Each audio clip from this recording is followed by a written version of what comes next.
Chapter 1495. To see if a person was sincere to another person, the answer could be seen in his eyes.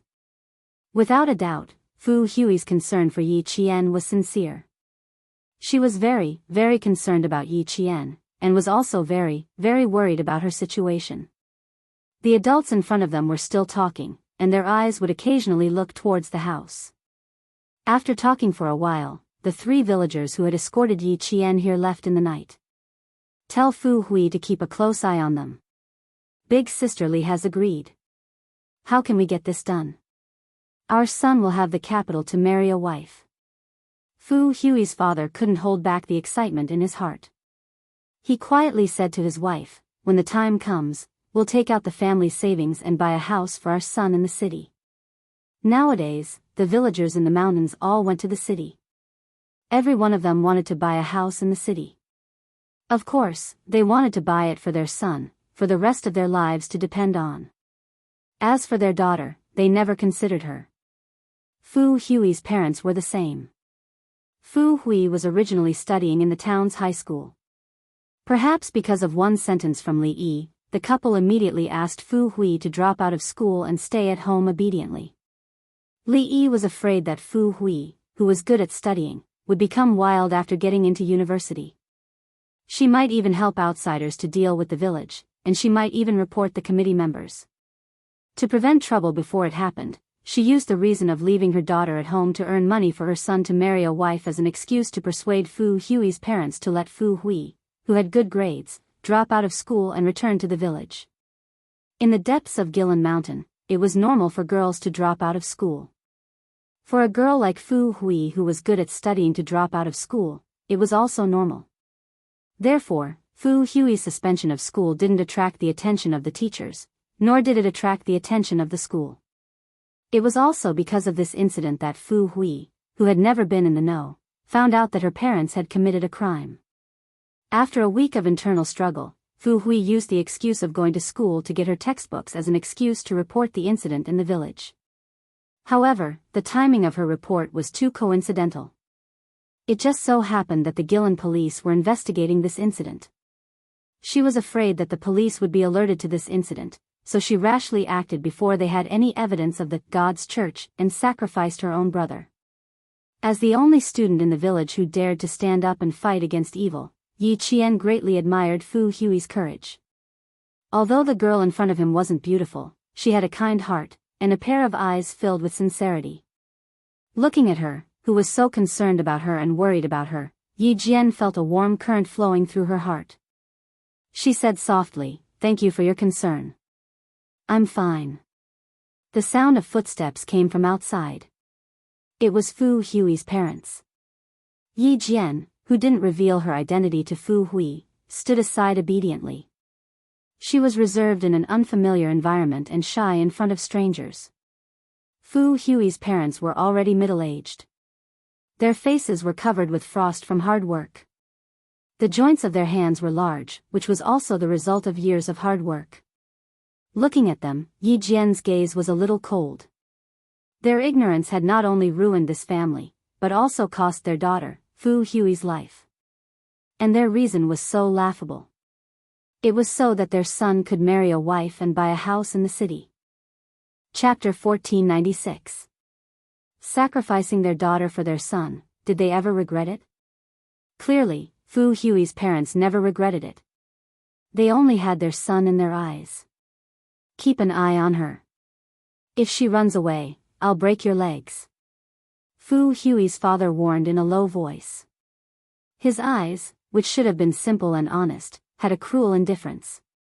He cared about his own life and used other people's pain to fulfill his own wish.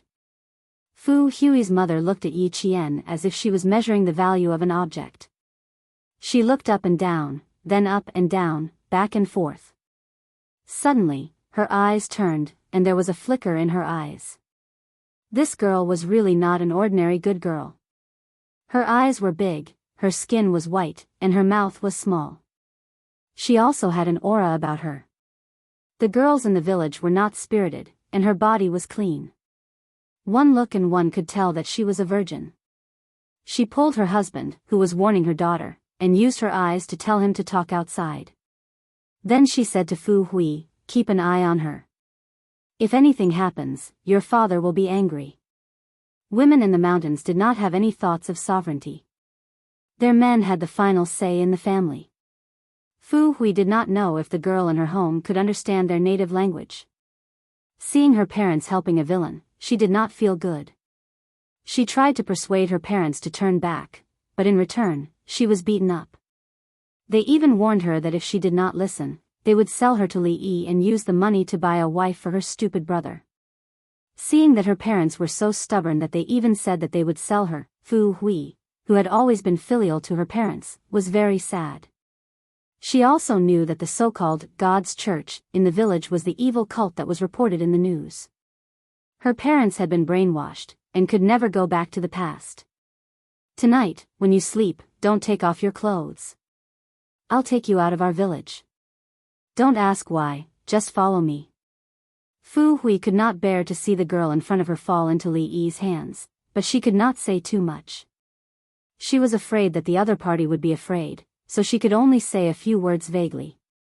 Yi Qian already believed that the girl in front of him sincerely wanted to help him. His eyes were as bright as the stars and as bright as jade waves as he smiled at the girl and said softly, "Hello Fu Hui, I am Yi Qian, the leader sent by the noble Lin police. I am also here to protect your personal safety. Trust me, Fu Hui. I will not let anything happen to me. At the same time, I will bring you out of the mountain village safely." Yi Qian spoke a little fast. He told Fu Hui what he needed to do urgently. "I need your help now. Find the dead officers." Before he could finish his words, he saw Fu Hui's face turn pale, and fear appeared in her eyes. She quickly looked outside and said with trembling lips, "Why are you the only one who came in?" "No, it's too dangerous here. You can't stay." Fu Hui couldn't accept or believe that a girl who looked about the same age as her would protect her. The land that gave birth to her and raised her had changed. The once kind and simple neighbors had changed. They were selfish, cold, heartless, and violent. These were the neighbors now. Yi Jian raised her hand and gently patted the girl who had been tormented day and night. "Trust me, Fu Hui. The fact that the police sent me here means that I have enough ability to deal with the difficulties you're facing now, which is also the difficulties we're facing now." Chapter 1497. Her voice was very soft, and there was no trace of panic when she spoke. There was only a visible calmness. Her gaze was calm and gentle, and the cold expression between her brows wiped away the panic in her heart. As calm as Mount Tai, as steady as a rock. Fu Hui gradually calmed down. Outside, Fu Hui's parents, who were discussing something, suddenly closed the front door and locked it with a lock. They left with a flashlight to illuminate the dark road. Seeing her parents leave, Fu Hui actually breathed a sigh of relief. They were supposed to be her dearest family, but things had turned out this way. Yi Qian sighed. "My parents have made a big mistake. If they continue, what awaits them is the death penalty. I have no way to persuade them to turn back, so I can only place my hopes on the police. I hope it's not too late." Without her family watching over her, Fu Hui smiled bitterly. Her eyes were red, and under the light, there were tears glistening in her eyes. She did not continue talking about herself. Raising her hand to touch the corner of her eyes, the strong girl very calmly picked out the important things to tell Yi Qian. The policemen who were killed were not buried in a place. Qin Jiafu said they were sinners, and did not deserve to be reborn. If they are not dealt with properly, they will become evil spirits and harm the villagers. So, what happened next was too gory.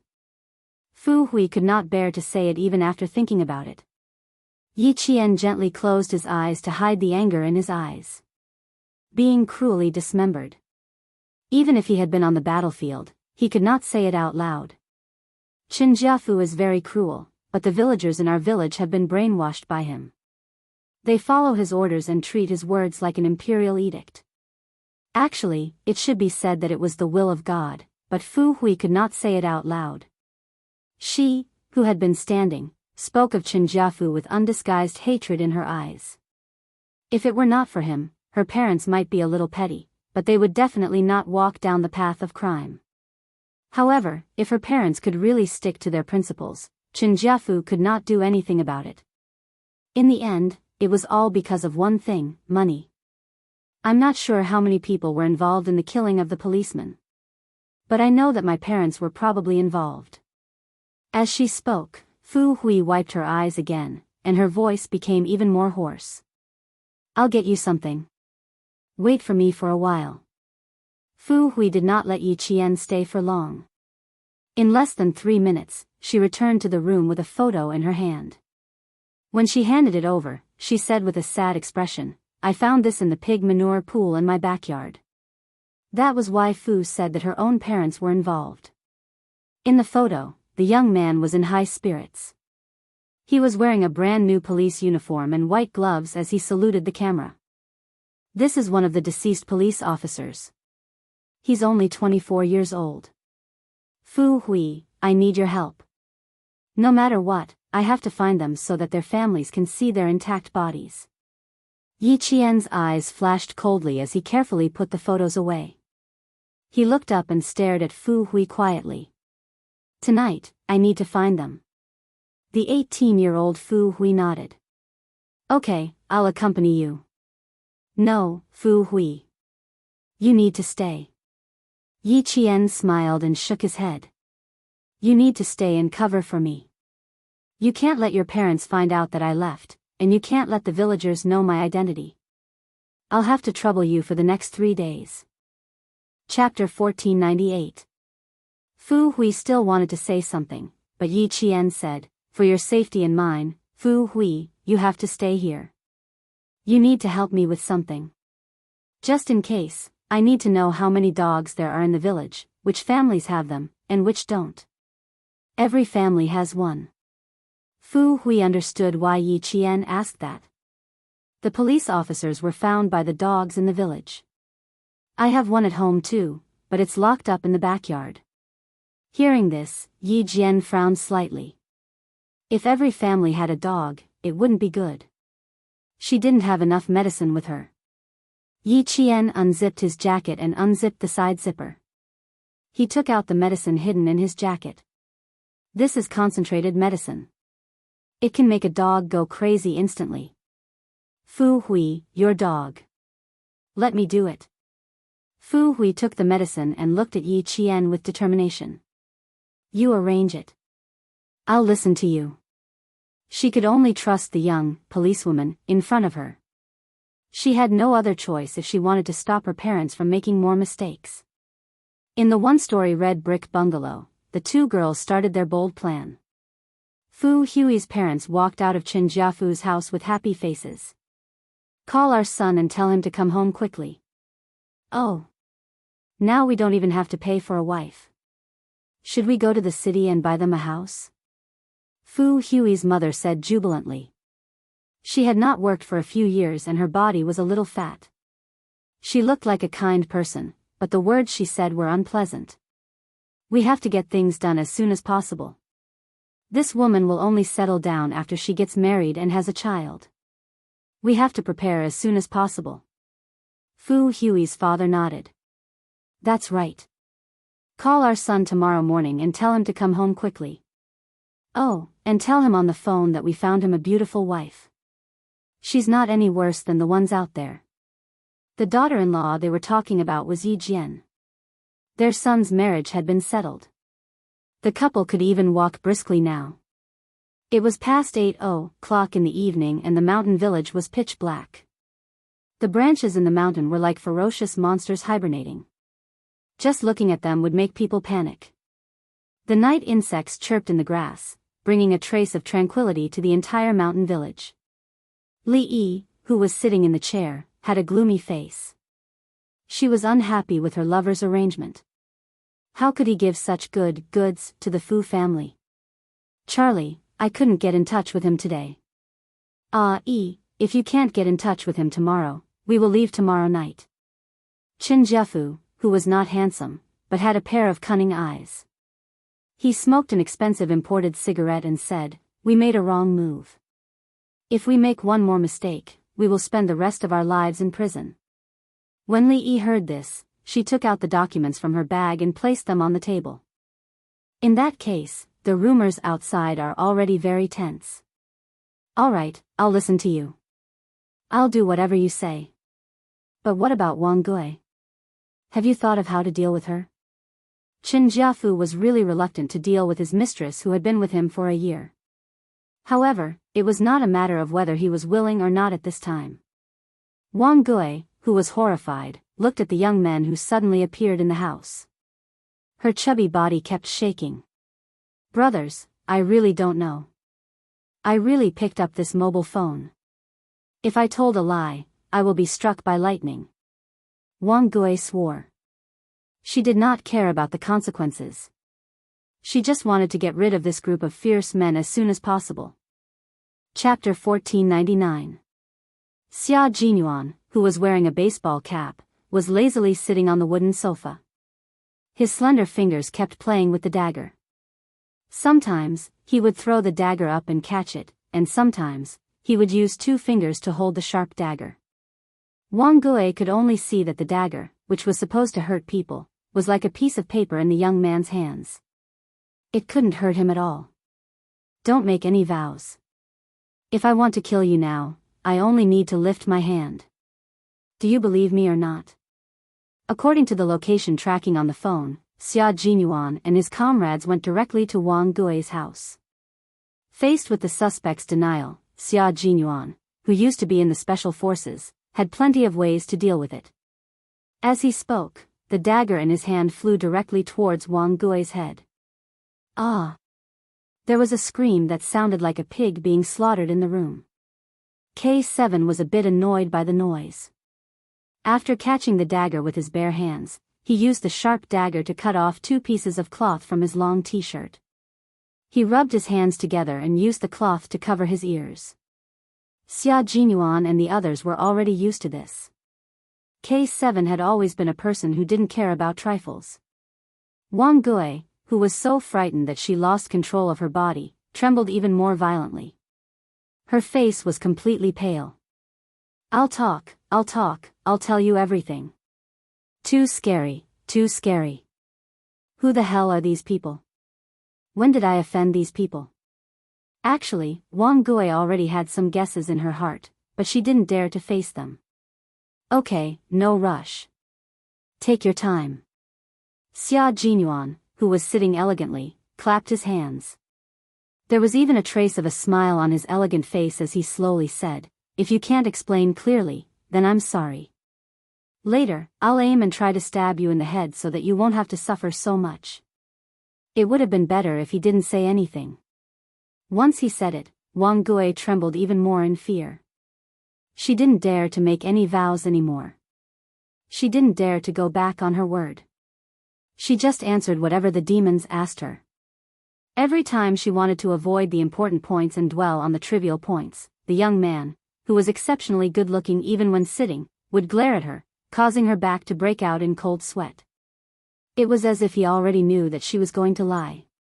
At first, they were just asking about her personal situation.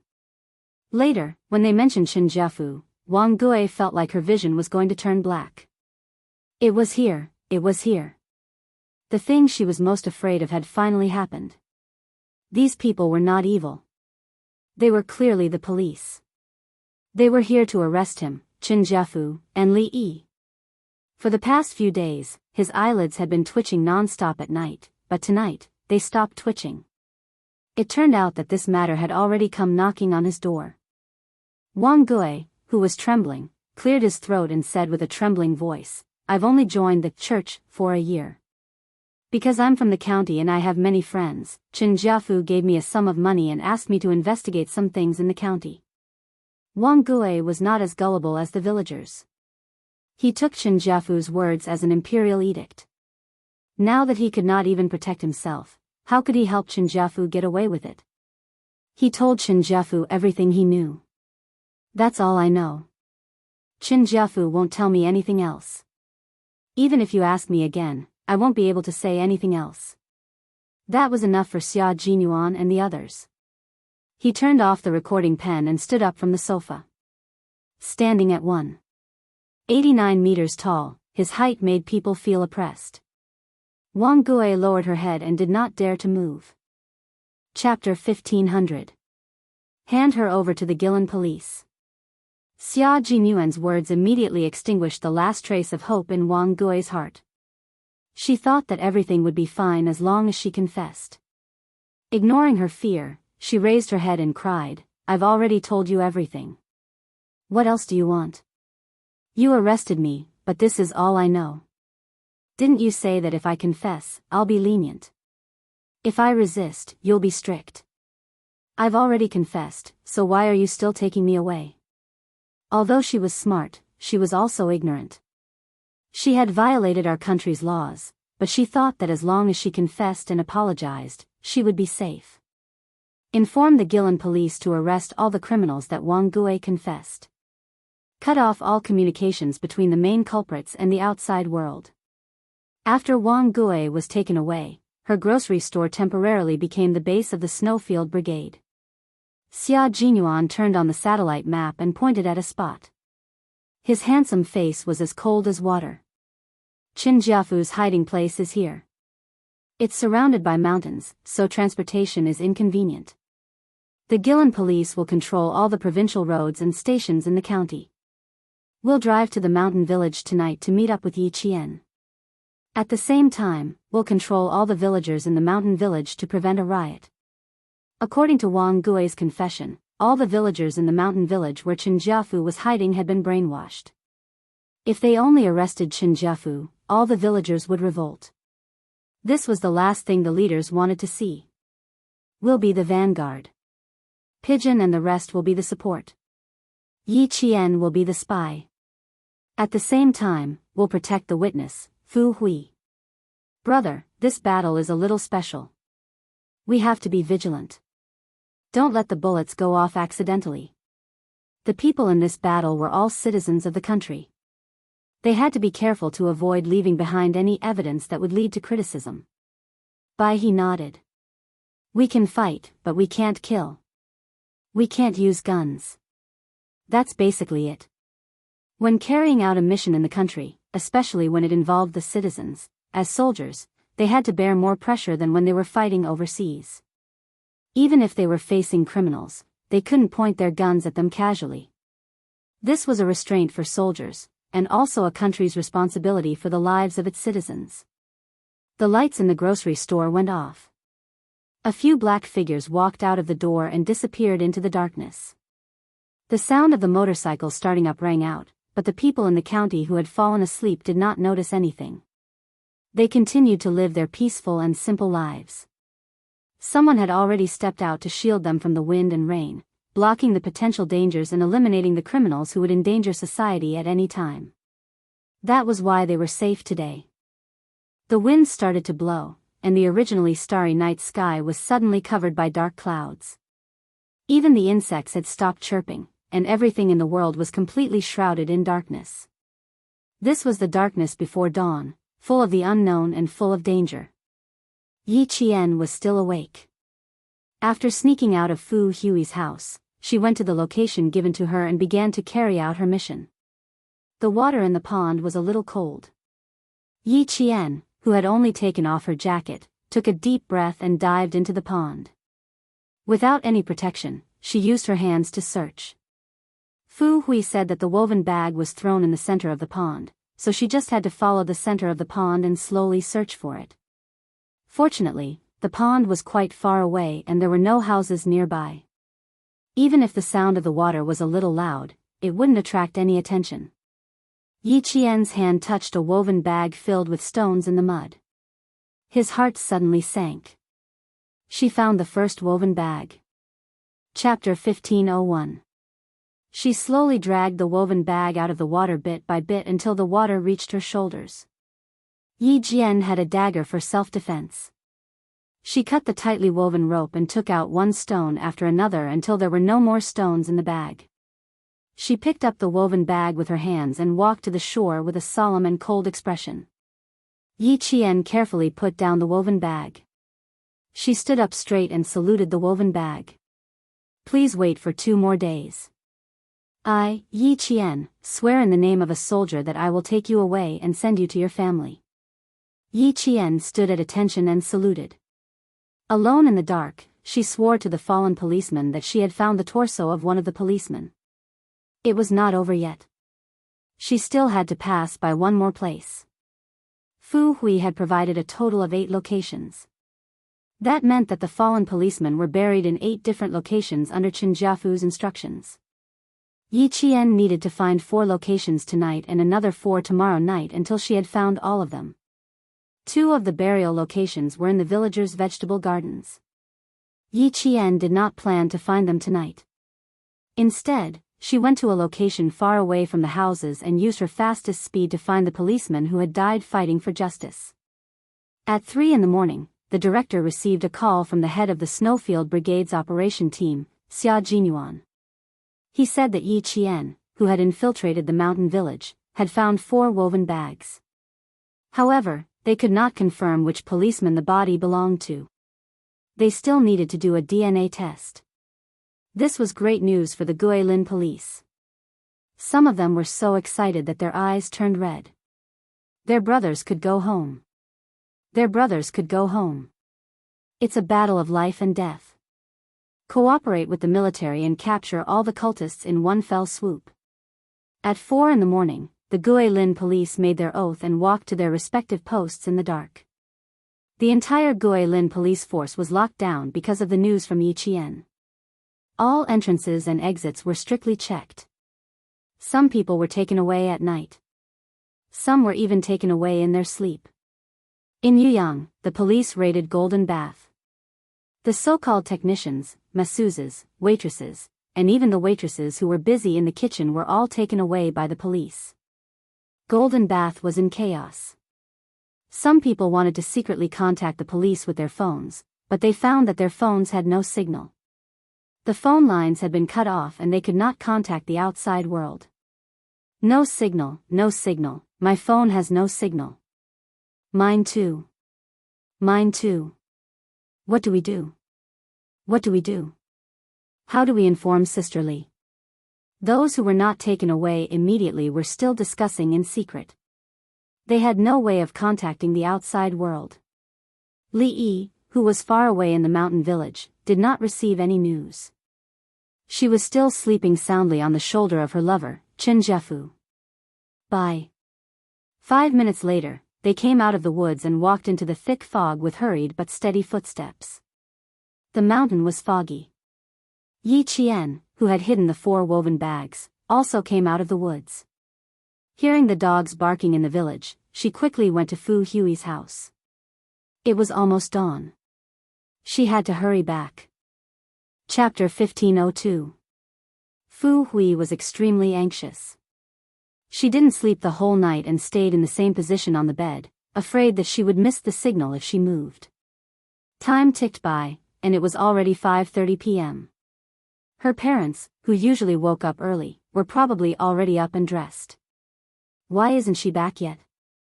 Why isn't she back yet? Did something happen to her? You must protect her. Fu Hui, who was nestled under the blanket, clasped her hands together and said softly. Her face was full of anxiety. Her parents had already woken up so that they could call their son early. Fu Hui's heart was in her throat when she heard footsteps through the door. She poked her head out of the blanket and was about to look outside when a dark shadow suddenly loomed over her. Do you have any clothes?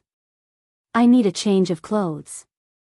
Yi Qian, who was dripping wet, stood by the bed and smiled at Fu Hui. I'm sorry to have made you worry. Yi Qian could see the worry in the young girl's eyes as she looked at him through the faint morning light shining in through the window. Just as he changed his clothes, there was a heavy knock on the door. It was Fu Hui's mother. Yi Qian opened the door and said unhappily, Auntie, what are you doing? I'm not awake yet. Fu Hui was scared out of her wits and was trembling under the blanket. She had no choice but to open the door. Eat breakfast. Fu Hui's mother didn't speak Mandarin, so she said those 3 words very seriously. She looked meaningfully at the slim and elegant girl and nodded in satisfaction in front of Yi Qian. She was worthy of her son. She was worthy of him.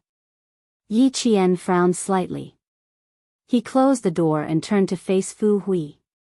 Your mother looked at me strangely just now. Can you ask her what's going on during breakfast? Fu Hui didn't even need to ask. Her parents told her the reason. Your parents want me to be your daughter-in-law? This reason made Yi Qian's expression turn cold. After a while, she smiled faintly. That's quite interesting. Where is your brother now? If they kept her as their daughter-in-law, they would regret it. Fu Hui's eyes were filled with tears. She raised her head and did not want to let the tears flow out. I also think it's very interesting. For my brother, my parents are really... It was said that children should not talk about their father's mistakes, but what about her parents? They had made too big of a mistake. She sniffled fiercely and took a deep breath before continuing, they're heartless. Don't be sad. You're doing very well, Fu Hui. Yi Qian, who had never taken the initiative to hug someone, hugged the girl whose heart had been broken by her parents. In a gentle and calm voice, he said, you need a new environment. The path you take is different from theirs. Everything will get better. Don't be too pessimistic. Such a kind and righteous girl, she would have a good ending. Li Yi didn't appear until noon. Seeing the two girls sitting on each side with at least 3 meters between them and sunbathing in boredom, the smile on her face relaxed a lot. Sister, I'm so sorry. I've been busy until now to have time. Li Yi, who was still wearing yesterday's clothes, walked over with a smile. Sister Li wants to apologize to you. I'm afraid I can't take you hunting in the mountains today. We'll have to wait until tomorrow. Yi Qian seemed to have just woken up. She struggled to open her eyes and blinked again. It was as if she finally saw who it was. She said weakly, Sister Li, I think I have a cold. Tomorrow is fine. I want to sleep. Chapter 1503. Yi Qian's words really touched Li Yi's heart. Hearing this, she immediately waved for Fu Hui, who was sitting far away, to come over. Fu Hui, this is an important guest that I brought over. She's also an important guest of your family. You have to treat her well. When Fu Hui came closer, Li Yi's smile deepened. You have to treat an important guest well. You can't let her suffer, and you can't tire her out, understand? She spoke to Yi Qian first, then turned around to face Fu Hui. When she turned around, her expression changed drastically. She was smiling when she faced Yi Qian, but when she faced Fu Hui, her expression turned cold. She held Fu Hui's hand tightly and warned her in a low voice, you're not allowed to bring her anywhere except the village. You're not allowed to bring her to the neighboring villages or the mountains. You can't let go until your brother comes back. Do you hear me? Li Yi didn't like Fu Hui. Why did a girl like her study so much? If you study too much, your heart will become wild.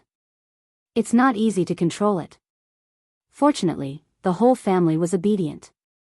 Otherwise, she would definitely think of a way to deal with them. Fu Hui had long been wary of Li Yi. When she heard this, she nodded blankly. She was so obedient that she didn't seem to have any opinions of her own. Seeing this, Li Yi nodded in satisfaction. She turned around and continued to speak to Yi Qian with a smile. Sister, let her accompany you to the village today. Aren't you afraid of dogs? Every family in the village has a watchdog. Don't run around. Be careful not to get bitten by a dog. If you feel bored, come find Sister Li. Sister Li will take you around. When Sister Li is free, I'll take you to have some fun. To prevent her from wandering around the village at night and seeing things she shouldn't, Li Yi not only instructed Fu Hui to keep an eye on her, but also told the villagers to be careful. Yi Qian yawned and replied casually, I know. Also, Sister Li, do you have a phone in the village? I want to call home. Similarly, Yi Qian knew how to confuse the enemy. In a poor place like my husband's, he can't even earn much money in a year. How can he afford to install a phone? Let's stay here for 3 days. We'll contact you when we go to the county. However, Li Yi, who wanted to see if they were still there, didn't want to continue the conversation. She didn't want to talk about the phone. Once she left with Chen Jiafu, anything in the village would have nothing to do with her. However, at this moment, she really regretted bringing him back. Fortunately, there was someone to take over. Otherwise, it would really be a burden. She was afraid that Yi Jian would cling to her in order to contact her family. Li Yi, who originally only wanted to chat for a while, had to stay for a while. She only left when Fu Hui's parents came back. Chapter 1504. Seeing that her parents were so stubborn, Fu Hui stood there in a daze, as if she had lost her soul. Even though she was standing under the sun, her body was shrouded in despair, as if she could not see the future. She was gray and had lost the smile that she should have at her age. Evil cults had existed since ancient times, and all of them were the leaders of deification. The main god's church was not the first evil cult, nor would it be the last, but it would never be allowed to develop and endanger society. Yi Qian looked at Li Yi's back as she left, and his hands slowly clenched into fists. Just you wait, Li Yi, your days are numbered. The 30 or so families in the small mountain village lived on the mountain and were not grouped together. Other than the 6 families near Chenjiafu, the rest were all individual households. How many siblings does Chenjiafu have? Who are the closest to him? Who are the people who often appear at his house?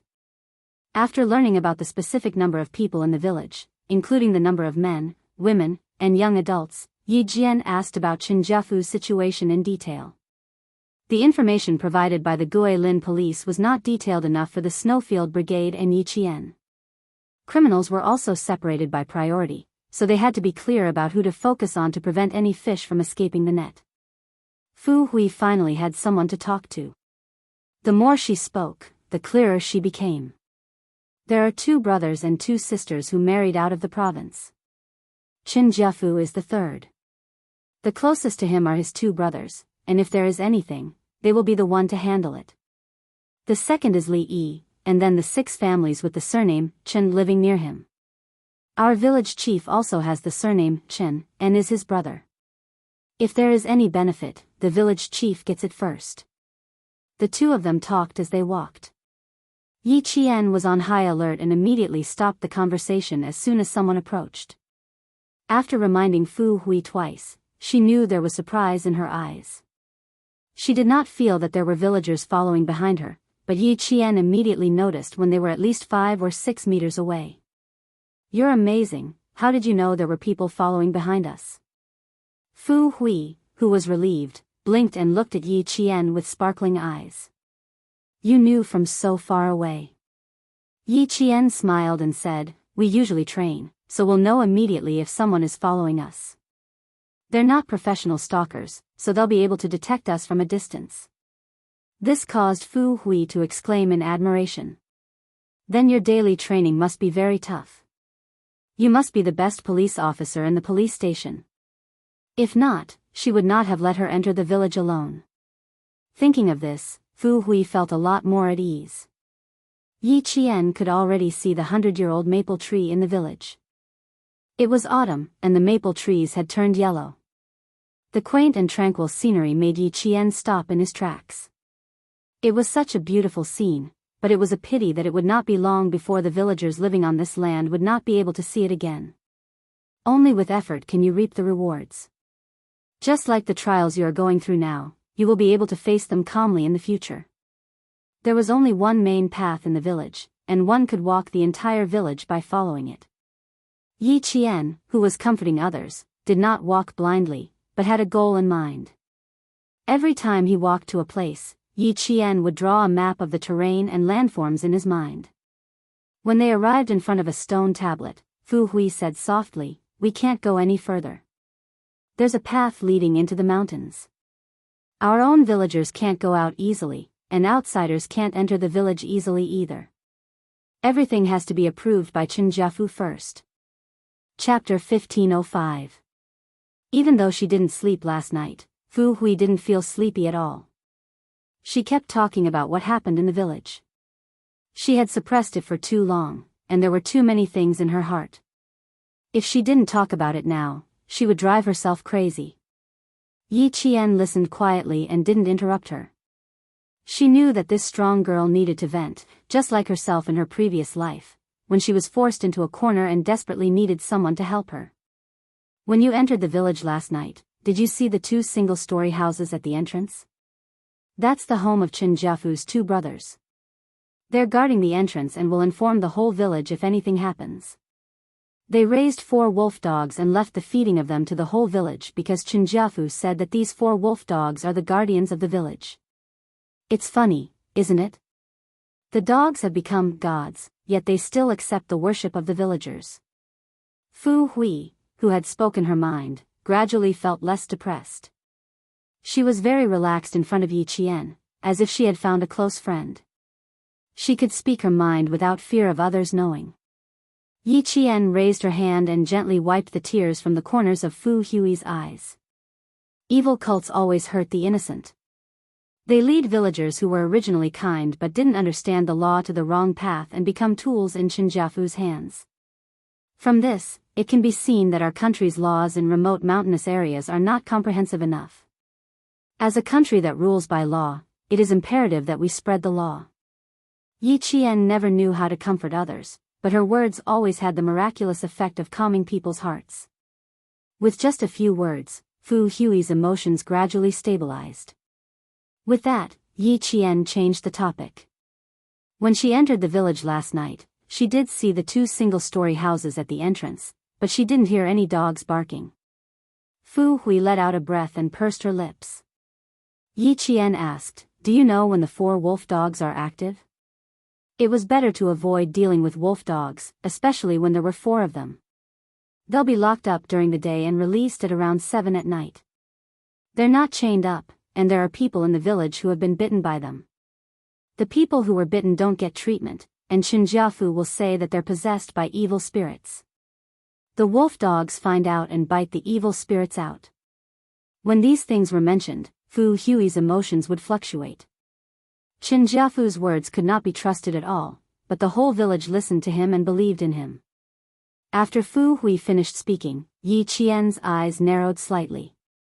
Since there was no chain, Captain Xia and the rest could not enter the village directly from the entrance. They could only sneak in through the mountains.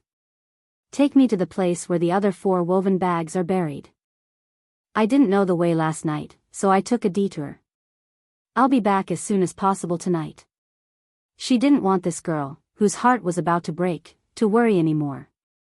Also, she received a message from Captain Xia at 5:25 in the morning. They were only 41 kilometers away from the mountain village. They must have arrived long ago and were hiding somewhere to rest. 3 days. They only had 3 days. She couldn't afford to waste any more time. During the day, he could accurately scout and survey. At night, he could increase his speed. There would be no detours like last night. He could find the other 4 woven bags as soon as possible. On the second night in the mountain village, Yi Qian groped her way out of Fu Hui's house at 11 o'clock in the morning. When she came back, her body was wet again. Her main task was completed. After sending out the specific location of all the woven bags, Yi Qian held her phone and waited quietly for Xia Jinyuan and the rest to send good news. At 5 o'clock in the morning, she received 2 words on her phone, "You're all right." After waiting for an hour, Yi Qian finally closed her eyes and fell asleep peacefully. Chapter 1506. In order to successfully retrieve all 8 woven bags, Xia Jinyuan and his team stayed in the forest for an entire day. When the bags were handed to them, even the Special Forces soldiers who were used to seeing life and death had tears in their eyes. Pack them up and seal them properly to prevent any odor from leaking out. Put on the combat uniforms in the backpacks and bury them in plain clothes. Carry the bodies of the police officers on your backs. After Xia Jinyuan finished giving his instructions, he took the lead in changing his clothes. According to the military, the Snowfield Brigade's top priority was to bring back all the police officers so that they could rest in peace. They carried their comrades who fought for justice on their backs without a trace of fear in their hearts. Several police officers had died in the hot weather, and their limbs had turned into white bones. As a forensic doctor, K7 was unable to identify which bones belonged to whom at the scene. He could only temporarily put the bones into their backpacks according to the order of the woven bags. Have a safe journey, brother. Brother, I'll take you home. We'll have to work hard for another 12 hours. The three of them took out the bones one by one. Their expressions were as solemn as Yi Qian's. They even put the bones into their backpacks respectfully. K7's fingers touched a broken bone. His thin and handsome face was extremely tense. It was chopped with a blunt axe and sawed with a steel saw. This is a skull. It was once hammered with a heavy object. Xia Jinyuan stood up. His cold eyes shone with a cold light. He looked at the mountain village where smoke was rising from. Tonight, we can have a good meeting with them. The sun rose, and the sunlight dispersed the fog in the forest. Xia Jinyuan and his team hid their traces and returned to the tree again, quietly waiting for the arrival of the Guilin police. Yi Qian, who had just started the day, finished the most important task and did not have many scruples. However, she still asked Fu Hui to bring her around the village. The villagers received instructions from Li Yi and saw that the unfamiliar girl was always accompanied by Fu Hui, so they were not as vigilant as they were yesterday. Fu Hui was very responsible. This girl with a quiet personality would not ask too many questions. She quietly did everything well. Yi Qian liked her personality very much. She had her own opinions, principles, and justice in her heart. Yi Qian realized that two villagers had been following her for a long time. When she deliberately mentioned that she wanted to take a look at the 100-year-old maple field in the village, she saw from the corner of her eyes that the two villagers were following her. Her expression tensed up, and one of the villagers quickly turned and left, heading towards the village entrance. When they were still a short distance away from the big maple tree, Fu Hui was blocked by a few villagers. They stopped Fu Hui from bringing strangers over to take a look. I can't go any further. I haven't even become your sister-in-law yet. Be careful that the committee member doesn't get angry. You went there for a whole day yesterday. Why are you still going there today? Why don't your parents do something about it? Quick, take her home. Don't let her near the door of the committee member's house. Qin Jiafu was their faith, and they would not allow anyone to destroy their faith. Looking at the weathered faces and thinking about the few police officers who had sacrificed themselves, Yi Qian, who was usually cold, felt his heart tremble. She could not understand how they could kill people so cruelly for their so-called faith. In the end, they followed the orders of the ringleader and cruelly dismembered people. On the other side, the villager who had turned and left earlier came back with two middle-aged men. They looked extremely serious as they walked to Fu Hui and whispered to her. Yi Qian looked indifferently at the two middle-aged men who had just arrived. When her gaze landed on their waists, she felt a wave of sadness in her heart. Chapter 1507. It was noon, and the sun was shining brightly. Yi Qian covered his eyes with his hands to hide the coldness in his eyes. One of the middle-aged men had a dirt-stained belt around his waist. This belt didn't belong to him at all. It belonged to one of the police officers who had sacrificed himself. Now, the murderer who had killed them had actually taken it in such a blatant manner. Fu Hui was a quiet person. When the villagers asked her a few questions, she would answer them. Soon, she brought Yi Qian away. That's Qin Jiafu's brother. He asked me to bring you home. You're not allowed to wander around the village anymore. Fu Hui walked over and said nervously, let's go home now. I'll bring you out later. They had indeed been walking for a long time. It was already 11:30 in the afternoon. Yi Qian looked up at the two middle-aged men blocking their way. His eyes swept over the man with the belt. Is the man with the belt Qin Jiafu's brother? It's him. Don't look. Let's go. Fu Hui was very scared. Even her fingers were trembling. Hurry up. You'll be in danger if he has his eyes on you. Before they reached Fu Hui's house, they saw a few villagers standing outside chatting about something. When they saw her, they immediately stopped chatting and looked at her. Don't worry about them. Just follow me. Fu Hui was now protecting Yi Qian. She felt that she had a responsibility to protect the young policewoman who had saved her. Yi Qian did not tell her real identity, so Fu Hui had always thought that she was a policewoman. The aroma of food wafted through the air. K7, who was squatting in the forest, ate some hardtack and drank some spring water from the mountains. It was a simple lunch. There are a lot of dogs. There are 4 wolfhounds at the entrance of the village. Xia Jinyuan's voice came from the wireless earpiece. It was cold, like spring water. There are a total of 34 households. Every household has a dog. If we don't take them down, they'll be exposed. How impressive. He actually called for every household to have a dog. It was not easy for Little Fox to find 4 woven bags by herself last night.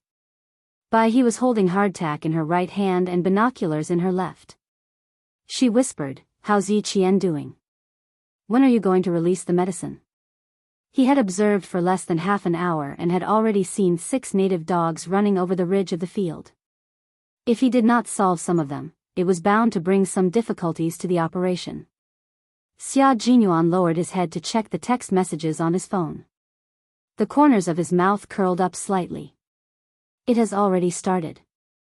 There will be news in the evening. Pigeon and the others have already met up with the Guilin police.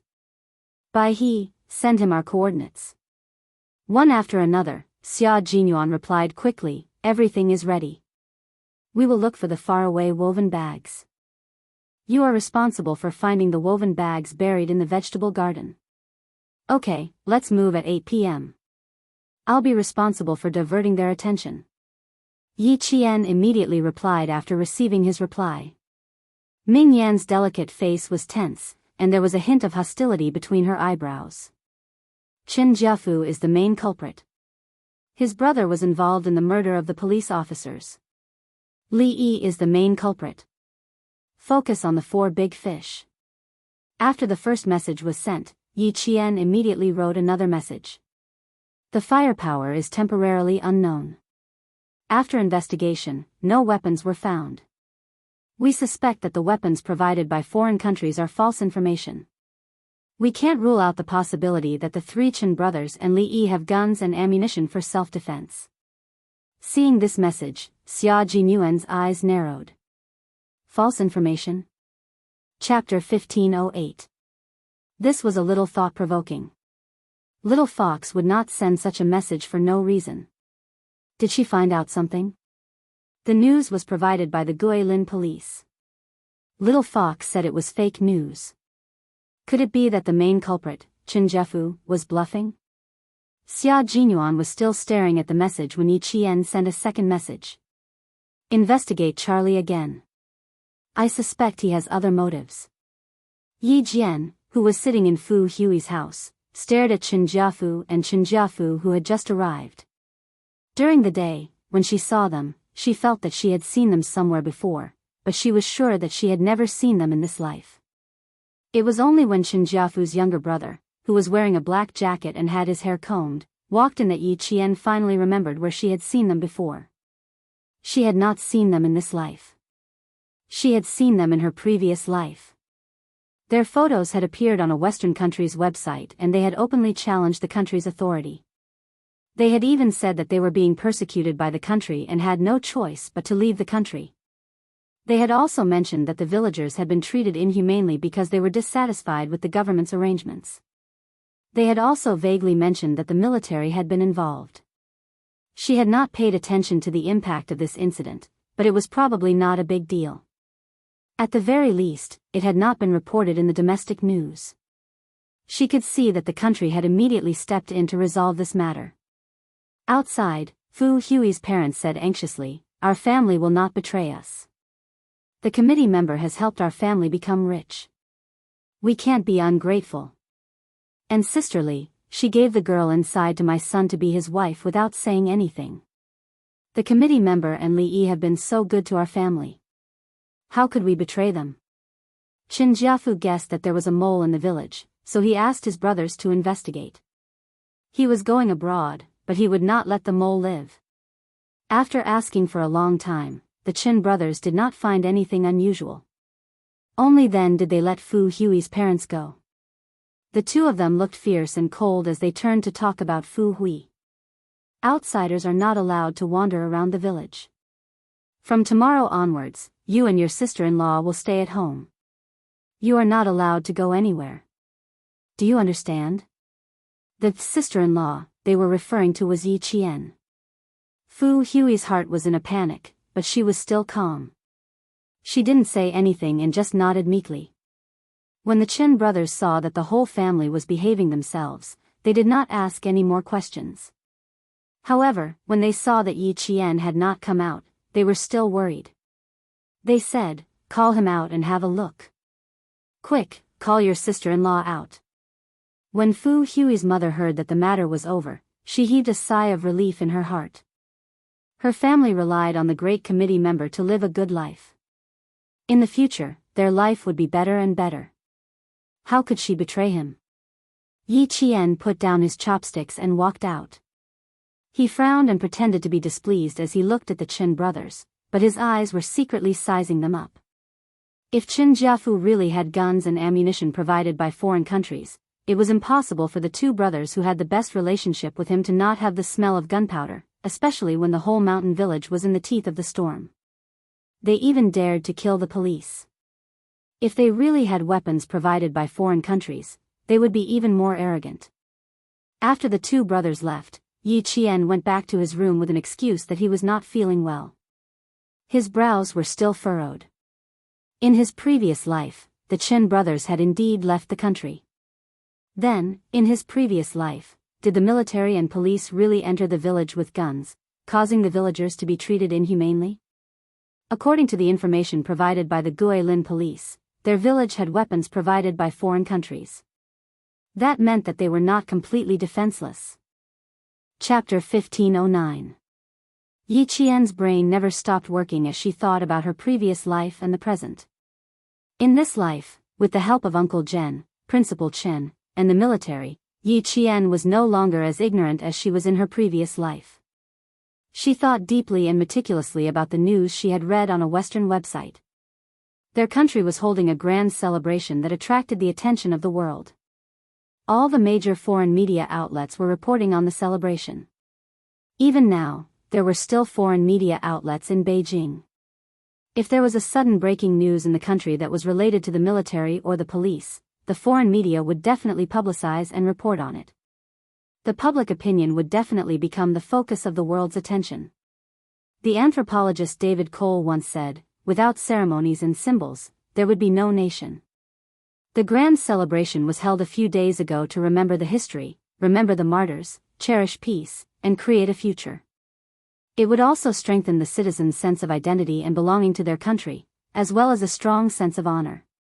But at this time, there was news that the military or the police had suddenly raised their guns at a small mountain village. What would the citizens think? After a lot of publicity, a crisis of trust between the country and its citizens was very likely to occur. Because of this, Yi Qian was suddenly enlightened. She was so shocked that she immediately sat up from her bed. That's right, in her previous life, the Chin brothers appeared on a Western website less than a week after the grand celebration. Although she didn't pay attention to it afterward, now that she thought about it, she could feel that it had caused a huge uproar. Yi Qian didn't know if she guessed wrongly. She didn't have the political acumen of a country's leader, nor did she have any contact with the politics between countries. But Charlie's identity was definitely not simple. Perhaps he had intentionally revealed more information about the great committee member, Qin Jiafu. Providing guns and ammunition overseas is fake news. This was the first text message Yi Qian sent to Xia Jinyuan. Yi Jian quickly typed on the keyboard and sent her conjecture to Xia Jinyuan. The number of words was so long that the message was sent to Xia Jinyuan's mobile phone in 4 separate messages. Her guess and analysis caused Xia Jinyuan's handsome face to darken. He had never considered this point. This was politics. In the small county, the director had already received a call from the highest leader in the Great Hall. The capital had intercepted 2 sets of suspicious satellite signals. After a surprise investigation, they found that one of the signal sources was the secret communication between two major news media organizations of a certain country and 3 domestic reporters who had stayed in the capital. Now, the 3 reporters had been secretly controlled, but they were not alarmed. They only intercepted their signal source and changed the content of the signal source. Meanwhile, the other signal source had appeared near the destination of Xia Jinyuan's operation tonight. From the discovery to the interception, it took less than 2 hours for the Great Hall to contact the secretary to explain the situation. Everything was already under the Great Hall's control. "All right, I'll contact all the teams right away." The Director General's face was ashen and his voice was as cold as water. He nodded in agreement. Although he was thin, the lofty temperament of a national leader could not be ignored. Beside him, a confidential staff member's cell phone rang. It was also an official call from the director. The staff member immediately picked it up. Before he could speak, a man's voice came through the phone. It was so cold that it made one's heart tremble. Chapter 15:10. I am Xia Jinyuan, the person in charge of the military operation team. I have something important to report to the director. Xia Jinyuan had the director's official phone number. After failing to get through twice, he immediately contacted the director's main staff.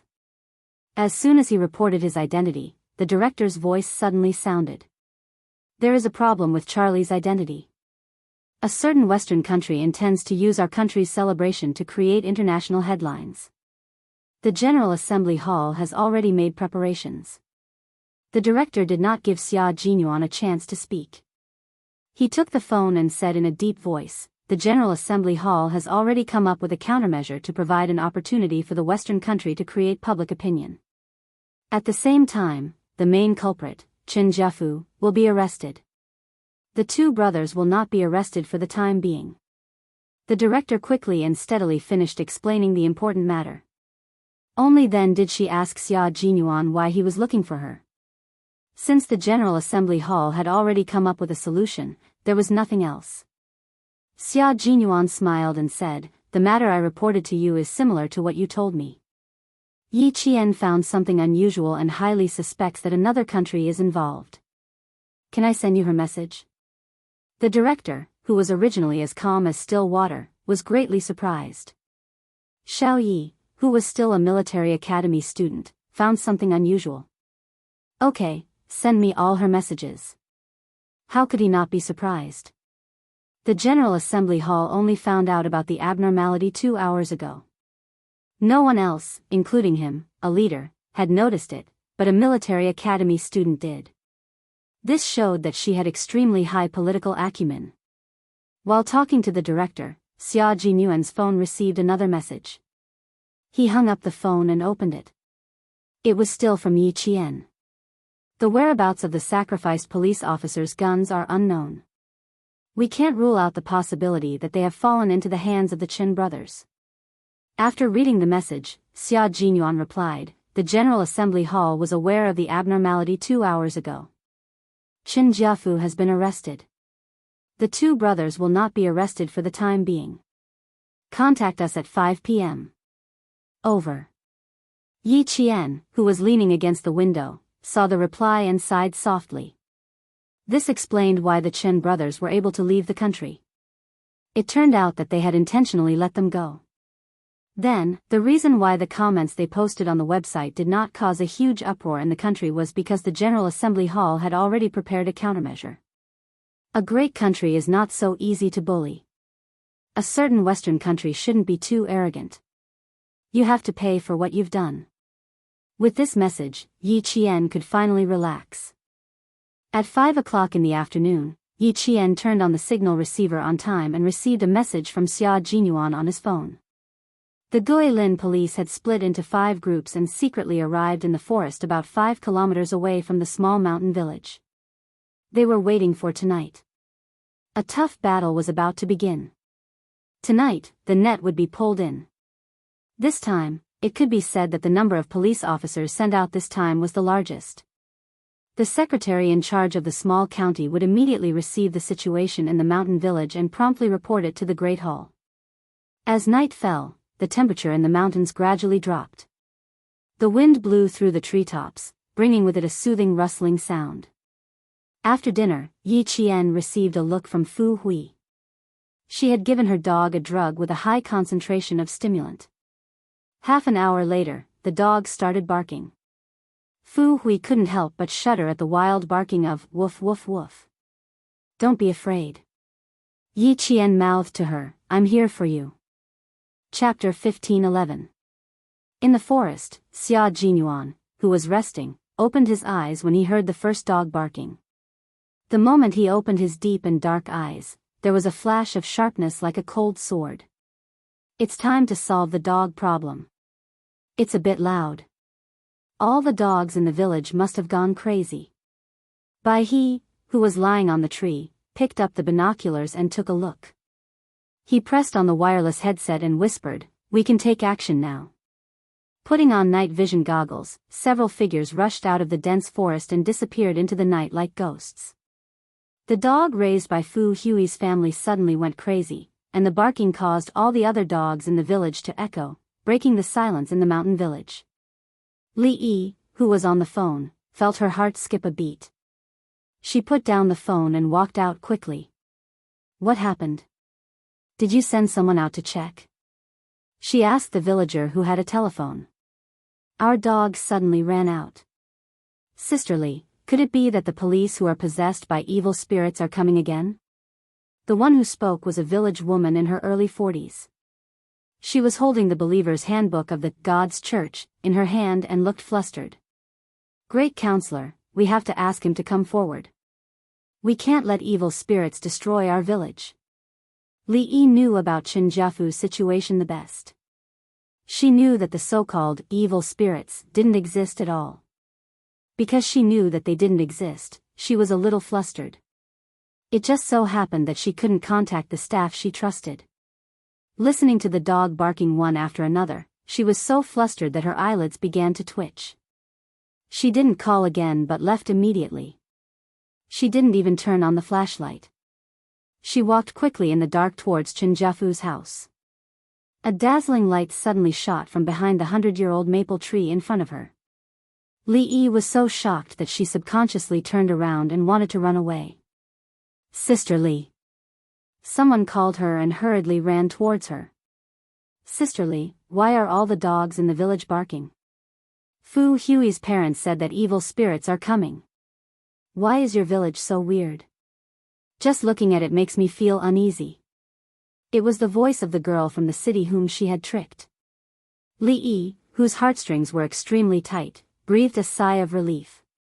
She only felt that her knees were weak. She was frightened and asked in a bad tone, "Why did you come out in the middle of the night? You almost gave me a heart attack." Yi Qian also had a look of panic on his face, as if he had been frightened as well. He couldn't even speak properly. "Dogs, all of them are dogs. It's too scary.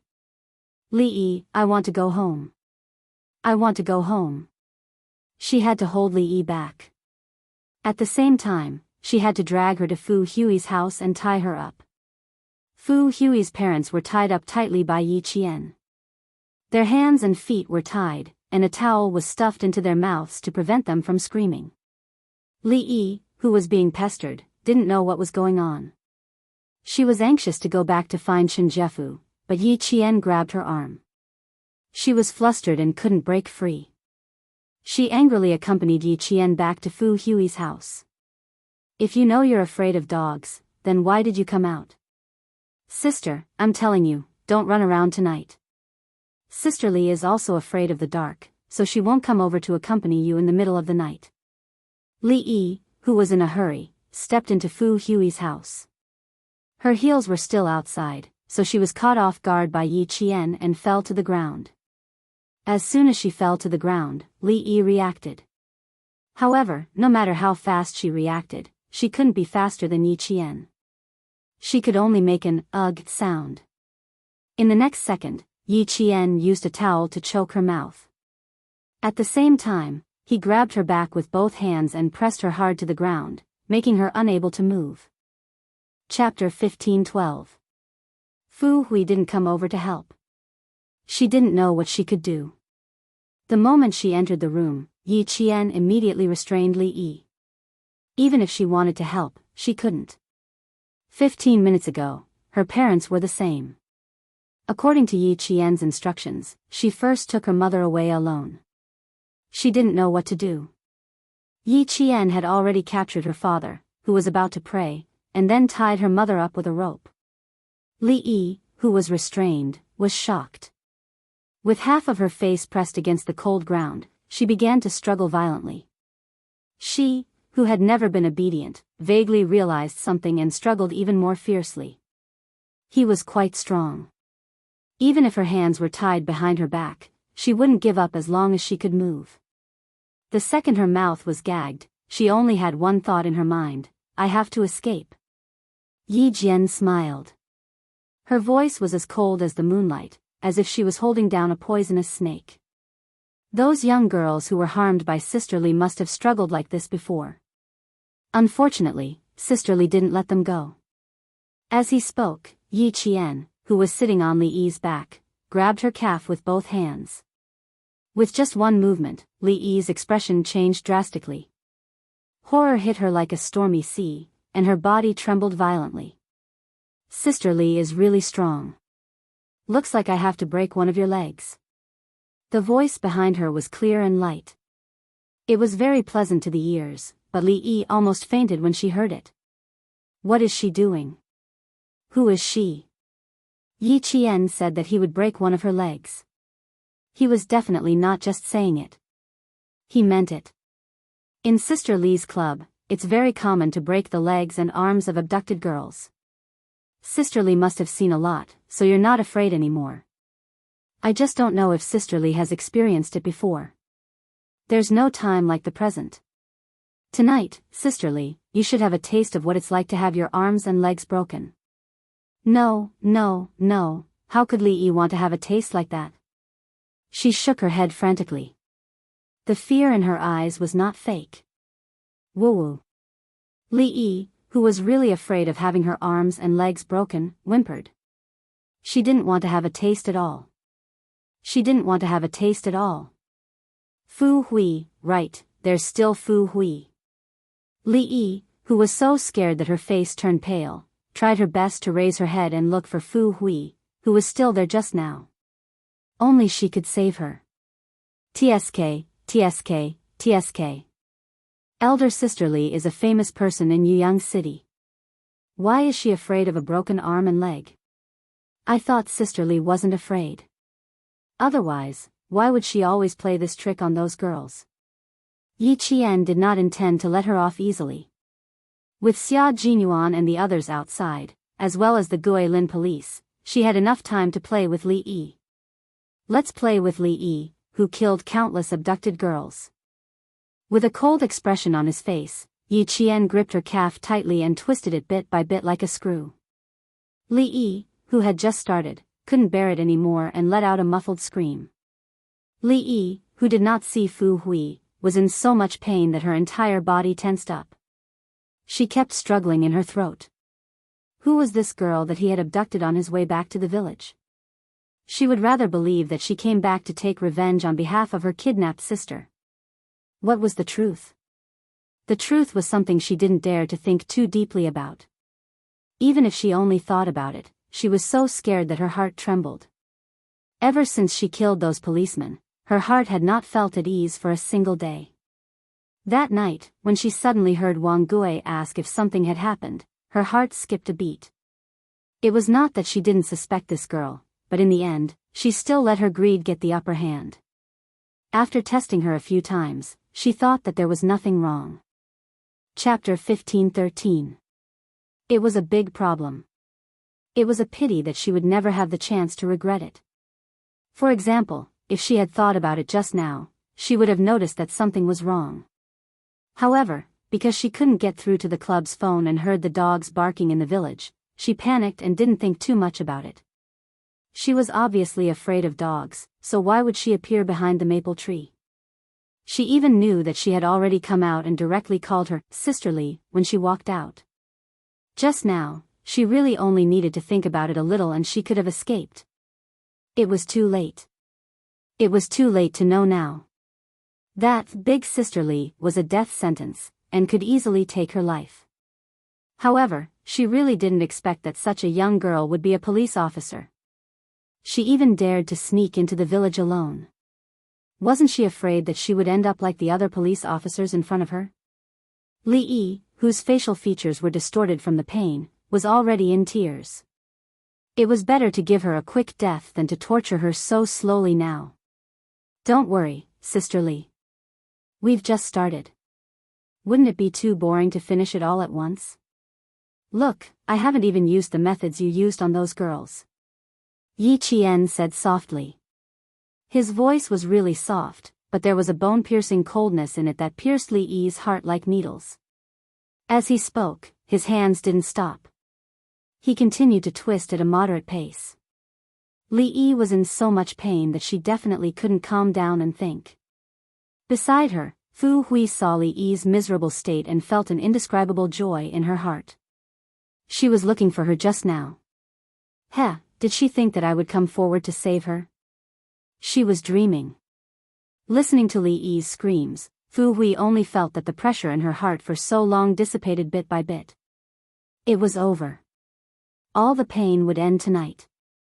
After tonight, would this mountain village, where she was born and raised, become an uninhabited village? Fu Hui slowly leaned against the wall and lowered her head heavily. Drops of water fell from her eyes. She cried. She cried for this mountain village and for her home. But she did not regret it. If the sin was not destroyed, more families would be hurt, and more families would experience the pain of separation. The loudest scream was heard. Fu Hui was so shocked that she jerked her head up to look. She saw Li Yi, who used to be insufferably arrogant, with her hair disheveled and her body in a sorry state. Her right leg was strangely twisted. Yi Qian had really broken her leg. Fu Hui laughed. It was not a silent laugh, but a hearty laugh. Ha ha ha, Li Yi, you also have this day, you also have this day. How did you break my classmate's legs? Today, I'll let you have a taste of your own medicine. Li Yi, who was in so much pain that she was about to faint, could no longer hear Fu Hui's laughter. She collapsed like a dead fish and allowed Yi Qian to tie her legs. Pain, it was too painful. It was so painful that she wished she could just die. Even if she didn't want to accept the truth, she had no choice but to do so. Even if she didn't believe that the girl in front of her was a police officer, she had to accept, the city girl who had been abducted was a police officer. It was really funny. She had always thought that she had successfully lured Yi Qian, but in fact, she had directly jumped into someone else's trap and was feeling complacent. Li Yi didn't struggle. It was too painful. It was so painful that she didn't have the strength to struggle. When her hands and feet were all tied up, Li Yi knew that she had lost because of her carelessness. She had lost completely. If she didn't escape tonight, it would be equivalent to losing her entire life. Chapter 15-14. No, she couldn't lose. If she lost, she would lose everything. She had to find a way to escape. There had to be a way to escape. Li Yi, whose face was distorted from the pain, began to plan in her heart. She had to leave. In order to leave, she had to endure the pain. Stay at home and turn off the lights. Don't let anyone in. Yi Qian finished his work and didn't even look at Li Yi. His body was slightly heavy as he reminded Fu Hui, remember, Fu Hui. Don't let anyone in. Don't go near your parents. When they captured her parents just now, there was obvious reluctance in her eyes. This was a very normal emotion. Her parents were captured right in front of her, so there would be some emotional fluctuations in her heart. Fu Hui wiped away her tears and didn't look at Li Yi. She nodded gently and replied solemnly, "Don't worry, I'll guard the house well. You have to be careful. Don't get bitten by the dogs." Although her hands and feet were bound and she couldn't speak, Li Yi, who could hear, understood who Chen Jiafu suspected of being the mole. She didn't expect it to be Fu Hui, who they had never suspected. Fu Hui was introverted, taciturn, and didn't have much of a presence in the village. All day long, one would be pecked by the goose. It was his own carelessness and overconfidence. But now wasn't the time to settle the score. She had to escape first, and then she would settle the score with this little bitch. She thought she had treated her family well, but she was betrayed. It was hard to swallow the anger in her heart. She couldn't just sit and wait for death. As long as Yi Qian left, she had to negotiate with the little bitch and persuade her to let her go. Also, this little bitch was in the room just now, but she didn't come to help her. Good, good, good. Wait. Wait. When she escaped, the first person she couldn't forgive would be the little bitch. Li Yi, whose eyes were full of hatred, glared fiercely at Fu Hui. Little bitch. When she came back from school, she should have cut her tongue out. Li Yi, if you do evil, you will die. Don't blame others. You can only blame yourself. Fu Hui spoke. The hatred in her eyes was no less than Li Yi's. Even her voice was full of hatred. In order to satisfy your greed, you sacrificed my whole family. Li Yi, do you think I don't hate you? I have to thank you for taking a leave of absence for me. Otherwise, I would still be in the dark. She usually did not speak, but when she opened her mouth, her voice was filled with sharp hatred. Li Yi could not help but tremble. Would this little bitch kill him? My classmate, a girl who loved to talk, laugh, and dance. After she was coaxed out by you, she never came back. Everyone thought that you sponsored her to study abroad, but in fact. Fu Hui's emotions fluctuated greatly. She walked in front of Li Yi, and the light in her eyes was like a knife. She almost wanted to kill the other party. Actually, you crippled her legs for not giving in and locked her in the basement. He even told the people around him that he was raising a dog to vent when he was in a bad mood. Li Yi, you're really amazing. You can even raise people like dogs. If I can, I really want to raise you like a dog. Fu Hui almost used all of her strength to coax him out. Yi Qian, who was about to leave, suddenly raised his head when he heard this. His gaze instantly turned towards Li Yi, treating people like dogs. Li Yi, you're so arrogant. This matter was not in the information that the Noble Kingdom's police investigated. Li Yi's shoulders trembled from the roar. These things were actually known. Then could she still use Fu Hui, this little bitch, to escape? It seemed impossible. Chapter 15:15. At 36 years old, Li Yi, who had always dressed fashionably, seemed to have aged 10 years in an instant. Her face was ashen. Realizing that she had no hope of escaping, Li Yi, who had fallen to the ground, raised her head and stared at Fu Hui. She mumbled, "If you have the guts, kill me. Kill me. If you kill me, none of you will be able to escape. Heaven's net has a long arm, but nothing escapes. People like you will be punished by the law, so why do we have to do it? I'm afraid of dirtying my hands." Yi Qian's gaze swept over like cold water, and he said, "Ignore her. Calm your emotions. Think about what you were thinking at that time. Stick to your principles and don't be easily swayed by your emotions." He was worried that Fu Hui would be too emotional and make a mistake in principle at a critical moment, which would cause her to break the law. Fu Hui, who had screamed out all her pain, wiped her tears and nodded heavily as she panted slightly to show that she understood and would not do anything that would harm herself. Yi Qian could not help but smile at her nod. This girl was very resilient and principled. As long as she agreed to something, she would definitely not disappoint. She glanced at Li Yi with a faint smile. Her eyes were clear, as if she had seen through her thoughts. She wanted to drag a few people down with her before she died. Pfft, what a whimsical idea. Yi Qian led Li Yi to Fu Hui's house, and Xia Jinyuan and the other two sneaked into the village. They needed to first control the surrounding individual villagers and tear open an opening for the Guilin police to enter the village. At the entrance of the village, Pigeon and T6 found the bungalow built by the Qin Jiafu brothers. They had to deal with the 4 wolf heads first. The whole process was very short. When Yi Qian finished dealing with Li Yi and came out, the barking of the dogs in the village gradually subsided. The flashing flashlights also went out one by one, and the village gradually quieted down again. Just drag them away, someone said softly. At the same time, he was carrying a villager who had fainted. Leave them all to the police. We won't interfere. It was Xia Jinyuan's voice. The white crane nodded. Like a ferocious beast, it picked up a villager in its hands and walked briskly over the fields overgrown with weeds. It brought the man and quickly handed him over to the Guilin police. The Guilin police had already surrounded the mountain village. They were only waiting for the main culprit, Chen Jiafu, to be arrested. Then, they would immediately break in and arrest all the villagers.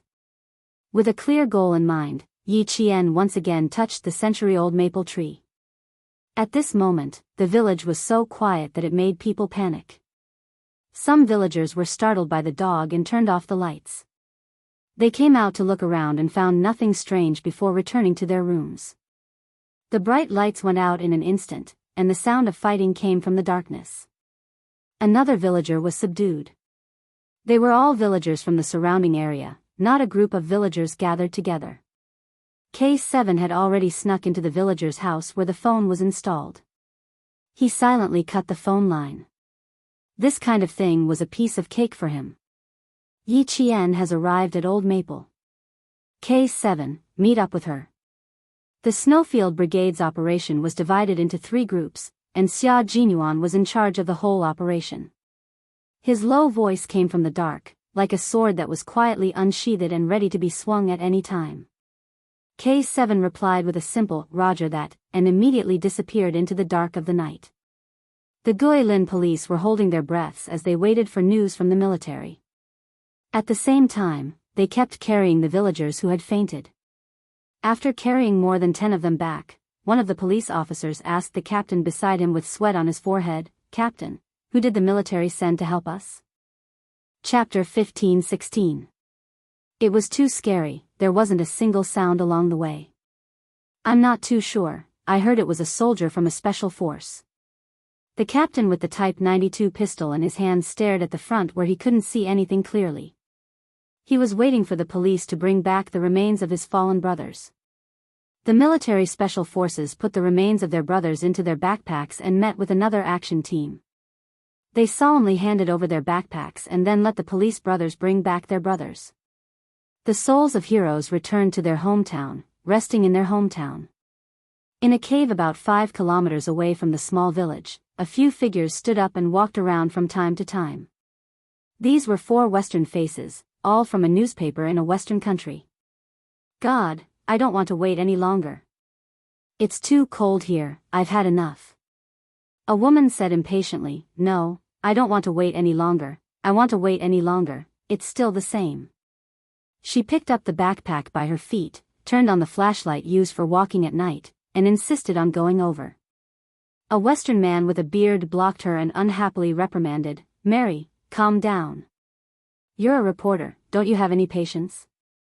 "No, I'm very patient, but you see, oh, I can't wait any longer, because we've already waited for 3 days.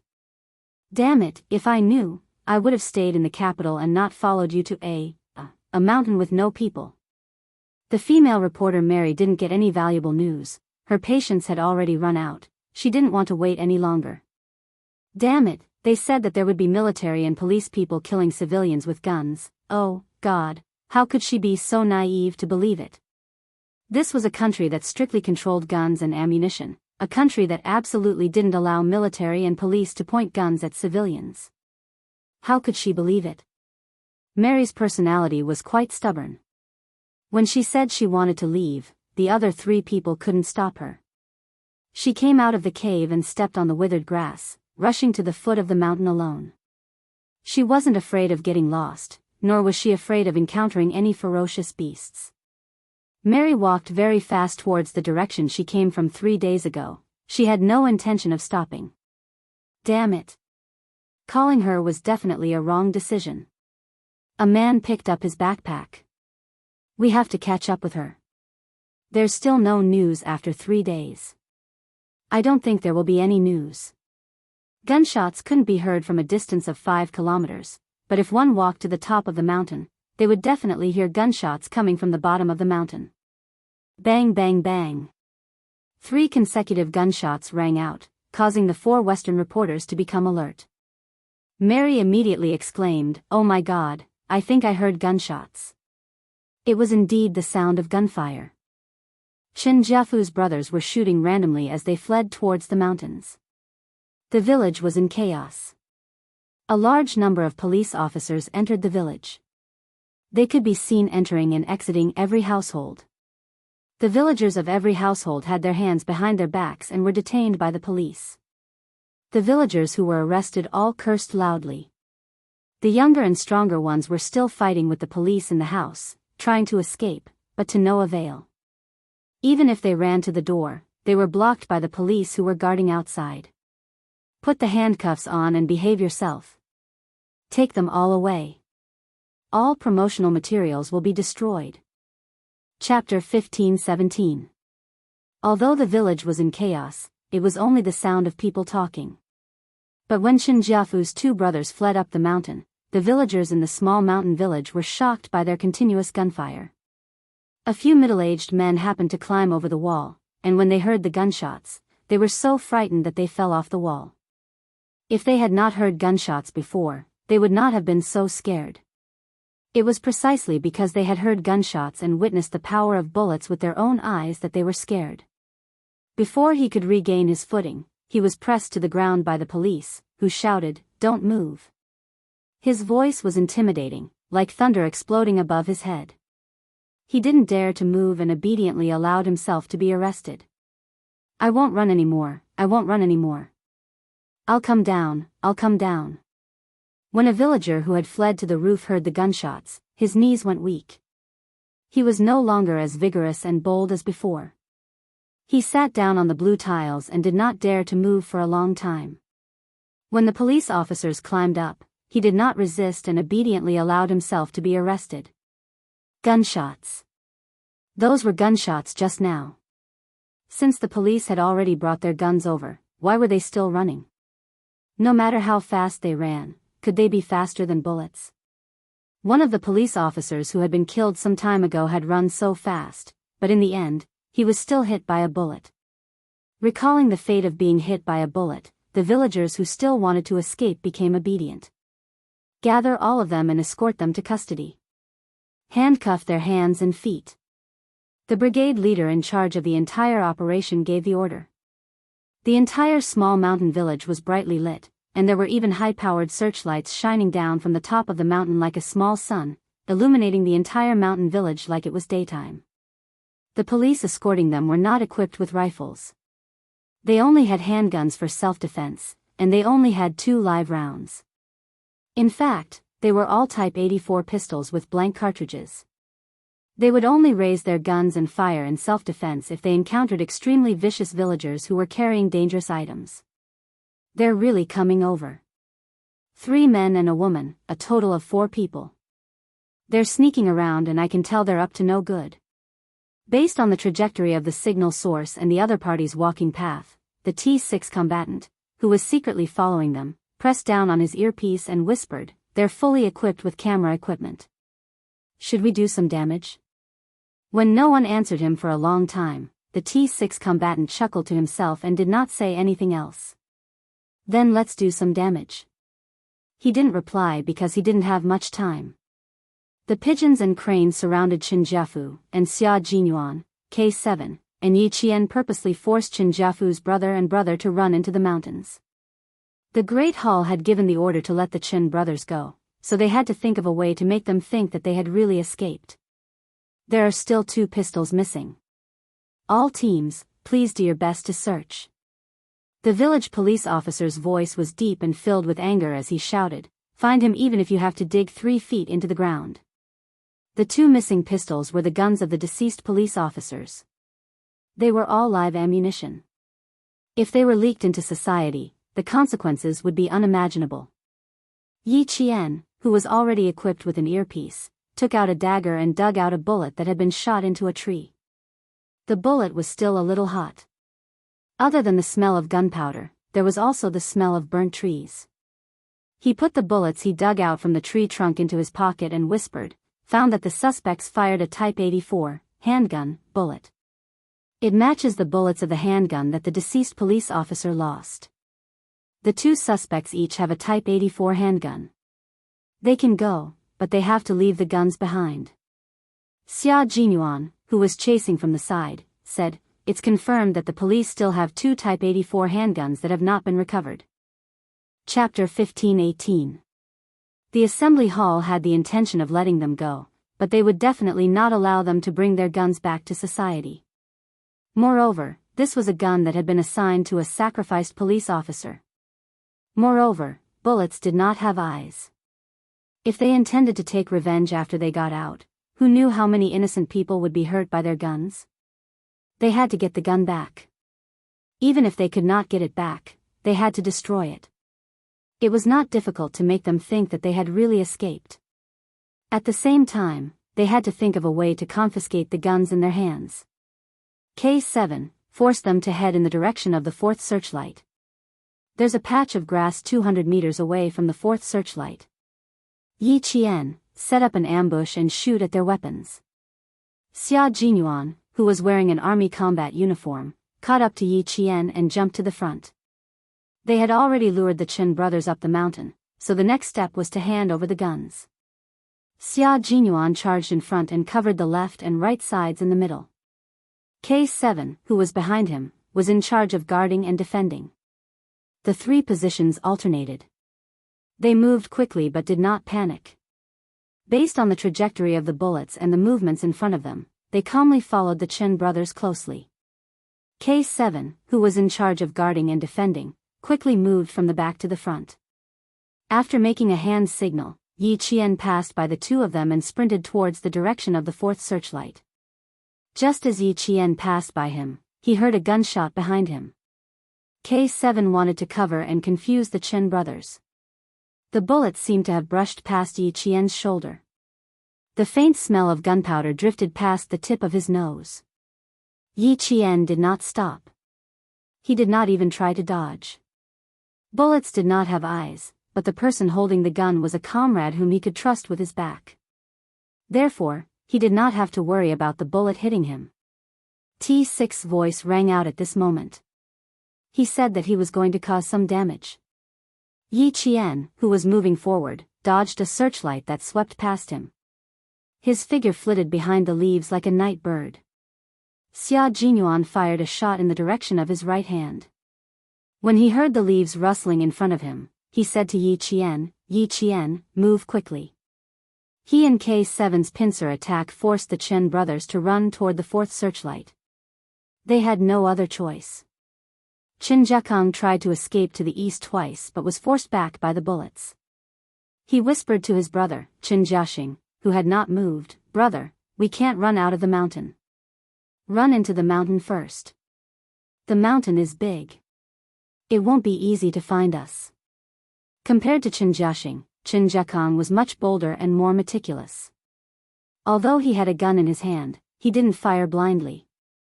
He was afraid that he would run out of bullets when he needed to rush out. "Let me catch my breath. I sprained my ankle." Qin Jiaxing was the second son of the Qin family. He was in his 40s, so his physical strength was naturally not as good as Qin Jiakang, who was ranked fourth. He squatted behind a bush and panted heavily. This matter had blown up. With so many police officers coming out at once, he panicked. Qin Jiakang panicked. "Second brother, if you continue to rest, you'll end up like third brother, waiting to be caught. Damn it, there seems to be a few policemen following behind us. We have to hurry up and run. The mountain is our world. As long as we get into the mountain, they won't be able to do anything to us."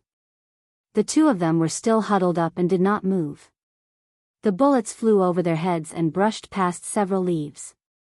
Qin Jiaxing was so shocked that he hugged a tree and hid behind it. "Why are you still hiding? Hurry up and run." No matter how bold Qin Jiakang was, he did not dare to fight head-on with bullets. He pulled Qin Jiaxing and ran into the forest. Chapter 15-19. The Qin brothers had always been close, so they didn't leave anyone behind when they were running.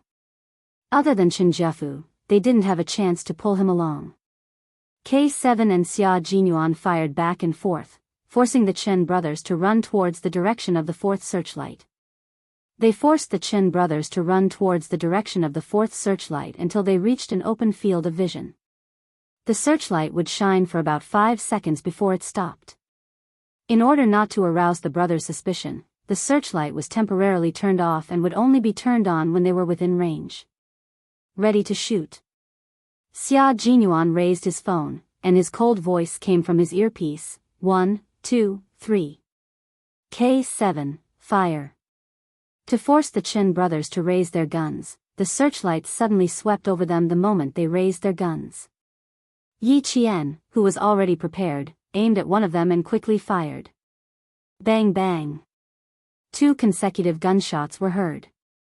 Yi Qian and Xia Jinyuan fired almost at the same time and fired at the same time. The 2 brothers' guns were hit by the bullets. The bullets collided with the barrels and sparks flew everywhere. Get down, second brother. Qin Jiakeng roared. He reacted the fastest. As soon as the gun left his hand, he threw himself into the grass. He even knew how to quickly roll to avoid being targeted by the bullets. Qin Jiaxing didn't react as fast as him. He only realized that he had to lie down after he roared. The 2 of them were so close to the ground that they wanted to bury their bodies in it. At night, the cool wind blew through the treetops, causing a rustling sound. The wind carried with it faint smoke as it blew past their noses and disappeared without a trace. Time seemed to pass very slowly. Qin Jiakeng didn't know how long he had been lying on the ground. When he quietly moved his legs, it felt like hours had passed. Fifth brother, it seems like, there's no movement. Qin Jiaxing's trembling voice came from the grass. Did they all leave? Qin Jiakeng didn't reply. It was shown on TV that it was best to lie down longer after the bullets were fired so that the enemy would think that they had run far away. Moving his numb legs, Qin Jiakeng quietly raised his head and looked around cautiously. It seemed like they all left. Second brother, let's go. Without further ado, Qin Jiakeng immediately stood up and ran into the mountains. The 2 figures disappeared from sight. Xia Jinyuan hugged the tree with both hands and slid down. T6, it's your turn. They've already run into the mountains. Find a way to lure the 3 men and 1 woman to the Qin brothers. Okay, give me half an hour, T6 replied. The T6 combatant replied. He easily followed behind the 4 Western reporters and began to operate alone for half an hour. Only he knew how he was going to act. Xia Jinyuan and the others didn't ask, nor did they say that they were going to support him. After going on several missions with them, Yi Jian had already figured out how they were compatible with each other. If they needed to carry out a mission together, they would definitely make arrangements in advance. If they were to act alone, they would also consider the dangers in advance and come up with countermeasures. Yi Jian picked up the pistol that was hit by the bullet from the grass and handed it to Xia Jinyuan. It's useless. The magazine can be ejected. Together with these 2, we've found all the missing pistols. The Guilin police didn't find any foreign weapons in the small mountain village.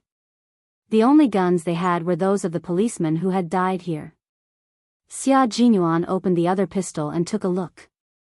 There were still 18 bullets left, which belonged to Qin Jiakeng.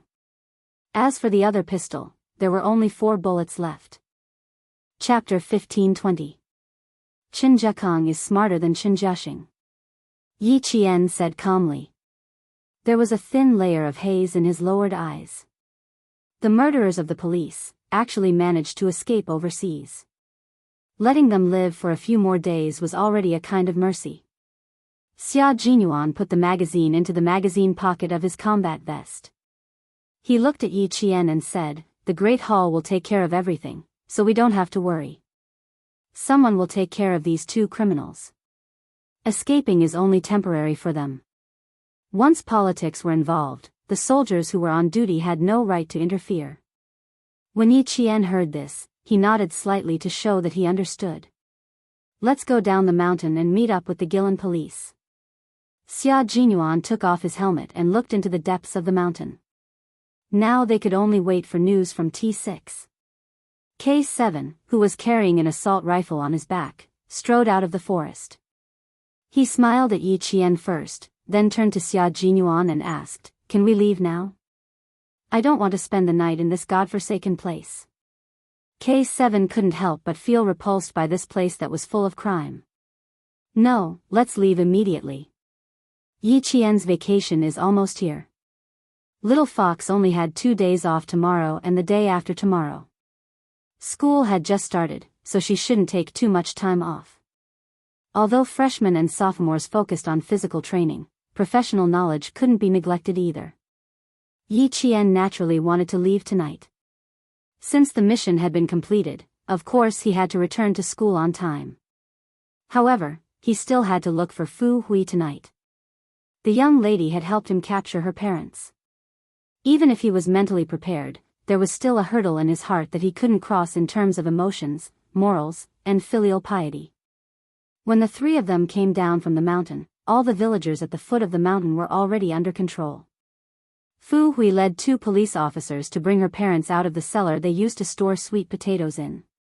She stood quietly in the darkness as she watched her parents stumble out of the cellar with hunched backs. She bit her lower lip and tilted her head sideways as she watched her parents stumble out of the cellar.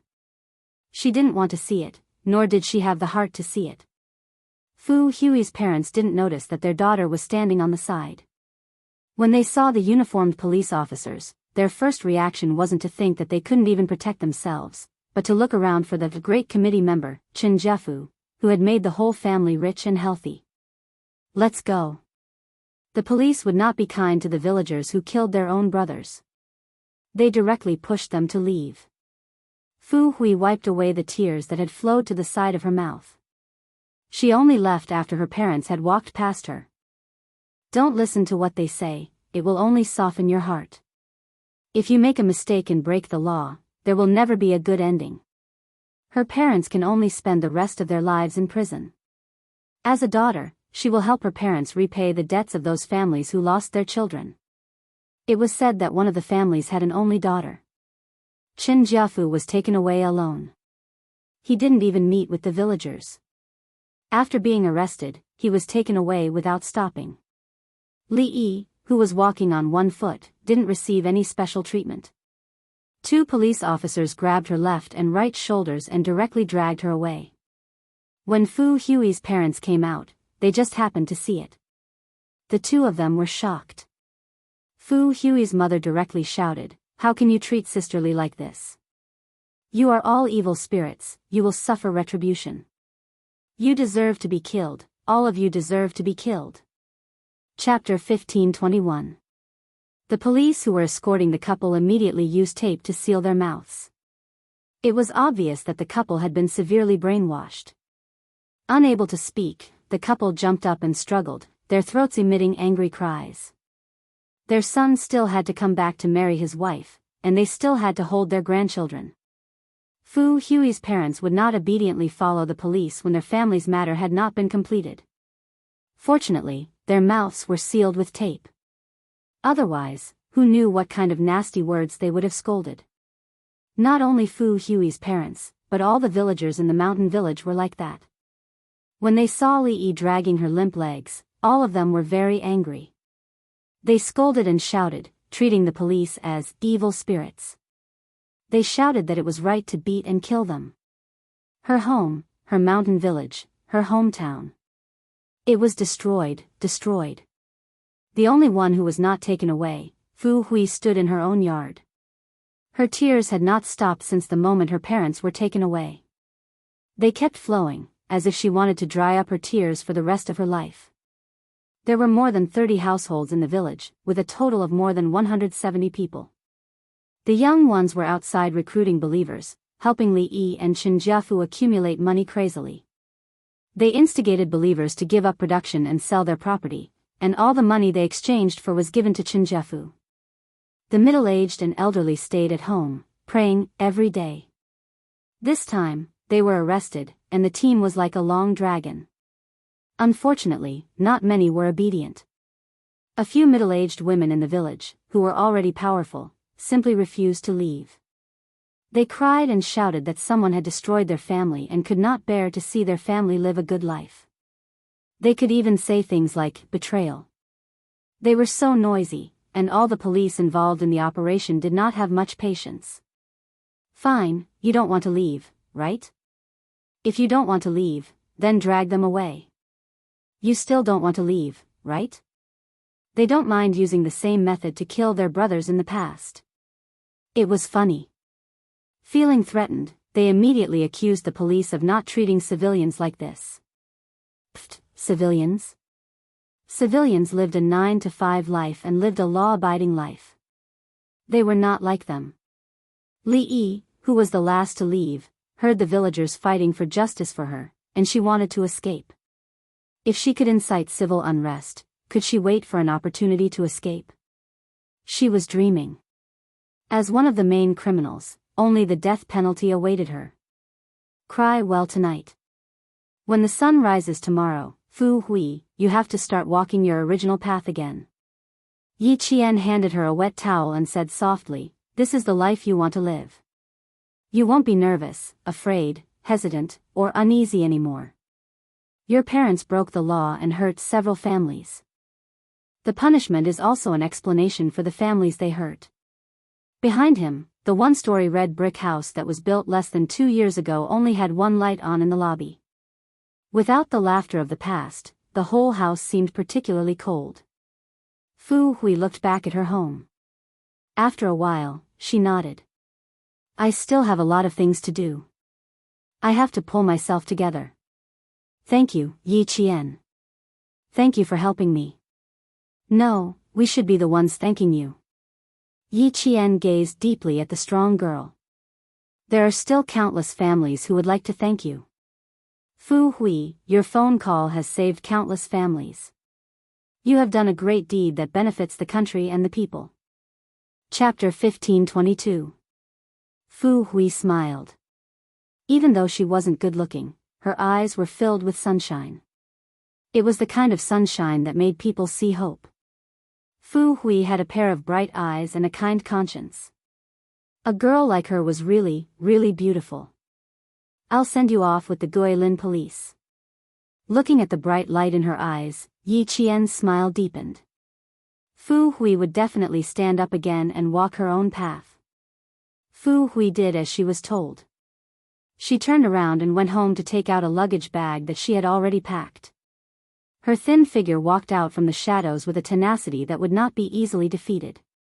Half an hour later, the Guilin police were still cleaning up the small mountain village. The T6 combatant, who was dressed in a combat uniform, came over to report. When he saw his comrade, he chuckled and strode closer. It's done. I even followed them for a while. The Chin brothers know one of the reporters. You don't say, that reporter speaks very fluent Chinese. He even has a northeastern accent to him. It's clear that he usually operates in the north. As he spoke, he said to Yi Qian, I've memorized his appearance. I'll have you draw it later. When the time comes, we'll submit it together with the report. Every time a mission was completed, a report was essential. The members of the Snowfield Brigade were not afraid of going to the battlefield, but they were afraid of writing a report. They could not fill in the blanks, could not exaggerate, and had to speak less nonsense. But they had to go into detail about the important points. They were so worried that they had to pull out a few handfuls of hair every time. There were even small leaves on his helmet that moved as he spoke. Yi Qian laughed and joked, you're really trying your best just to add one more page to the report. Oh, you know us well. The T6 combatant laughed and looked at Yi Qian with bright eyes. I think we can totally let you handle this. Girls are born to be tattletale. Xia Jinyuan stepped forward to defend his girlfriend. She's just assisting and still has to go back to school. She doesn't have time to deal with you. He turned to Yi Qian and whispered, ignore him. If this happens once, there'll be a second time. The two of you, separate a little. As the T6 combatant spoke, he squeezed himself between the two of them and stood properly. With a cold expression on his handsome face, he said calmly, "All right, let's continue." K7 did not understand what was going on. When he saw T6's expression clearly, K7 moved away indifferently.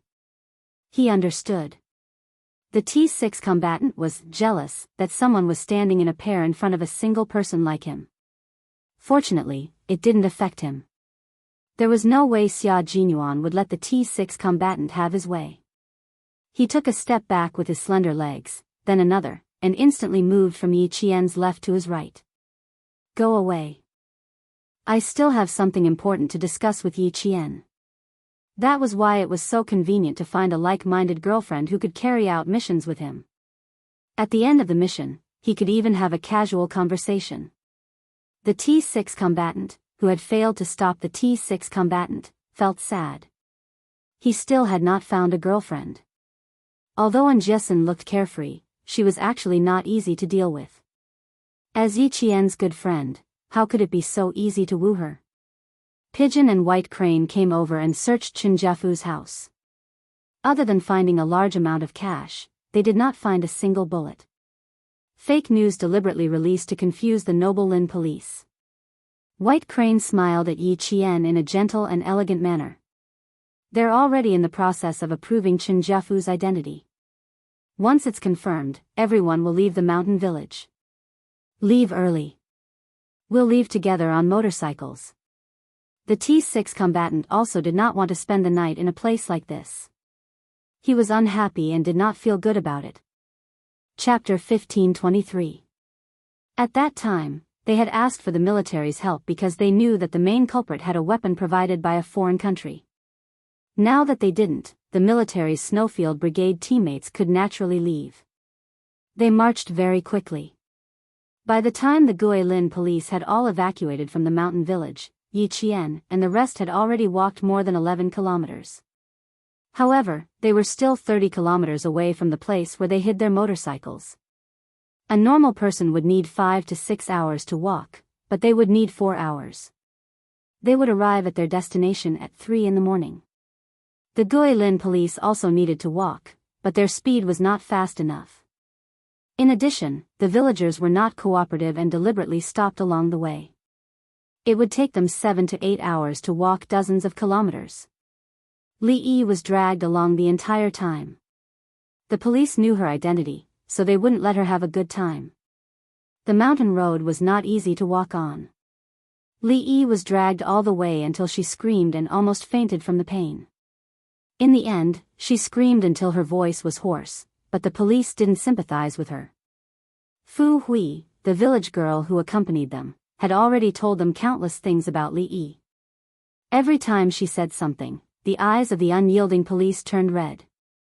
Abuse, humiliation, imprisonment, hanging and beating, feeding dog food, eating rotten rice. These were all used by Li Yi to deal with the girls who had been abducted. Some of the girls didn't make it and left just like that. Some of the girls were tortured and finally died in pain. Some of the girls had diseases that couldn't be treated and were still suffering. There were also girls who were forced by Li Yi to hit the wall. It was tragic. Li Yi knew that she didn't have long to live. Previously, when she heard Fu Hui talk about her, she still had the strength to be angry. Now, she didn't dare to think about what was waiting for her. Li Yi, who looked defeated, no longer had any hope. When she knew that Chinjiafu was also arrested, Li Yi instantly withered. Later, during the preliminary trial, she would answer whatever the police asked. Death penalty, it must be the death penalty. Not even a reprieve. Soon, Li Yi's crimes were collected and organized. A 36-page document was sent to the Director General. The Director General was furious. He slammed the table and stood up. You're not allowed to apply for a defense lawyer. No visitors are allowed. Detain her alone and interrogate her alone. This was only the preliminary trial. This was only the preliminary trial. If he probed deeper, he would unearth even more things.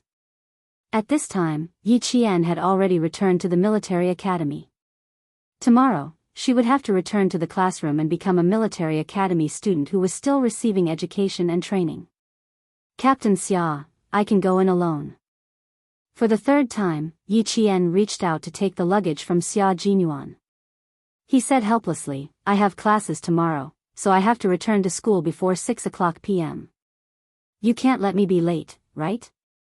Yi Qian was sitting in a suburban park about 5 kilometers away from the University of Science and Technology of China. It was already 4:30 in the afternoon. Xia Jinyuan refused to let go.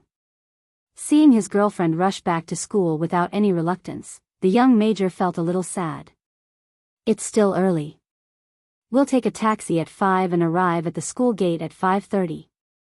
There's still half an hour to go back to the dormitory. Faced with his meticulous planning, Yi Qian didn't know whether to laugh or cry for a moment. With a smile in his dark eyes, he looked at the major who obviously had a motive. He raised his eyebrows and asked calmly, Tell me, what do you want me to do? Smart. The major, who couldn't bear to see his girlfriend leave, smiled elegantly. Then, he bent down and his handsome face slowly came closer. Kiss me for 3 minutes and leave immediately. Kiss for 3 minutes. Chapter 15:24. Yi Qian really didn't understand how he could be so frank about these intimate words. That's right, he was frank. He said he wanted to kiss her for 3 minutes, so he meant it. He told her very clearly what his intentions were. He told her seriously, clearly, and directly. Just like Xia Jinyuan, he would make a move when it was time. He would never wait. It was the holidays, so there were many tourists in the southern suburb park. There were many children flying kites on the lawn in front of the park. The adults were sitting in groups of 3 or 5, playing cards, chatting, and some were lying in the shade to bask in the sun. She looked around and was about to say something when Major Xia, who was tall and slender, smiled slowly. I've wanted to do something since last night, but I only said it tonight. Little fox, it took me a lot of courage to say it. Do you have the heart to reject me? I do have the heart to reject him, Yi Qian thought to herself. She looked up from his lean waist to the second button of his white shirt. It was not properly buttoned and was casually unbuttoned, revealing his sexy collarbone. Her heartbeat seemed to quicken slightly. She looked up and saw his Adam's apple moving up and down. His breathing seemed to be a little irregular. Xia Jinyuan was full of temptation in his military uniform. With his shirt on, he was obviously elegant and noble, but it made people's eyes linger on him even more. It was an abstinent temptation. Yi Qian exhaled softly, then her gaze fell on the handsome face that she could never get tired of looking at. She saw his serious expression and also his faint anticipation. One of them was studying, while the other was protecting the country. It was rare for them to get together even once in a few months. Last night, Bai He and the others were all there. In order to finish the report as soon as possible, everyone gathered together and worked hard to write the report. Meanwhile, she drew the faces of the Western reporters that T6 had seen and discussed with T6. After several revisions, she finally finished 4 drawings. When she went back to her room to sleep, Captain Xia and the others were still writing the report. Although they had been together for a few hours, they weren't alone. Now that she saw the hidden anticipation in his eyes, Yi Qian, who wanted to reject him, couldn't bear to.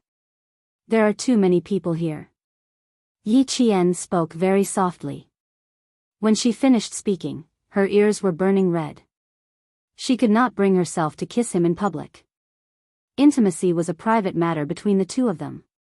It would be too embarrassing if others saw it. Xia Jinyuan smiled.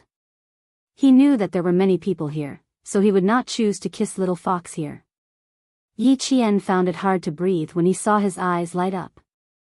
She glanced left and right with the corner of her eyes. Pursing her lips, she began to discuss in a low voice, there are people all around us, and there are people who keep looking in our direction. How about next time? He started to learn how to keep accounts. Fortunately, he was familiar with the South Suburb Park. It was easy for him to find a secluded place. His girlfriend was shy and didn't like to be looked at by others. Similarly, he didn't like to be looked at by others. It was better for the two of them to have a deep conversation in private. Hailing from an aristocratic family, the cautious Major Xia was not as unrestrained as the other young masters in the capital. He had always abided by self-discipline. We can change to another place, a place where we won't be seen. Major Xia, who had thought about it the entire night, would not let go of his girlfriend so easily. 3 minutes was too little. Yi Qian was stunned. She felt that he had already made arrangements and was just waiting for her to agree. He was already holding her hand tightly, as if he was afraid that she would go back on her word. Chapter 1525. Yi Qian didn't know whether to laugh or cry. Captain Xia, you must have planned this from the start. Ever since he was 14 years old, Yi Qian had been competing with him in a battle of wits and courage. He realized that it was too difficult to win against him. They pestered me too much last night. I tried to get up several times last night, but the T6 combatant blocked me. At that time, I really wanted to knock him out and lock him in the bathroom. Speaking of last night's incident, Major Xia was still gritting his teeth. His life was gloomy because he didn't have a good relationship with his comrades. Why did the T6 combatant block him? It was all because he didn't have a girlfriend. He said that he wanted his beloved comrade to accompany him through the long night. Captain Xia had a deep relationship with his comrade. Although he said those harsh words, there was a slight smile on his handsome face. It was obvious that he wasn't really angry. They walked from the bottom of the grassy slope all the way to the top, then went around the camphor forest. Major Xia, who was familiar with the path, brought his girlfriend to a slope where there was no one around. His slender fingers couldn't help but caress her fair and slender hand. He lowered his dark eyes and gazed deeply at her. There's no one here. Thump, thump, thump, Yi Qian's heart raced even faster. Even his heart was trembling. He slowly raised his head and met a pair of deep, dark eyes. There was a deep meaning in those eyes that made his heart burn and panic. 3 minutes. You'll keep track of the time. A second more is no less, okay? He slowly closed the distance between them, which was originally an arm's length. Looking at him, Yi Qian was thrown into his arms by his strength. She could feel his strong heartbeat. It was his heartbeat, a heartbeat that made her feel exceptionally at ease. His hand that was holding her changed into an embrace around her waist. His palm was so hot that her body couldn't help but tremble slightly. Thump, thump, thump. His heart was also beating very fast, each beat vibrating her eardrums. The corners of her mouth curled up slightly, revealing a comfortable and satisfied smile. She closed her eyes and reached out to wrap her arms around his muscular waist. This was really good. Leaning on him, she could truly feel his love. This was really, really good. The surroundings were very quiet, so quiet that only the two of them existed between heaven and earth. Yi Qian couldn't help but let out a sigh of contentment. She gently rubbed her cheek against his chest. After finding the most comfortable position, she didn't want to move.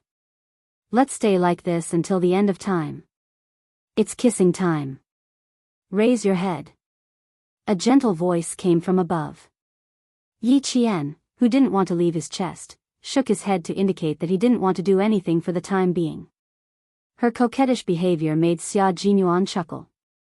She must be acting coquettishly in front of him. The expression in his deep eyes became increasingly gentle, like the sunlight jumping on a leaf, so warm that it made one want to pluck it and hide it deep in the heart. Xia Jinyuan said in a low and magnetic voice. He tightened his arms around his girlfriend who was acting coquettishly. You don't want to? Are you going back on your word? He hugged her very tightly, so tightly that her upper body seemed to be rubbed into his embrace. Yi Qian continued to shake his head, and pursed his lips into a smile. Regret? No. She just wanted to tease him for a bit. Her continuous actions not only made him feel coquettish, but also a little flirtatious. Major Xia, who had always been calm in his embrace, felt a little restless at this moment. She kept snuggling into his embrace. Sighing softly, Major Xia, who had already begun to react, moved closer to Yi Jian's ear. His voice was low and soft, yet sexy and hoarse. When you graduate from university, you have to be a professional firefighter. Chapter 1526. Yi Qian didn't quite understand what he was saying. She lifted her head from his embrace and blinked. How did this have anything to do with a professional firefighter? What an innocent little fox. She didn't know anything, but she was always able to seduce him. Not knowing anything was the real definition of seduction. His handsome chin rubbed against her ear. His breath carried his unique coolness as it sprayed by her ear. Then, he said something that sounded like an adult. Yi Qian was stunned. Stunned, she was stunned for a few seconds. Yes, this time his girlfriend understood. His thin lips curved upwards. His warm lips brushed against her earlobe. He wanted to say more, but Yi Qian's body trembled in his embrace. She withdrew her hands from his waist as if she had been electrocuted. How would she know that this was called seduction? She hadn't noticed it at first, but now that he reminded her, Yi Qian finally felt the change in him. Just like the last time when they rolled in the bushes, she clearly knew that his body had reacted. However, she was still in high school at that time, so she believed that he wouldn't do anything else. But now, she was older. She was 18 years old and considered an adult. What if? Yi Qian, who had never experienced such things in her 2 lifetimes, panicked. In the past, he had said things that made her blush. Although he did mean it, he had said it tactfully and vaguely. As long as she didn't expose him, she would be fine. But today, he had said it so blatantly. He had even said the word hard. Yi Qian felt that she was burning from the bottom of her feet all the way to her face. It burned until she suddenly opened her mouth. When she came back to her senses, Yi Qian realized that she had already bitten down on his chest. She had bitten down on the exact spot. This time, she couldn't clear her name even if she jumped into the Yellow River. How could she have bitten down on the exact spot on his chest? So impatient? No, you're deliberately seducing me. I have to stay calm. He spoke softly with a smile, but the pair of hands around her slender waist was like a heated iron pincer. They burned Yi Qian's skin until it was boiling hot. It was easy to say, but the spot on his chest had never been used by the opposite sex. The stimulation it received was extraordinary. It's time to let go, little fox. He had received a lot of training to resist temptation, but it had never worked in front of her. His body always reacted honestly, and he had no way to control it at all. As for the self-control that he was so proud of, it was not worth mentioning.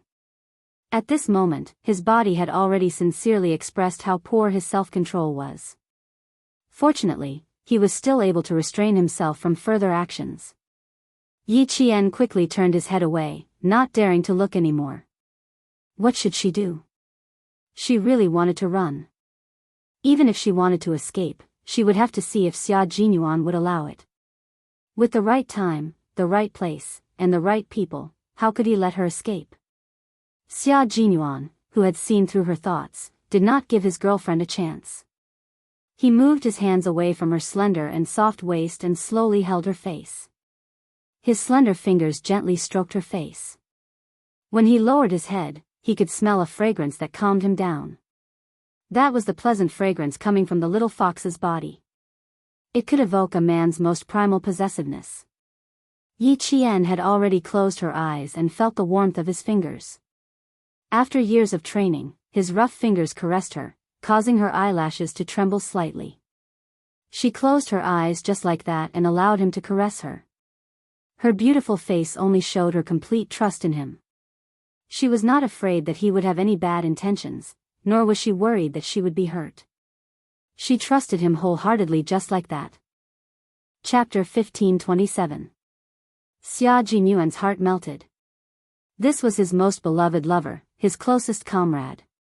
His dark eyes were half closed, and the tip of his handsome nose gently rubbed against hers. He couldn't help but take a deep breath. Yi Qian, his soft murmur was enough to express his deep affection for her. It was so gentle that Yi Qian felt as if she had fallen into a thick cotton ball. It was so soft that she couldn't help but stand on her tiptoes to welcome his kiss. Her cheeks were hot, but her heart was filled with joy. Kissing made people dizzy and made it difficult to breathe. She didn't know when her hands, which had been loosened, had once again wrapped around his waist. She hugged him tightly and slowly grasped the back of his shirt. Xia Jinyuan's kiss was very gentle, neither slow nor slow, and extremely patient. It was like when he was in battle, he used a silent and penetrating battle tactic to plunder the city. Xia Jinyuan. Yi Jian, who was trembling from the kiss, clutched his shirt tightly and leaned into his arms as if she was about to collapse. She let him lead her and felt the charm of the kiss. It was fragrant, intoxicating, and difficult to control. 3 minutes of kissing was a little long, but it satisfied Xia Jinyuan's little desire and relieved the discomfort in his body. Once the two of them, who were always separated, got intimate, it was like lava erupting from a volcano. Xia Jinyuan's hands tightened around her waist, deeply and deeply enjoying their time together. Yi Qian responded to him. Every time he couldn't help but call her name, she would get closer to him and let him feel her response. She loosened her grip on his shirt and climbed onto his shoulder. He kissed so deeply that Yi Qian imitated him and kissed him back. No one disturbed them on the grassy slope, leaving a large space for the intimate lovers. Birds chirped in the treetops, then suddenly flapped their wings and flew away quickly. Someone came, and it was almost 3 minutes. Time's up. Time's up, it's time to stop. Yi Qian, whose tongue was still in his mouth, reminded him in a muffled voice. She had no choice. She was fully immersed in the kiss, so she knew how long that the 3 minutes had passed. Xia Jinyuan wondered if he was still not good enough to kiss his girlfriend. His girlfriend actually had the leisure to count the time. He had to admit that he was a little shocked. Xia Jinyuan, who was comforted, suppressed the restlessness that had invaded his eyes. His bright and dazzling black eyes stared at Yi Jian, who still had her eyes closed. Her red lips were so red that they looked like they were about to drip, full of temptation to take another bite of the forbidden fruit. Xia Jinyuan, who was a man of action, lowered his head again and gently pecked her red lips. He let his lips touch the warmth of her red lips to relieve his thirst. Next time, I'll ask for 6 minutes. Adhering to the spirit of seeking truth from facts as a soldier, the restlessness in his body had not yet calmed down. He asked in a hoarse voice, "Is it because you haven't done it for a long time and have regressed? Otherwise, how can you keep track of the time so accurately?" "I can't even extend it," he said with a low chuckle. His voice was hoarse and full of the restlessness of a normal man. If they really kissed, Yi Qian's heart would open up a lot. She didn't feel shy anymore. It was clear that this kind of thing was new to her the first time, and she would get used to it after a few more times. There was also a young couple coming over. They came out of the forest and saw someone in front of them. They were obviously stunned. Chapter 15:28. Yi Qian smiled at them, then turned to Xia Jinyuan and said, "We have to give up our seats. Come earlier next time to reserve a seat." The major, who had calmed down, calmly picked up his luggage, but naturally held his girlfriend's hand and walked down the grassy slope. Behind them, the little girl was stunned. "Wow, that guy is so handsome." "The girl is prettier," the little boy said quickly. Then, the little girl was unhappy, and the little boy had no choice but to lower his head and apologize, trying to make his girlfriend happy. Their love could be squandered, and they could argue over small things without any scruples. This kind of love was close to life, plain and sweet. And their love would not lack speed and passion. Perhaps the next time they met, they would be facing artillery fire, bullets whizzing past their ears. He would say, "Cover, advance," and she would say, "Clean up." Love on the battlefield, love in the flames of war, was soul-stirring and had no regrets. The sun began to set in the west. This time, Yi Qian did not let him watch her leave. She took the luggage and smiled at him. "Captain Xia, I want to watch you leave." Xia Jinyuan helped her change into the student uniform and buckled the collar that represented her identity as a student. Okay, you can send me off. She did not refuse. It was either him sending her off, or she sending him off. His back was tall and stalwart in the sun, and he had the majesty of a soldier as he walked. She kept staring at him, unable to look away for a long time. Xia Jinyuan needed to go to the southernmost sea of China. He would meet up with the Devil King, Li Jinyan, and start preparing for the international competition next year. He left in a taxi and waved goodbye to the slender figure still standing at the school gate. See you next time. See you next time. Yi Qian waved back and also mouthed back. Next time, they would meet again. After entering the school, Yi Qian, who had successfully completed his mission, immersed himself in his studies. After completing her professional courses, she began a simple but not boring military school life. A week later, she received a call from the military headquarters, telling her that she had made another contribution. Fu Hui has been arranged to study in the city. The school has waived her tuition fees and a company will sponsor her until she graduates from university. Major General Lu briefly explained what had happened so that Yi Qian, who was concerned about Fu Hui's future, could rest assured. He was indeed relieved. A kind and righteous girl must have a good ending. Qin Jiafu, Li Yi, and the villagers who participated in the killing of the police were sentenced to death. Among them was Fu Hui's father, because he used a mountain axe to participate in the dismemberment. As for Qin Jiakong and his brother, Qin Jiaxing, who had fled abroad, they thought that everything was fine. Little did they know that they had been closely monitored by our country. Once the diplomatic operation was launched, their lives would also come to an end. Yi Qian did not ask about the arrangements in the Great Hall. Captain Xia had reminded her that as a soldier, she only needed to listen to orders. She should not stand up when she was not allowed to speak. She should not question any decisions made by the higher-ups. Obeying orders and following orders was a discipline that a soldier must abide by. Why was it said that a soldier's duty was to obey orders? That was because this duty was the belief and the purpose of the army. She thought that the Major General was only contacting her because of Fu Hui, but she didn't know that there was another important matter waiting for her. The Major General's smiling tone gradually became serious. He only coughed lightly. Yi Jian, who was holding the topic, stood at attention reflexively and waited for the Major General to speak. Chapter 1529. Yi Qian could vaguely guess what the general was going to say to her.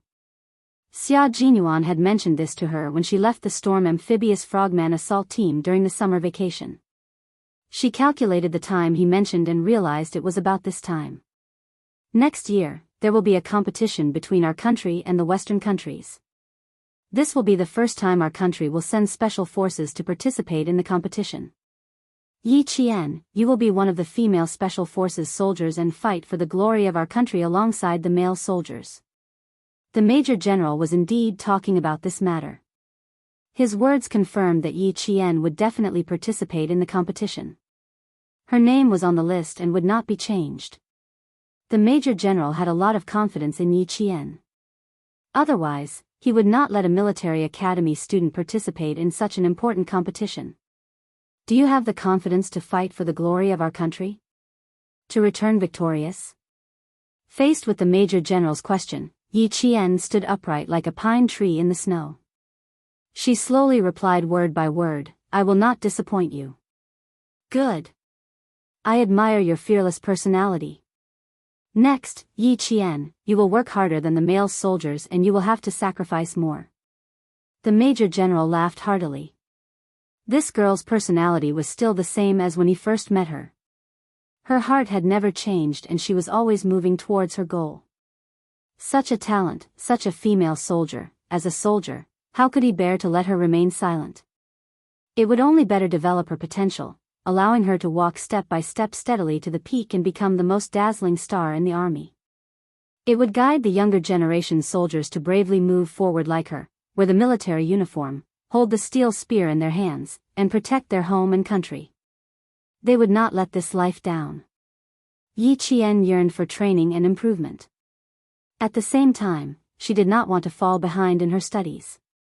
However, from the Major General's words, it seemed that she would need to take time off for training. Then, she would definitely fall behind in her studies. This was something she did not want. She asked, "Major General, do the military and the school have any plans for my studies?" After all, she was still a student. Her studies could not be completely separated from her life. She wanted to know how the military and the school would communicate. "Don't worry about that. The military will have a plan for your studies." The Major General laughed even louder. The girl had always been looking for room for improvement. She never wanted one thing to cause another to fall behind. Her ambition had always been big. Studies were naturally important for a military academy student. That was why she would have to work harder than the male soldiers. With the Major General's words, Yi Qian felt relieved and hung up to wait for her to leave to do so again. The school's initial reaction to the military's arrangements was only to say one word. "Isn't this nonsense? Let a student leave to participate to train for a month. To train to come back to study. I can't agree to this. To be to the school. To be to make." The principal and the dean, who were sitting at the top, looked at each other. The principal bent his hands and placed them flat on the conference table. His fingers lightly tapped on the table.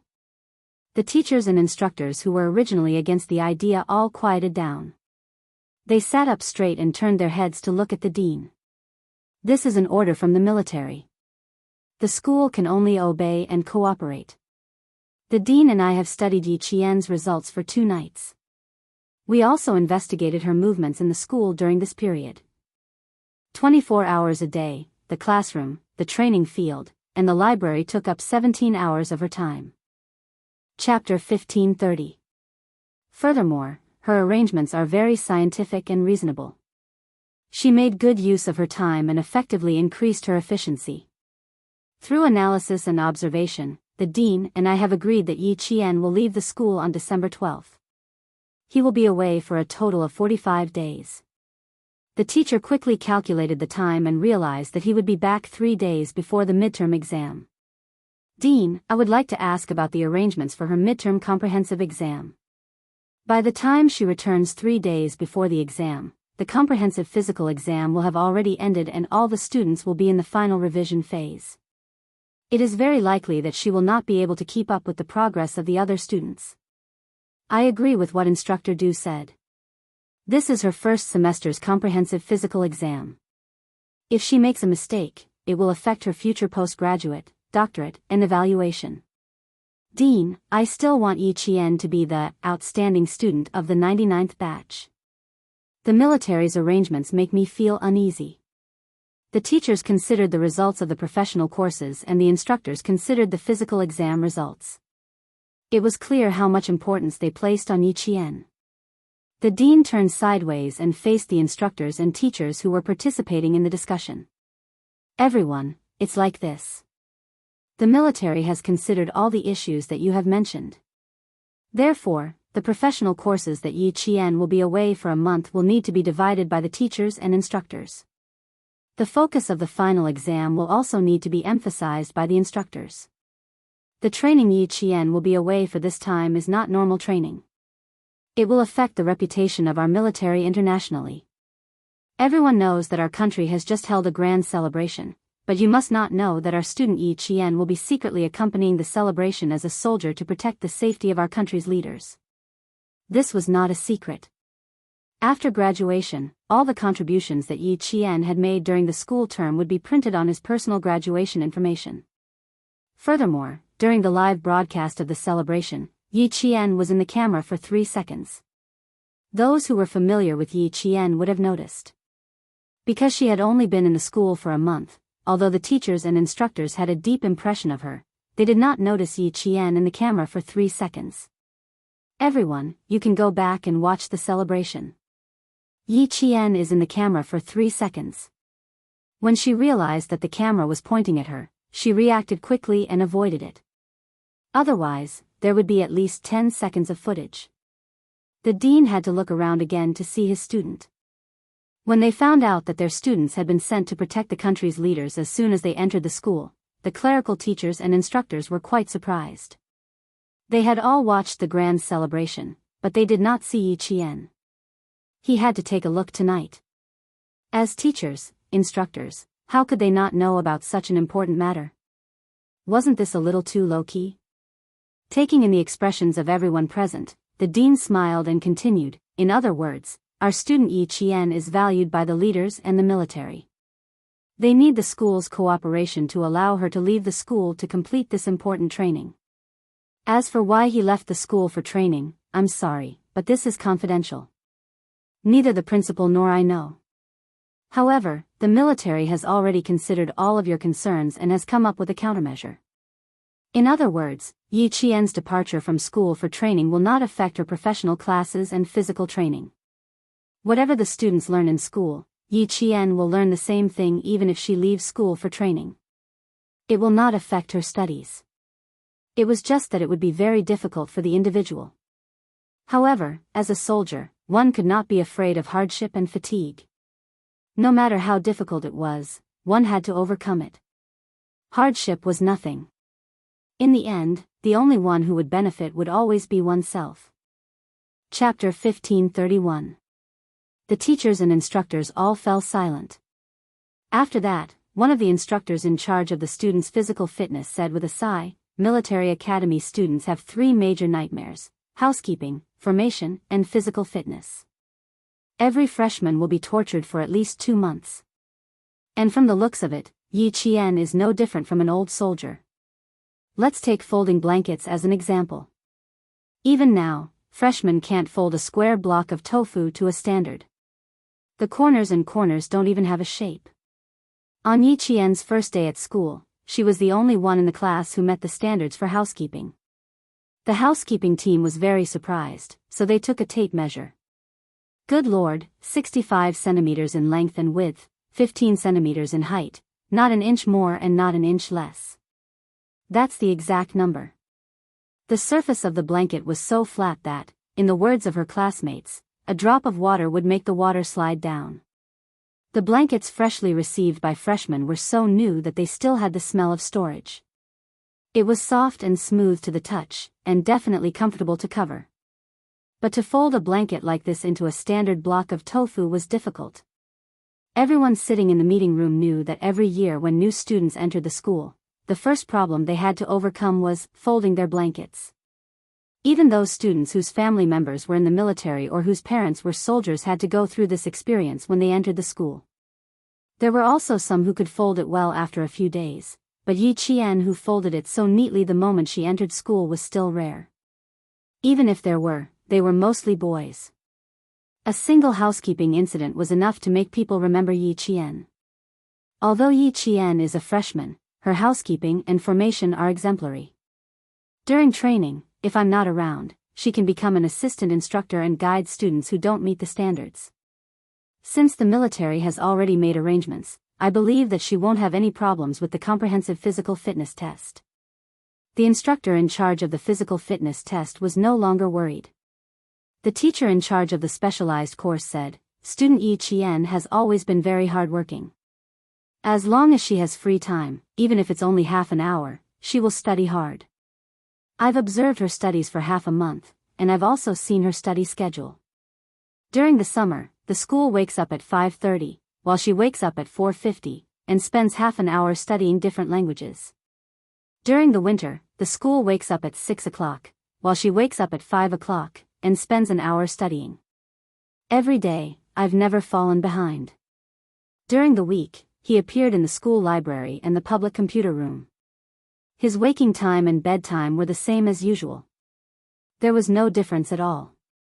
Not only was he talented and intelligent, but he was also very hardworking. Even though his overall grades were above the rest of the year, he had never once slacked off on himself. Day after day, there had never been a change in his perseverance. For such students, even if they hadn't graduated yet, they could already see a bright future ahead of them. As expected, they were all chosen to secretly protect the country's leaders during the celebration. The teachers and instructors in the conference room didn't even have the chance to accompany the country's leaders. smart, hardworking, and knowledgeable. The corner of the teacher's mouth curled up into a slight smile. Such a student was hard to come by. After discussing this matter, there were no more doubts. The matter of Yi Qian leaving school for training in the middle of December was decided and would not be changed. Yi Qian didn't know that the principal had specially organized a meeting for her departure from the academy for training. Ever since she found out from the Major General that she would be away for about a month, her study schedule had become even more packed. It was so tight that it was hard for the girls in the same dorm to see her. Chapter 1532. There were only 3 girls in the class, so the whole class would know if anyone made any noise. Yi Qian was one of the top students in the class, so if she made any unusual movements, the whole class would know even faster. Freshman training was more important than studying, so every student took the time to rest after a day of training. Some students with weaker physiques, who hadn't gotten used to the high-intensity training, would doze off during class. Under these circumstances, Yi Qian, as a girl, was still able to study every day, listen carefully in class, and never doze off. From September to October, she had already conquered the whole class. Now, she was even working a night shift. Last night, all the students in the class participated in a 5 kilometers run. After the run, they were all exhausted. They returned to school at 7 p.m. and dragged their legs into the dormitory. They didn't even have the energy to shower, so they directly laid on their beds to rest. But Yi Qian didn't. After showering, she said goodbye to He Jing and Su Wen, then went into the library to study. After the 5 kilometers run in the morning, she could still study until midnight. The next morning, He Jing held her forehead and said to the boys in the class, "She's so strong-willed, we can only look up to her. You and Su Wen have worked hard." The boy, Qian Yanjun, looked at her with heartache and said, "Living with her, the psychological pressure is huge. The scariest thing wasn't that someone was better than you, but that someone better than you worked harder than you." He Jing nodded heavily, grabbed the books on the desk, and said through gritted teeth, "I have to work hard, look at Yi Qian every day, and then motivate myself." As a military school student with great ambitions, how could she be inferior to her? "You girls are so fierce, how can we boys endure it?" Qian Yanjun also grabbed the books on the desk, his eyes wide open, digesting the professional knowledge he had learned. After reading for less than 5 minutes, Qian Yanjun couldn't help but close his eyes. So tired, so sleepy, he wanted to lie on the desk and sleep for a while. It was too difficult. Yesterday's 5 kilometers run hadn't allowed him to recover his stamina, and today's morning exercise, he just wanted to sit in the classroom and have a good sleep. A few minutes ago, Qian Yanjun was still talking about how he wanted to rise up. Now, his head was dizzy. He turned to look at He Jing. Good Lord, she had already fallen asleep on the table. There were 45 students in the class, and all of them had once been top students. However, entering a military academy where training was even more arduous than studying, the strain on their bodies was so great that it was very difficult for them to balance their studies with their training. He Jing and Qian Yanjun were the epitome of the entire class. The high-intensity and high-load training every day made it difficult for these straight-A students to focus on their studies. Furthermore, if you were not good at military affairs, internal affairs, or formation in the military academy, the negative impact would often be greater than the negative impact of not being able to study well. Therefore, even if the students knew that they were not able to balance their studies well, they were not worried. After all, as long as you didn't fail your subjects or take make-up exams, no one would find trouble with you. After a long time, the focus naturally shifted towards military affairs, internal affairs, formation, and physical fitness. However, Yi Qian didn't. In class, she listened attentively, took notes, and after training, she combined study and rest into one. She let study become rest, and rest become study. She never missed a single class. She always knew what her dream was, and had always worked hard to achieve it. The hard work she was going through now was all for the sake of becoming an outstanding Special Forces soldier like Xia Jinyuan. So what if she had to work a little harder now? Chapter 1533. Yi Qian was never confused or discouraged. She kept her original heart and kept moving forward steadily. She was a simple but extraordinary girl. After October, it was November. The city where the University of Science and Technology of China was located had become cold. The students were wearing slim-fit winter clothes with overcoats on the outside. They were the kind of people who walked on campus with their own style. Just looking at the back of a student would make one feel that they were incomparably handsome. The camphor leaves on the campus fell one by one. A thick layer of camphor leaves could cover the campus in one night. After walking out of the library, Yi Jian and Song Zhiqiu were discussing a major topic while walking. At this moment, Yi Jian felt a little lucky. When she had chosen her major, she had followed Xia Jinyuan's advice to give up the technical major and choose the commanding major instead. Command majors focused on military training, while technology majors focused on cultural knowledge. It seemed that technology majors were relatively easy, but that was not the case. Technology majors not only had the same physical training, but they also had a lot of academic work. In the second half of the second year, the laboratory, classroom, and training ground almost had the same amount of time. The University of Science and Technology of China was famous for its technology majors, and the school emphasized this aspect. Therefore, technology majors tended to work harder than command majors, which made it difficult for them to balance their academic work with their training. The University of Science and Technology of China was one of the best military schools. It had cultivated countless missile researchers, scientists, technology experts, and new commanding officers. It was indeed a wise move for Yi Qian to avoid technology majors. After all, her development direction was not to join the laboratory with a military rank, but to go to the front line and become a special force soldier. Yi Qian was an infantry joint training program, which meant that she had a double major in science, engineering, and military. In the first 2 years after entering the university, she would receive a unified education and basic military and political training. In the second semester, according to the needs of the military branch and the training objectives specified during enrollment, as well as her personal interests and strengths, she would choose a joint training major within the prescribed scope. Yi Qian chose Command Automation Engineering, which had 8 main courses. Again, it was Xia Jinyuan's suggestion. Her personal ability had reached the standard, but her technical level was just at the beginning. Command Automation Engineering had a strong professional content. Military operations research and information acquisition technology courses would be of great help to Yi Qian in the future. According to Yi Qian's personal ability, Xia Jinyuan carefully studied, analyzed, and discussed with Major General several times. Finally, he let Yi Qian choose Command Automation Engineering for joint training. Yi Qian chose it. Actually, she needed to spend a lot of time, but it was still less than the technology majors. Song Zhiqiu's choice of course, for more than 10 days in the city. For the first time, the school did not arrange any training subjects.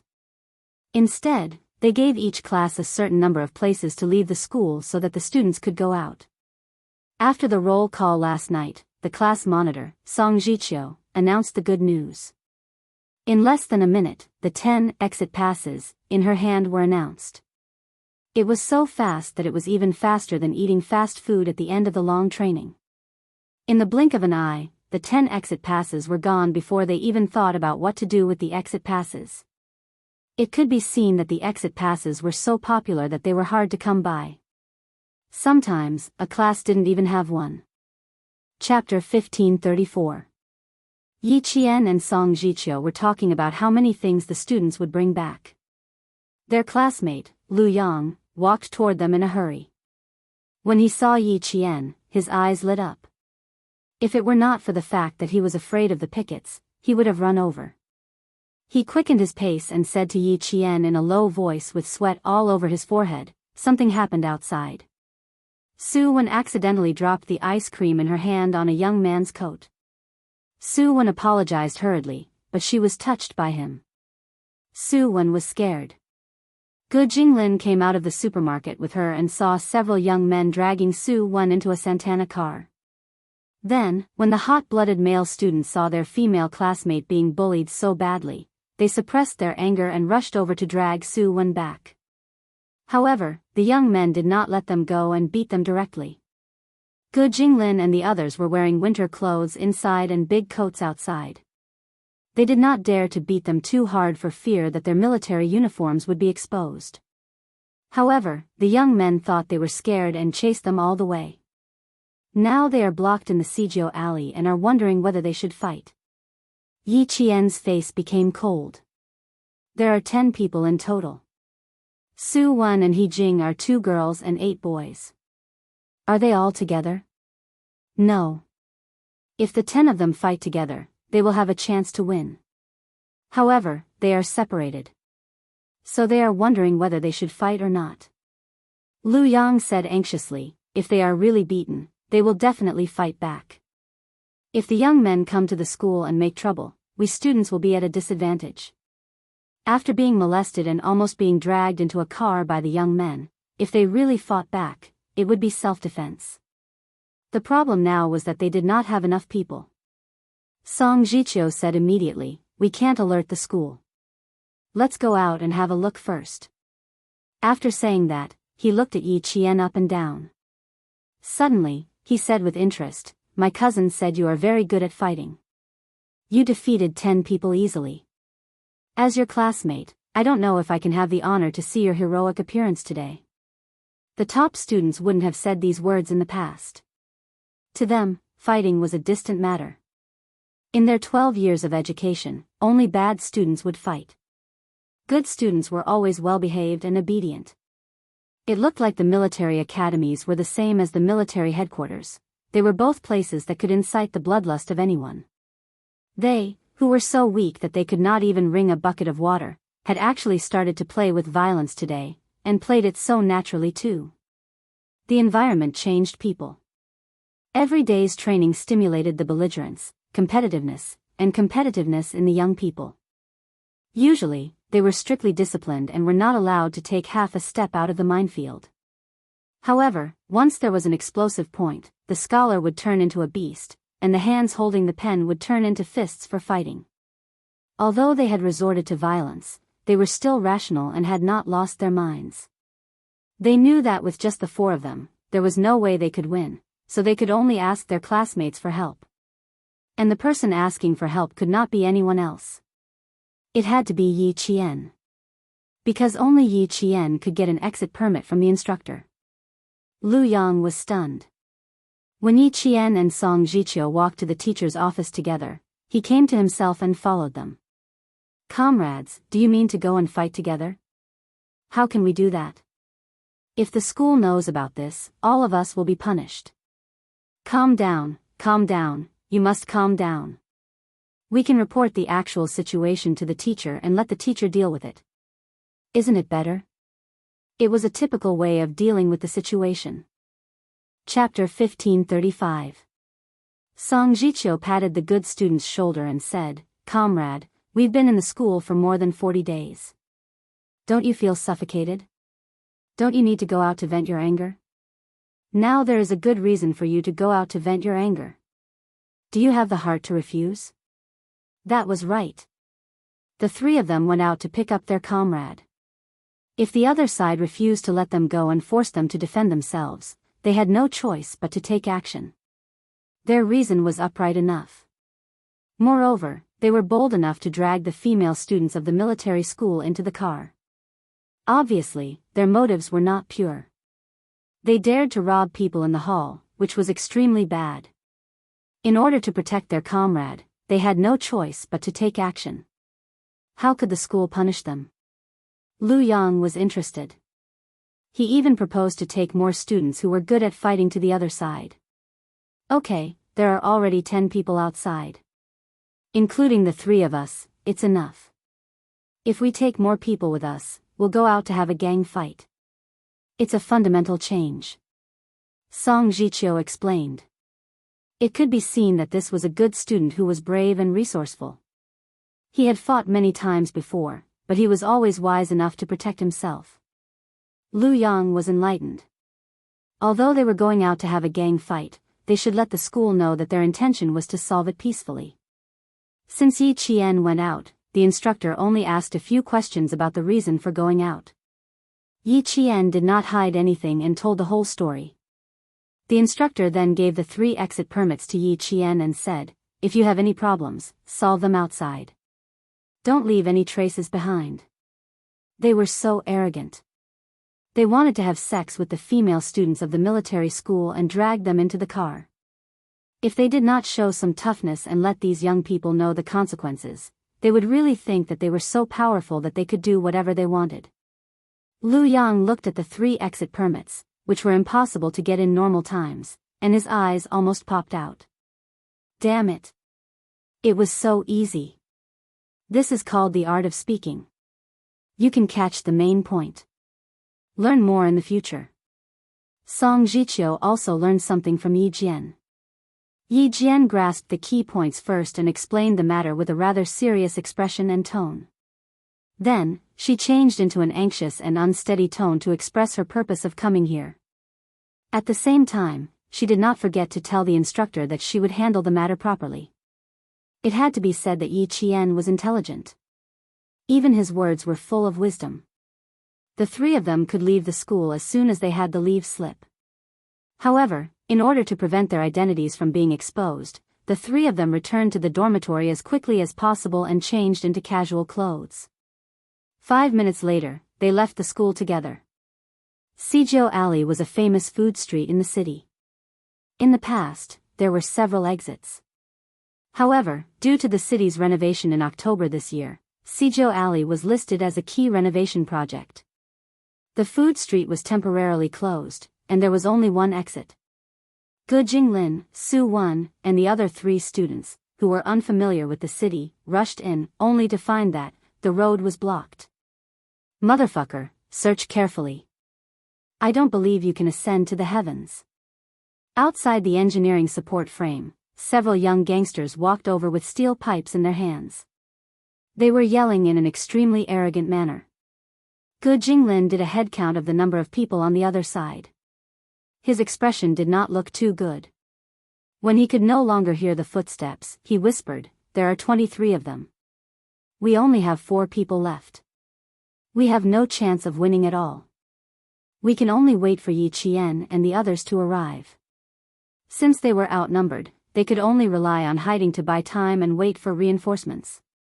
Fortunately, they had found a place to hide. Otherwise, if they ran into them, they would definitely beat them without hesitation. Facing the steel pipes in their hands with bare hands, Ge Jinglin felt his teeth ache at the thought of it. Maybe he would be beaten until his bones were fractured. Chapter 1536. The 2 of them had no way of sneaking out, so they purposely ran into Sijiu Alley, thinking that they would be able to get rid of those gangsters quickly. Little did they know that Sijiu Alley had started to be renovated after they had not gone out for more than 40 days. Fortunately, there was a construction site here. Wu Bingxing directly snuck into the construction site office and called the school. Otherwise, they would not be able to make it back to school on time. The exit permit only lasted for 5 hours, and now more than 3 hours had passed. Su Wen looked at the time and felt a little anxious. What should we do? It's almost time to enter the school. Will we be late? Although Su Wen's father was in the military, she had always been carefully taken care of by her family. Although she was not arrogant, she was a well-protected and delicate girl. One must know that her father had forced her to enter the military school in order to get rid of her arrogance. Her family was well off, and she had received a good education from a young age. From kindergarten to high school, she had attended a famous school in Beijing. Although her classmates had bumped into each other and fought with each other, Su Wen had never been in a fight before, let alone encountered something like today. If the male students in her class had not appeared in time, Su Wen might have really been dragged into the car. Now that she thought about the previous scene, Su Wen's calves were still trembling. However, if it had been in the past, she would have been scared to tears. She would not be able to calmly think about whether her classmates would be late. However, Wu Bingxing shook his head. No, the reason why I asked Lu Yang to call Yi Qian out is because I know that Yi Qian is a very punctual person. She will not let us be late. You don't have to worry about that. Dabing, guard your back. Don't get ambushed. He also reminded the other male student, Yuan Dabing. His words made the other 3 people sigh in relief. Indeed, Yi Qian would definitely watch the time carefully and not let them be late. Now, they did not know how many people she would bring out. 5 should be possible, but 10 was unlikely. There were a total of 45 people in the class, and 10 people had already come out. If 10 more people came out, almost half of the class would come out. It was impossible. 5, there should be 5. But before Yi Qian arrived, the 4 of them had to be careful and hide. They had been military academy students for a few months since the summer break, so they more or less knew a little about tactics. The 4 of them arranged for Gu Jinglin and Wu Bingxing to watch the front while Yuan Dabing watched the back. As for Su Wen, she was temporarily allowed to rest. Just now, when she was pulled back from the gangster's hands, her small face was pale. It was obvious that she was scared to death. Outside, more than 20 hooligans were holding steel pipes and intentionally banging on the ground in the alleyway, making ping ping ping ping sounds everywhere. The arrogant words coming out of their mouths never stopped. They knew that the person was in Sijou Alley. Although they hadn't found him yet, they would definitely come here. They would block the entrance and exit. Let's see how long they could hide. How dare they embarrass me? I'll beat them to death. To them, fighting was a common occurrence. Today, they had lost face in front of their brothers. If they didn't get back at them, how were they going to survive? Fighting was their favorite method, but they were all cowards. They didn't dare to come out and fight alone. They loved to call a group of people, thinking that they were aggressive and very impressive. Actually, to put it bluntly, it was all for the sake of their face. Gu Jinglin and the others pulled Su Wen and ran, making the hooligans think that the other party was easy to bully. Being slapped in the face by someone easy to bully was even more embarrassing. If they didn't get back at them, they wouldn't be able to raise their heads. Chapter 1537. For the gangsters, their reputation was more important than their lives. Sijou Alley was not far from the school. It was a 6-stop bus ride. Yi Qian, Song Jiqiu, and Lu Yang got off the bus and headed straight for the place Wu Bingxing had told them about. The 3 of them trotted, for fear that their classmates would have been taken advantage of if they were late. There was a steel pipe support at the entrance. Several workers wearing construction helmets were squatting by the side, smoking and chatting. They did not care about the sound of ping ping pang pang coming from inside. It was normal for construction sites to make such sounds. The workers walked past them without stopping them, but raised their heads to look at them. Although Sijou Alley was being renovated, there were still some residents who had not moved out in time. The construction team could not wait that long. They were working while waiting for the residents to move out. It was normal for people to come in and out. However, there were a lot of new faces coming in and out today. Seeing Yi Qian and the other 2 enter the alley, the construction workers continued to rest and chat. After entering the alley, Yi Jian saw 6 young men with steel pipes in their hands. They were standing unsteadily without any proper posture. Yi Jian narrowed her eyes slightly. No wonder Gu Jinglin and the other 3 had to hide. They had controlled objects in their hands. If they fought, they would be at a disadvantage. They have steel pipes in their hands. Lu Yang muttered softly. He, who was originally walking side by side, was 1 step slower. He walked behind Yi Jian and said, Yi Jian, you walk in the middle. Don't panic. I saw a lot of planks just now. Let's take a plank to defend ourselves later. Song Jiqiu turned her head to look at Lu Yang. Inadvertently, she saw Lu Yang raise her right hand and gently caress her left wrist. Vaguely, Song Jiqiu seemed to see thin silver ornaments wrapped around her hand. Without thinking much, she said to Lu Yang, don't be too nervous. Let's find everyone first. I am not nervous. Yi Qian is a girl. It's normal for a boy to protect a girl. Lu Yang swallowed with difficulty. The expression on his face was a little tense. It could be seen that he was actually nervous. It felt a little strange to be protected by a boy. Other than her comrades covering and protecting each other on the battlefield, Yi Qian had never been protected by a boy in real life. During the first class of the semester, the teacher came in and wrote the word comrade on the blackboard. Then, he called out names from the roster and asked the freshmen to stand up and explain what a comrade was. After everyone's explanation, the teacher wrote a line of words on the blackboard. The person who can carry you back from the pile of corpses is your comrade who will never leave you. This sentence really shocked all the students. The only ones who can leave danger to themselves and safety to you are your comrades. You are me, and I am you. We trust each other, rely on each other, and protect each other. The first class of the semester was a class that struck directly at their hearts. Lu Yang was nervous, but he still subconsciously knew to protect his comrade.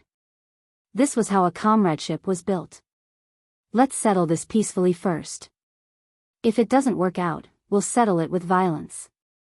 Yi Qian did not let him go last. The three of them stood side by side again. In my opinion, these people are just tigers made of paper. If they really fight, they will be more cowardly than the other.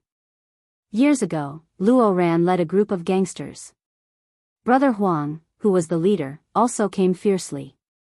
In the end, one or two of them knelt down in fear and begged for mercy. It could be seen that gang fights were generally done by cowards. Why would a daring person need to ask for help? He could directly kill everyone single-handedly. Chapter 1538. Lu Yang was a little nervous at first, but after hearing what Song Jiqiu said, he felt a little funny. Looking at those people who were wearing all kinds of tight pants and wrapped their bamboo-like legs, he couldn't help laughing out loud. They are as thin as hemp sticks. I think I can beat two of them by myself. Anyway, he was a man with some abdominal muscles. Don't be so confident. Don't let Yi Qian protect you. Song Jiqiu laughed in a low voice and teased Lu Yang.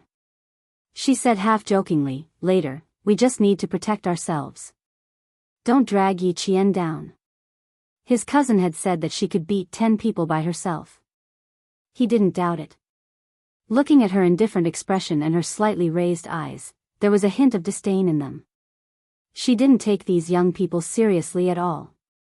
It could be seen that she was very confident. Yi Qian asked him with a smile, how many can you beat? 3. 3 is enough.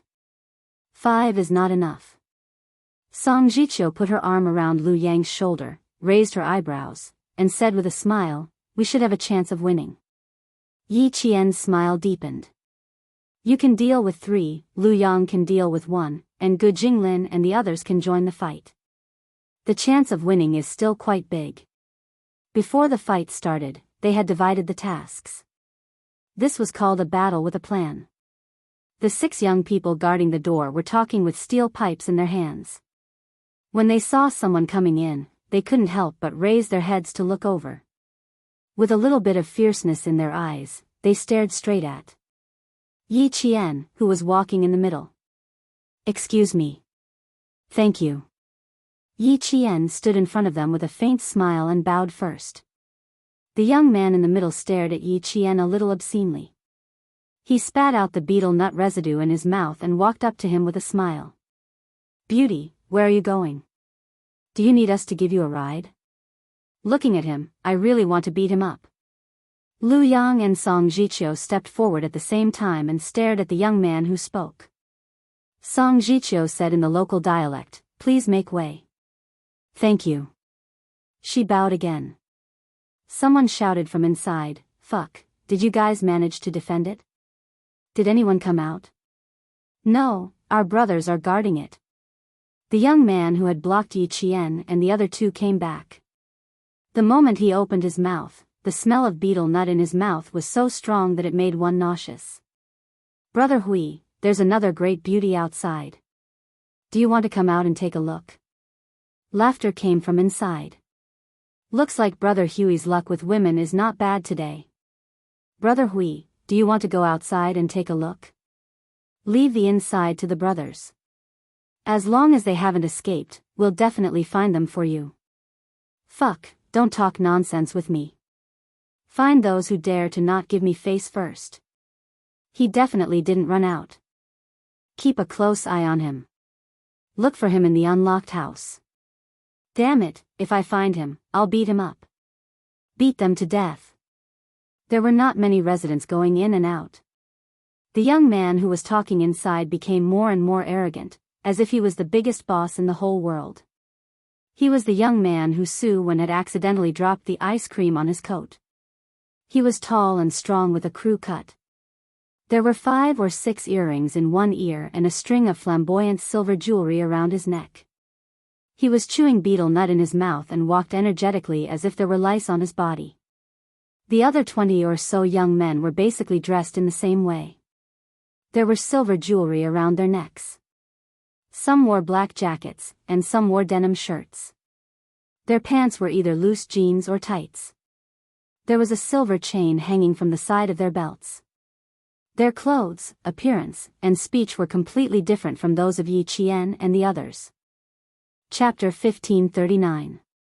When the young man who was blocking Yi Qian outside heard the voices inside, he laughed heartily and said, "Huizi, don't regret it if you don't come out. The beauty will be snatched away by me later." Even his laughter was annoying.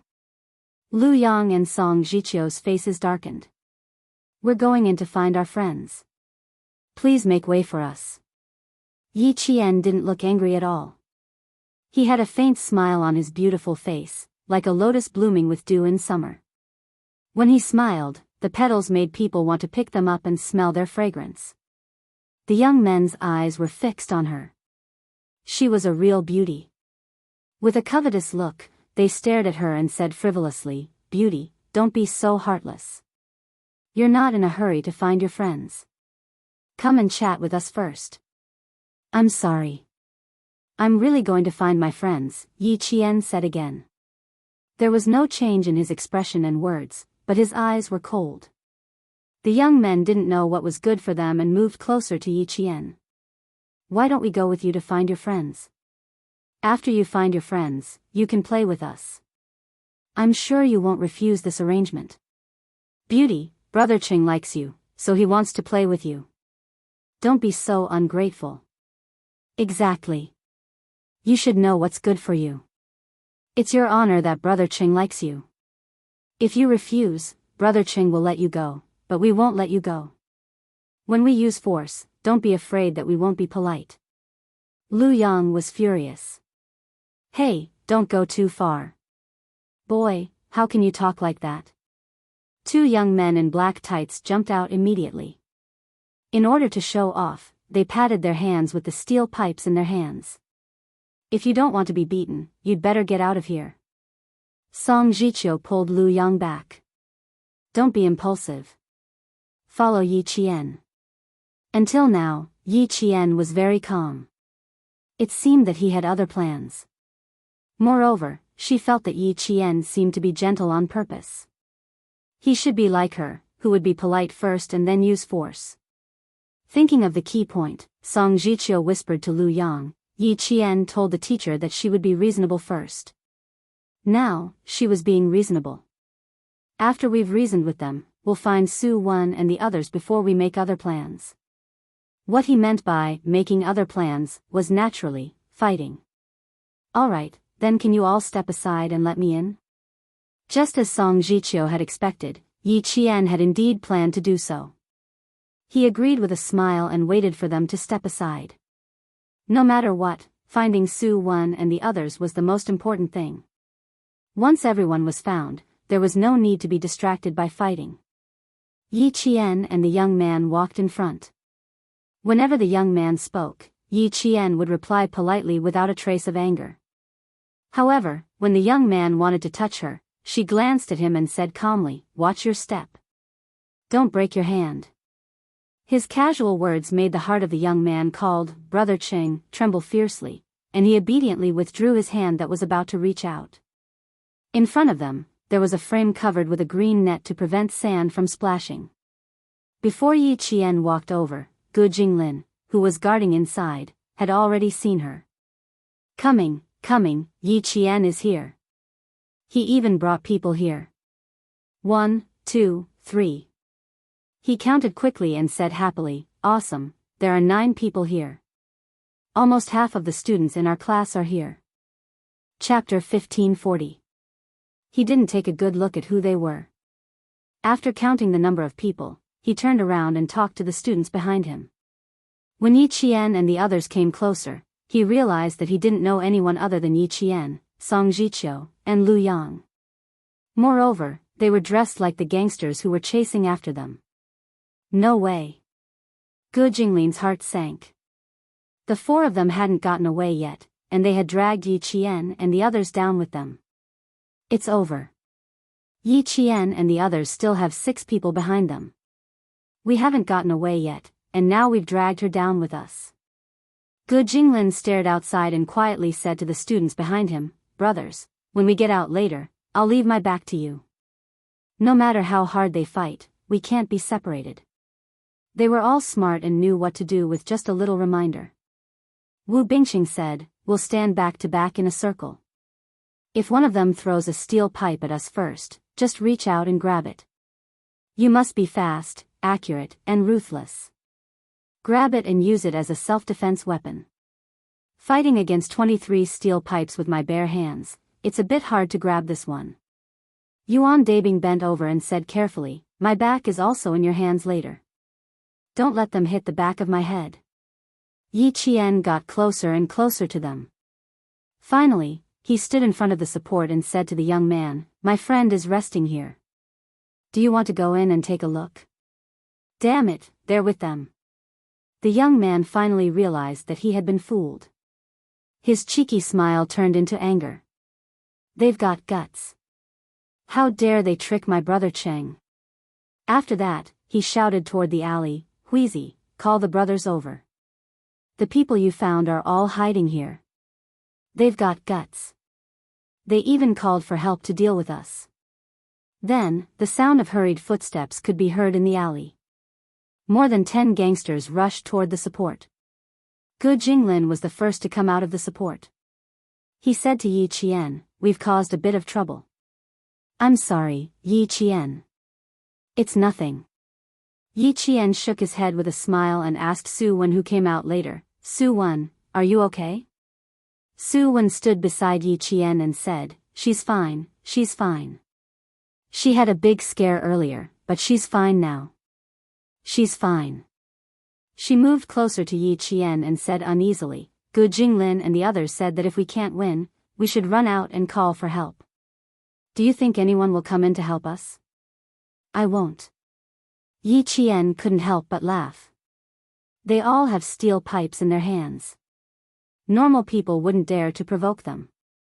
They would only stay far away to avoid getting involved and injuring themselves. This was human nature. Su Wen's face was a little pale. The group of people who were looking for them were walking towards them with steel pipes in their hands. Su Wen was so scared that his shoulders shrunk. But he didn't hide. He stood beside Yi Qian and gulped. He said without backing down, "Then we can only fight them head-on." Gu Jinglin said that we should form a circle, back to back. Whoever hits us with a steel pipe, we'll snatch it from them first. Military school students were strong when they met strong opponents. What's more, they were up against a group of scum. Yi Qian smiled until his eyebrows were curved. Military school students had always been very united. "Okay, but you have to remember to protect your faces. You can't show any external injuries." On the other side, Brother Hui, who was looking for trouble with Su Wen, came over. When he saw Gu Jinglin and the 7 of them, he said without hesitation, "Beat them up. Beat them up hard. Beat them until they're kneeling and begging for mercy." This, kneeling and begging for mercy. Chapter 1541. When it came to fighting, the goal was always to end it quickly. Whoever beat the other to the ground first would have a clear winner. But there was also the concept of fighting. Fighting was a civil matter, and it was a case of private prosecution. If you hit me with your fists, I hit you with my fists, and it was basically over. Fighting was more serious and was considered an illegal act. Depending on the severity of the case, there would be certain punishments and fines. For example, Fighting with controlled items was not called fighting, but breaking the law. Yi Qian and the others were acting in self-defense. If they did not fight back when they were attacked, they would be really stupid. They would just be waiting to be beaten to a pulp. The other party often fought and had a certain amount of experience. They planned to take turns fighting Yi Qian and the others. The young man who had stopped Yi Qian earlier said with a fake smile, "Take turns. The brothers outside can't squeeze in. Be careful not to hurt your own people." Yi Qian said to Su Wen beside him, "Fight boldly. We are acting in self-defense. Don't be restrained. Before we came, I told the instructor that you guys were in trouble. That can also be said." How did the instructor react at that time? Su Wen rubbed her wrist. She was clearly a delicate girl, but now there was a murderous look on her face. The military academy was a place to change people.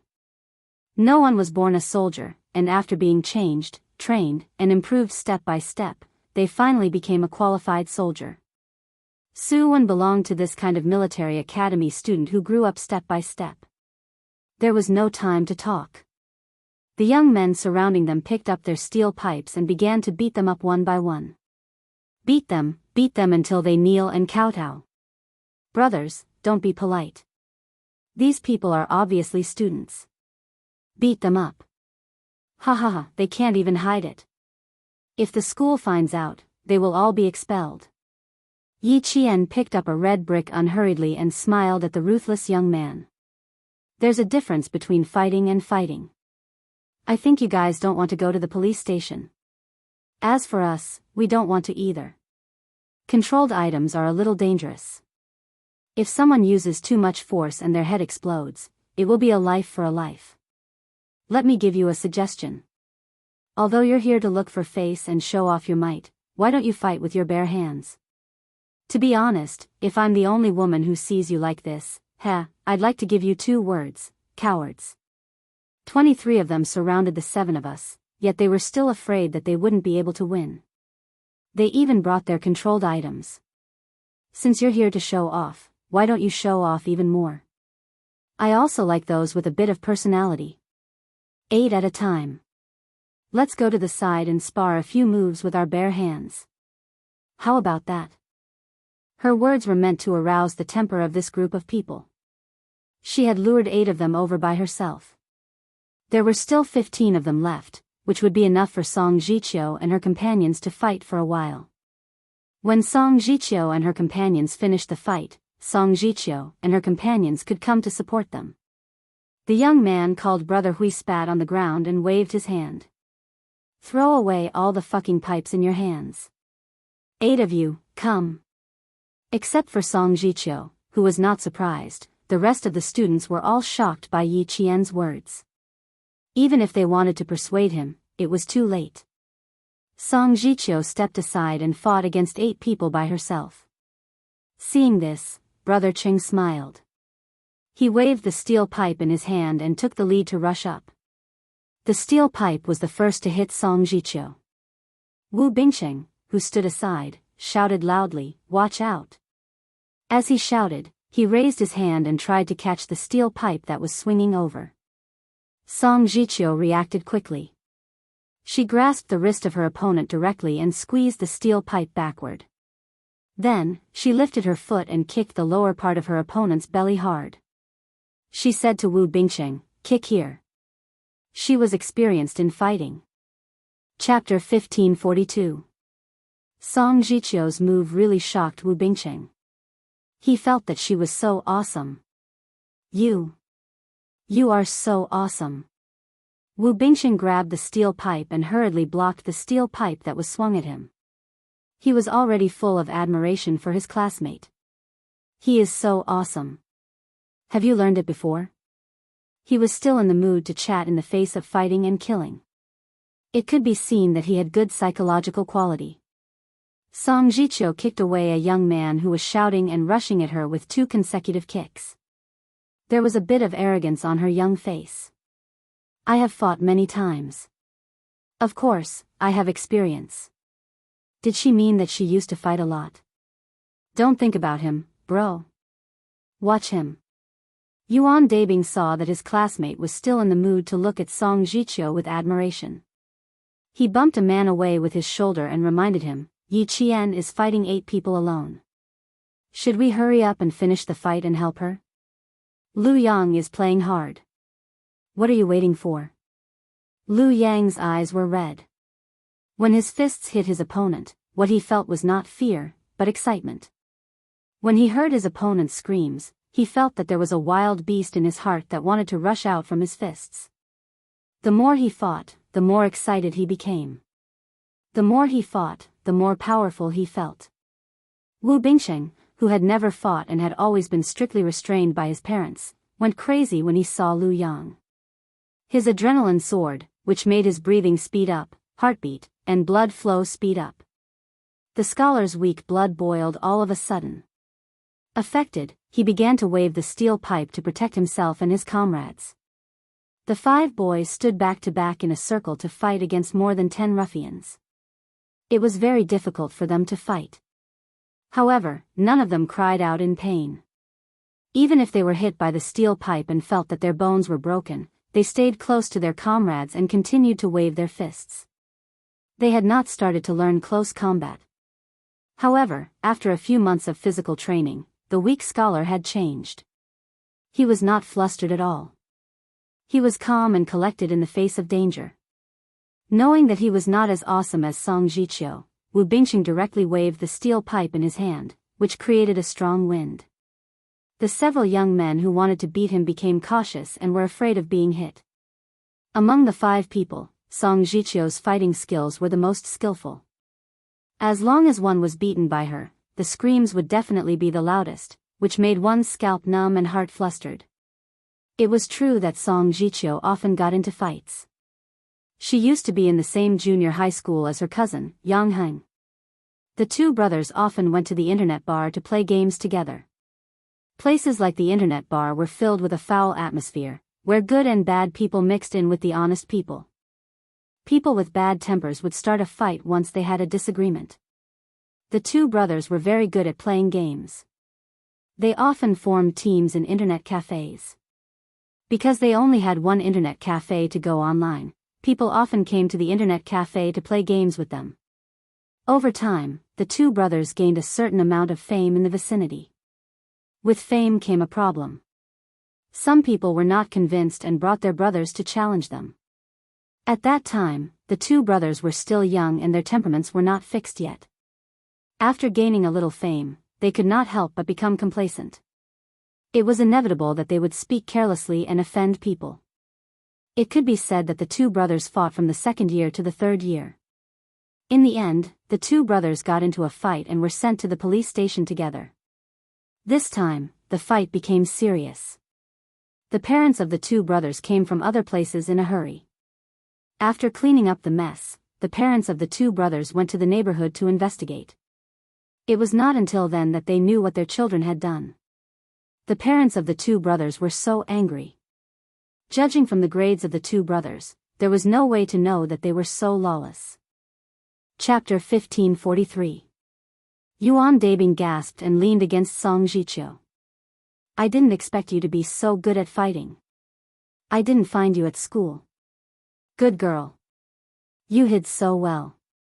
You are good at studying and fighting. Bro, you have to teach me next time. I don't need to teach you how to fight. After today, you will know how to fight. When you are in your junior year, I believe you can deal with 3 or 5 people by yourself. Song Jiqiu could still answer with a smile. It seemed that she was fine, but in fact, she had been beaten all over her body. He was good at studying and fighting. This was nothing. When he was in junior high school, he fought and played games. He pretended to be a good student at school and a vagrant outside. Outside and inside the campus, he was so proficient that even the teachers didn't find anything unusual. If he hadn't been in the police station and Uncle Yang hadn't been promoted and returned to the southern province, he and his cousin Yang Heng would have had a fight. Director Yang, who had been promoted and returned to the southern province, took his son and nephew back from the police station and made a prompt decision to separate the 2 brothers. Director Yang took Yangheng to the southern province to study in the summer vacation of the third year of junior high school. Song Jiqiu stayed in the city for 1 year and continued to study in the third year of junior high school. Although the two brothers were separated, their rebellious nature didn't change. Yangheng, who had studied in the southern province, still went to the internet bar to play games on Saturdays and Sundays. He was not as arrogant as he had been in junior high school, but he still fought when he was in a fight. His fists were very tough. Otherwise, Luo Ran wouldn't have been so obedient and followed his lead. Without her cousin by her side, Song Jiqiu restrained herself a lot. She played fewer games online and fought fewer times. However, when it was time to fight, she still showed her fists. Her father, who was a university professor, was so worried that he would hear the news that his child was in the hospital one day. After thinking it over, he discussed it with his wife and decided to send Song Jiqiu to learn taekwondo. As a result, Song Jiqiu's fighting skills improved a few levels. Once he was good at fighting, the young people who besieged him almost all targeted him. Fortunately, Gu Jinglin was also a person who could control the situation. Gu Jinglin was a northerner. He was tall and strong. Standing among the students, he was like an iron tower. Judging from his height, he was very imposing. Usually, he would eat one more bowl than the average guy. His hands were very strong. He grabbed a guy's wrist and punched the guy's armpit. That scream. Ah! Not only did you bully the girls in our class, you're also so arrogant. I'll beat you to death. Gu Jinglin, who had the forthrightness of a northerner, lifted his long leg and ruthlessly kicked a young man away. He cursed and swore, but he had no intention of stopping. Luckily, Yi Qian had goaded most of the youths into throwing away their steel pipes. Only a few of them were still holding on to their steel pipes, including Brother Cheng. Brother Cheng was used to playing dirty tricks. Seeing that Song Jiqiu and Gu Jinglin were not easy to deal with, he targeted Wu Bingqing. Seeing that Wu Bingqing had been punched several times, he picked up his steel pipe and smashed it on Wu Bingqing's shoulder. Even if the other party wanted to end the battle as soon as possible, Song Jiqiu, Gu Jinglin, and Yuan Dabing would not allow it. Although the three of them were furious, they did not lose their minds. After all, they had received several months of military school training and various assessments. Even though Wu Bingqing had been punched several times, the three of them could still keep calm. They did not turn into Avengers and randomly hit him. The three of them were very clear that if they were in a mess, they would end up in a more miserable state. Chapter 1544. Watch out for that skinny guy with a steel pipe. He's playing tricks on us. Yuan Dabing was from Zhejiang. He was usually gentle, but he grew up in a rural area and had a wild personality. He was not afraid of trouble and punched people's eyes and noses directly. When fighting with bare hands and knuckles hit people's faces, the sudden excitement was indescribable. In addition, they had been trained for a long time in school and were restrained by strict discipline. The boys, who were still in the transition period from undisciplined to strict, seemed to have found a way to vent their anger. They punched, kicked, pulled their opponents over, and beat them together. In short, they did whatever they felt good about. Relying on their advantage in numbers, their opponents did not take these students seriously. They threw away the steel pipes in their hands and really thought they were invincible. Unexpectedly, they kicked an iron plate. Although 15 people surrounded 5 boys, they did not gain much advantage. However, Song Jiqiu and the others did not gain any advantage. Shi and Lu Yang had changed into casual clothes and were not afraid of exposing their identities when fighting. Gu Jinglin, Yuan Dabing, and Wu Bingqing still had to take care of their outer clothes so that their winter clothes would not be exposed. However, among them, Yi Qian was the one who had the least concern. While leading Su Wen in the fight, he did not forget to instruct her, hit a snake where it hurts the most. It's the same to hit people. The nose is the most vulnerable to pain, followed by the eyes. The abdomen is the most vulnerable part of the body. As for men, the crotch is the most vulnerable part. You just choose this part to kick.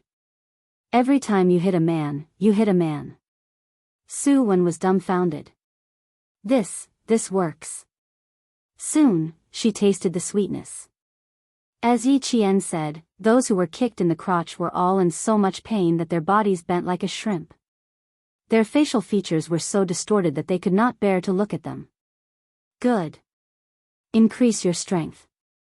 This time, let them be in so much pain that they can't stand up. Yi Qian kicked a young man with a side kick. He flew a few steps away and fell to the ground. When he withdrew his foot, he praised Su Wen. In a fight, you should finish it quickly and gain the initiative by striking first. Be careful not to be sloppy. Your hands and feet are tied. You can't use all of your strength. With a leap, Yi Qian grabbed the man who was shouting the loudest. With a smile on her face, she easily pinned him down with one hand behind his back. At the same time, she wrapped her left hand around his neck from behind and lifted her leg to kick the man's left knee. The man screamed even louder. He was in so much pain that when Yi Qian let go, he fell to his knees. Then he screamed even louder and fell to the left. It turned out that his left knee had been dislocated by Yi Qian's kick, and his right hand, which had been locked behind his back, was hanging limply by his side. Brother Hui, I thought you were good at fighting, but it seems like you're only a so-so. Yi Qian laughed coldly. His eyes were like blooming frost, emitting a dazzling and frightening chill. Snatching someone on the street? With that little bit of ability of yours? Just go home and lie down. Injured tendons and broken bones would take 100 days to recover. Indeed, one could only obediently return home and lie down. Fighting 1 against 8, he did not give Su Wen much of a chance to make a move. Yi Qian only used less than 5 minutes to finish off all 8 of them. All of them were lying on the ground in a disorderly manner. Their bodies were twisted, and their mouths were constantly letting out painful cries.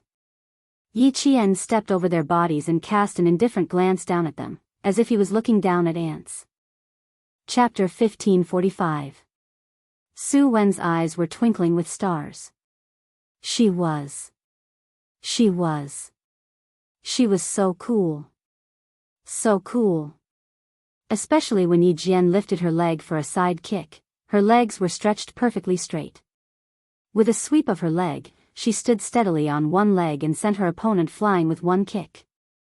Cool, cool, cool. So cool.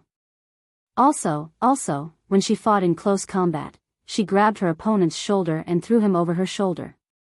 Her movements were so free and easy that they were explosive. Awesome, awesome. Su Wen followed Yi Qian's footsteps closely. The admiration in her eyes was so deep that she almost lost herself. Seeing Yi Qian push all 8 people down, she did not worry about how to explain it to the school later. She only had eyes for Yi Qian and did not have time to care about other things. Go to the front and rest for a while. If you see anyone playing tricks behind, come out and beat him up. Yi Qian did not rest after the fight. She was done here, but Song Jiqiu and the others were not done yet. After giving Su Wen some instructions, Yi Qian jumped over several young men who had fallen to the ground and joined the group of male students. Awesome, how can she be so awesome? It's the first time I see a girl fighting so cool. Su Wen was so fascinated that all her eyes were focused on Yi Qian. When she ran to the side and stood there, she only stared at Yi Qian. Yi Qian had been besieged too many times in her previous life. At that time, she did not have the ability to defend herself and had to rely on her 2 legs to avoid being besieged. In this life, she had not escaped yet. The faint sneer in her eyes gradually disappeared. Yi Qian raised her hand and touched the silver wire on her wrist. Without saying a word, she walked behind a young man who wanted to pick up a steel pipe and hit him. As the light in her eyes gradually faded, only darkness remained in her dark pupils. Yi Qian bent down to pick up a steel pipe and directly locked the young man's neck from behind. The neck was the weakest part of the human body. Once it was attacked, it was usually the most fatal attack. Just like ferocious beasts, they liked to bite the neck of their prey when they attacked because they could kill in one move. However, Yi Qian would not kill anyone. Her purpose was only to teach them a lesson. The young man, whose neck was strangled by the steel pipe, was so scared that he shivered. He reflexively grabbed the steel pipe that was already strangling his neck, causing him to have difficulty breathing. He struggled with all his might. Yi Qian did not do anything to him, but her actions were too dangerous. Her opponent felt that his life was in danger. She pulled him back step by step until they reached Brother Cheng, who was laughing arrogantly as he fought. Then, he threw him out, and he hit Brother Cheng's back. The place where she was fighting with the other 8 people happened to be around a corner. Brother Cheng, who was fighting excitedly, did not expect that the 8 of them could not win against a girl. Therefore, he did not even look in that direction. Before Brother Cheng could stand up, he turned his head around vigilantly and saw that the girl who dared to challenge his 8 brothers alone was standing in front of him and scathed. "Why is it you?" His expression instantly looked as if he had seen a ghost. Yi Qian raised her eyebrows and smiled while holding the steel pipe. "Why can't it be me?" Walking over, Yi Qian stepped on his ankle with one foot and tapped his knee with the steel pipe in her hand. "Brother Cheng, pick a place for me to hit. Knee or leg? Choose one of the two." How could Brother Cheng endure such a provocation? He picked up the steel pipe in his hand and stood up. His eyes were filled with viciousness as he roared, "Brothers, beat this girl up. Damn it. She dares to threaten me. She must be tired of living." Although he was shouting, he did not dare to charge forward alone. Chapter 1546. He had enough momentum, but he didn't have the guts. Yi Qian laughed out loud. "The hand holding the steel pipe is so stiff that it's difficult for you to straighten it. Brother Cheng, you're so scared, but you're still trying to be brave. I'm threatening you. What can you do to me? Fight me one-on-one if you dare. I'll wait for you." One-on-one? Brother Cheng didn't dare. His thoughts were exposed. He was so embarrassed that he flew into a rage. "Who do you think you are? You're not worthy of my fight."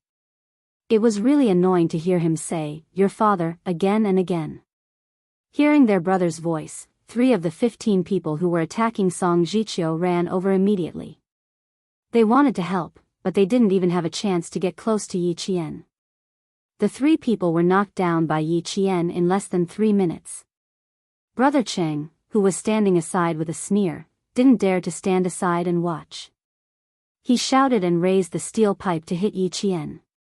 "Brother Cheng, this is a one-on-one fight." Yi Qian dodged easily, but his words were aggressive. "Brother Cheng, since you're so powerful, why don't we have a fight? Why don't we sign a life and death contract? It's up to God whether you live or die. What do you think?" Brother Cheng, who was embarrassed, spat out the betel nut residue that he had been chewing and hit Yi Qian with the steel pipe again. Damn it. He didn't believe that he couldn't beat a girl. He could beat others with the advantage of numbers, but it was difficult to beat Yi Qian, who used to be in the special forces. 11 people had been knocked down in front of him. It was not a big deal to knock down a few more now. Yi Qian didn't rush to beat him. Song Jiqiu and the others were besieged by 12 local ruffians. It was not too late to kill a few of them first. The fight went on for nearly 10 minutes. The local ruffians, who had been laughing arrogantly while fighting, soon stopped laughing.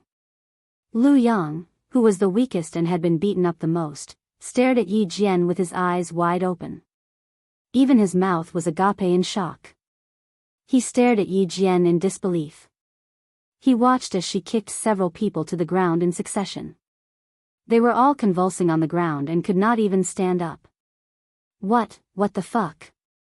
Gu Jinglin watched as Yi Qian single-handedly snatched a steel pipe from a gangster's hand and used the steel pipe to lock the gangster's hands behind his back. He even twisted the gangster's hands like a square plate. Tisk. Gu Jinglin sucked in a breath of cold air. Even he felt pain for that gangster. Twisting the steering wheel like that would probably break his arm. Without waiting for him to come back to his senses, Yi Jian grabbed the sleeve of another gangster whose jacket was not buttoned up. She circled around him from behind as if she was dancing and took off his jacket easily. What followed next was Gu Jinglin and Wu Bingqing prostrating themselves on the ground. So cool. It was like watching a fight on TV.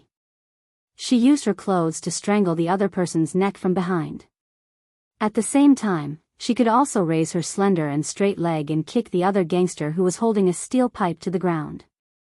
Oh my god. Oh my god. This. I feel like my eyes aren't enough. It was too exciting to watch, too satisfying. No, my blood was boiling after watching it. Song Jiqiu supported her shoulder with one hand and shrugged her right shoulder that had been beaten. Looking at Yi Qian's valiant and heroic movements, he was so shocked that he couldn't speak. His cousin had said that Yi Qian was very good at fighting and ordinary people were no match for her. Seeing it with his own eyes today, he was more shocked than when he had heard about it. He also felt that it was more incredible. How could a girl fight like this? She was so good at fighting. Watching her fight, he felt that he had learned Taekwondo in the past few years in vain. Chapter 1547. At the same time, she understood why her cousin looked like that at that time. She didn't understand it at that time and even joked about whether he liked her or not. Her cousin smiled and answered after a long time, "Of course I like her. How can I not like her? How can I not like a girl like her?" However, the like I'm talking about is different from the like in your mind at this moment. Until he saw Yi Qian, he still felt that his cousin had not told him the truth. His cousin must not have known how gentle his eyes were when he mentioned Yi Qian's name. There was only gentleness in his eyes. Before he saw her, it was hard to imagine how beautiful a girl who was good at fighting and studying could be. At most, her skin was fair and delicate. After all, his cousin had said that her skin was as fair as a peeled egg. A fair complexion could cover 100 ugliness. When he saw her on the day of the military training, he really felt that it was normal to like Yi Qian. She was beautiful, tall, and elegant. Whoever liked her would definitely have good taste. His cousin had good taste. Now he finally understood why his cousin had said that he liked Yi Qian, but it was not the love between a man and a woman. He also finally understood his cousin's expression at that time. Admiration, appreciation, admiration, but there was no love. Yi Qian, for a girl like her, you would gradually lose sight of her beauty. You would only see her excellence, which was more shocking than her beauty. To Song Jiqiu's surprise, she had become Yi Jian's classmate and a student of the same cohort in her lifetime. Song Jiqiu suddenly felt that she was very lucky. Does it mean that we have nothing to do? Yuan Dabing swallowed his saliva and asked quietly, I feel that Yi Qian can deal with them alone. We don't need to do anything. Song Jiqiu shook her head and denied, it's not a feeling. We don't need to do anything at all. She can deal with all of them alone. It was indeed difficult for a girl like her to like a man and a woman. She would only worship her. After Yi Qian came back, she didn't want her classmates to fight again. One or two of them had been beaten black and blue. If she fought again, she was afraid that she would have to help them back to school. Fighting was a way to vent one's emotions. Every time Yi Qian hit someone, he felt refreshed. The things that he did not do in his previous life and did not dare to do, he experienced and faced them one by one in this life. It was as if he had conquered another difficult problem and ushered in a new life. Brother Cheng, who had been deliberately left behind by Yi Qian, was already trembling at the sight of her. One woman against more than 10 brothers, and she easily took down one in a minute. He didn't even dare to watch. He just wanted to run away as soon as possible. I didn't check the date when I went out today, I'm really unlucky. The person who was left for last wants to run away. Shouldn't you guys do something about it? Yi Qian, who was having a good time, kept an eye on Brother Cheng. When she saw him slowly moving away, she reminded her classmate, Brother Cheng just said that I don't deserve to fight him one-on-one. I'm afraid that Brother Cheng is too good at fighting and won't take me seriously. I'm warming up now. If I fight with Brother Cheng one-on-one, he will definitely think that I'm qualified to fight him one-on-one. After taking down the last local ruffian, Yi Qian took out the belt from his waist and locked his hands behind his back. She tied him up with the belt quickly and looked at Brother Cheng with a smile, whose face had changed. Song Jiqiu and the other 4 male students blocked Brother Cheng's way. The 5 of them stepped forward with bruises all over their faces. They were absolutely powerful enough. Chapter 1548. There were male students blocking the way in front and Yi Qian coming from behind. The cowardly Brother Cheng was even worse than Brother Hui, who had been beaten up by Yi Qian. He turned around and knelt down, not daring to say a word. It was said that men had gold under their knees, but this arrogant Brother Cheng really didn't. He knelt down and started begging for mercy. He didn't dare to resist. In front of him, more than a dozen of his brothers were kicked to the ground one by one. They bent over and clutched their stomachs as they cried out in pain.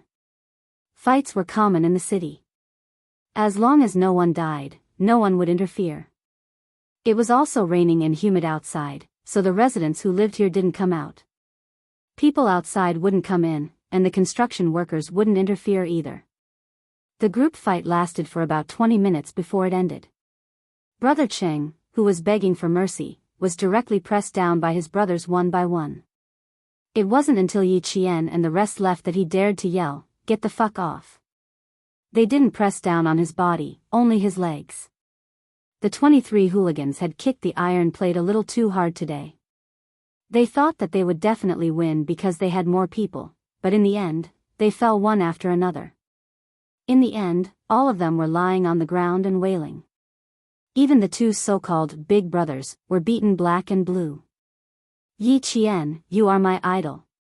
Do you have a picture? I want to take your picture and paste it on the wall." At first, she was scared witless, but now she was overjoyed. Su Wen was so excited that she chattered non-stop like a sparrow. "I want to see you every day. I want to learn from Yi Qian every day. Learn well and fight well." She didn't need to learn how to fight. Yi Qian patted her shoulder and joked, "Fighting requires talent. What about you? If you don't have talent, you can only sit in the laboratory and do experiments." "I think I have talent. I kicked a few people just now." Su Wen, whose mind was only filled with Yi Qian's handsome fighting image, refused to give up. From then on, she kept pestering Yi Qian. Needless to say, Su Wen, who had good skills, directly joined the field forces and became a famous female officer in the military. Song Jiqiu did not talk much. She only listened to her classmates asking about Yi Qian incessantly. Compared to them, she knew a little about Yi Qian through her cousin. She knew that Yi Qian had an uncle who was very difficult to deal with and who was eager to see Yi Qian in trouble. Cousin also said that Yi Qian didn't have a good life when he was young. If he didn't become stronger, he probably wouldn't have survived. It was still good to be a little more powerful. That was how Yi Qian was born today. "I've learned grappling before, so fighting won't be much of a problem for me."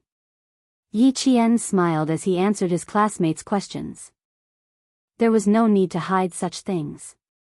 The military academy's physical training was a competition where you competed against each other, and it was also a place where the strong could speak. There was no need to hide one's abilities like in high school. In a place like the military academy, there was no way to hide one's abilities. After a few training sessions, everyone would know what you were capable of. If you were too humble, it would even give others the impression that you were a hypocrite. Su Wen had been holding Yi Qian's arm. Her eyes didn't move at all.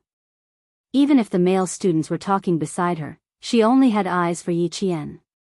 Hearing this, she immediately said, "Teach me, teach me. A great teacher produces a great student.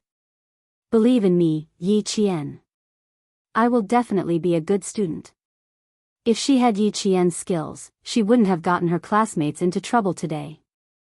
Chapter 1549. For the first time, Su Wen understood how sincere her father was when he said those words to her before she went to the military academy. Her father had said that after entering the army, you were no longer an individual, but a whole group. If you did not do well, the whole class would be punished. Joining a group, not only did one have to work hard to improve himself, but he also had to remember to help his comrades improve. A group was not you or him. A group was you, me, and him. Every word and action represented the honor and disgrace of the whole group. In a group, one had to learn from each other, understand how to care for each other, supervise each other, and learn from each other's strengths to make up for each other's weaknesses. Su-wen felt that she had dragged the group down this time. Because of her, 6 classmates had stood up for her and fought for her. All of them had been beaten black and blue. Thinking about this, Su-wen's eyes turned red. She suddenly became depressed. How can we go back to school like this? The guards directly stopped us. Then, what should we do? After the fight, she knew that she was scared. Song Jiqiu glanced at Yi Qian. To be honest, this matter could only be left to her. They could not deal with it. Don't worry. As long as we arrive at the school gate on time, the brigade leader will take us in, Yi Qian said softly, which made the 6 of them feel cheerful. It was as if the clouds and fog had cleared to see the dawn. Su-wen was stunned. Leader. The brigade leader will take us in? Yes. Didn't I tell you before? You were bullied and blocked outside. I hope the instructor can let me, Song Jiqiu, and Lu Yang go out to solve the problem. Moreover, I told the instructor that we would not bring the trouble to school. Yi Qian explained calmly to prevent his classmates from worrying. Now we will solve the problem outside, so there will be no problem. Really? But they... Su-wen felt that the news was a bit unreal. They had fought. After the fight, the brigade leader would come out to take them into school. It sounded incredible. Don't worry. Since Yi Qian asked us to fight freely, he must have a way to make sure that nothing will happen to us. I believe that Yi Qian can solve the problem. Yuan Dabing laughed heartily. His tone was full of trust for Yi Qian. If Yi Qian says it's fine, then it must be fine. Lu Yang, who was covering his face, nodded heavily, indicating that he also believed in Yi Qian. His face was punched a few times, and the corner of his mouth was bleeding. His mouth was in so much pain that he couldn't even speak clearly. Gu Jinglin, who was the happiest of them all, laughed out loud. We've earned a lot today. You don't know how much fun I had just now. I punched the guy in the face. Ouch, I saw his spit flying. But... As he spoke, he frowned and swung his hand. I was in so much pain that I thought my knuckles were broken. Old Gu was very mighty today. I was the closest to him, and his elbow almost hit me a few times. Lao Gu, you have committed a grave mistake. Song Jiqiu joined in the conversation. In a short while, the atmosphere became more harmonious. There was no tension at all. Su-wen was a girl, and her mind was more delicate than that of boys. Although she also believed in Yi Qian, she could not be completely at ease until she actually went to school. Because she was the one involved, and she had implicated her classmates. Yi Qian could tell that she was still worried. When they got on the bus, he said softly to her, "Don't blame yourself. We are a group. We should learn to take care of each other and rely on each other. We should not stay away from you immediately after you make a mistake, for fear of being implicated." Chapter 1550. The bus rocked back and forth. Yi Qian's slightly cold voice gradually calmed Su-wen down. It's normal to be worried about us now. But Su-wen, you're our comrade. If you get bullied outside, we will definitely help you. Because you're our comrade, we can't just stand by and watch. We're comrades in arms. Not only do we have to help each other in learning and training, we also have to help each other in life. Don't the instructors, brigade leaders, and teachers always say that we're a team? No one can give up on the other team. In my eyes, fighting together is the same as testing the team's results together. No one is allowed to say that they're dragging each other down. Yi Qian didn't want Su-wen to feel too burdened. As he spoke, he intentionally changed the topic. He no longer revolved around fighting, but instead brought up their daily training. Since you know who's dragging us down, why don't you help him out more often? We clearly know that he's not as good as others in certain aspects, but everyone is indifferent. This isn't teamwork, this is exclusion. Since that's the case, we have to accept that when one of us makes a mistake, everyone will be punished. Yi Qian spoke very quickly and gently, but every word carried a deeper meaning. He spoke directly to Su Wen's heart, making her listen carefully and attentively, afraid to miss even half a word from Yi Qian. Life, training, hygiene, learning, we have to learn to take care of each other in all aspects. During training, everyone has to remember to give a hand to whoever runs slower a hand. Failing a regulation exam, failing physical training, being late for an emergency gathering, etc. We'll encounter a lot of these things in the future. While we learn to accept it, we have to remember to help the students who are dragging us down. I know what you're worried about. The military's regulations restrict your every word and action. Fighting is definitely not allowed. However, we have to help each other and care for each other. In the military academy, even the most independent individuals have to learn to get along. Even the most dictatorial people have to learn to obey. Don't worry, nothing will happen. Whatever the brigade leader asks, we just have to answer truthfully. Look, we didn't cause any trouble. We didn't cripple anyone, and we didn't bleed. Su Wen's forehead was slightly sweaty.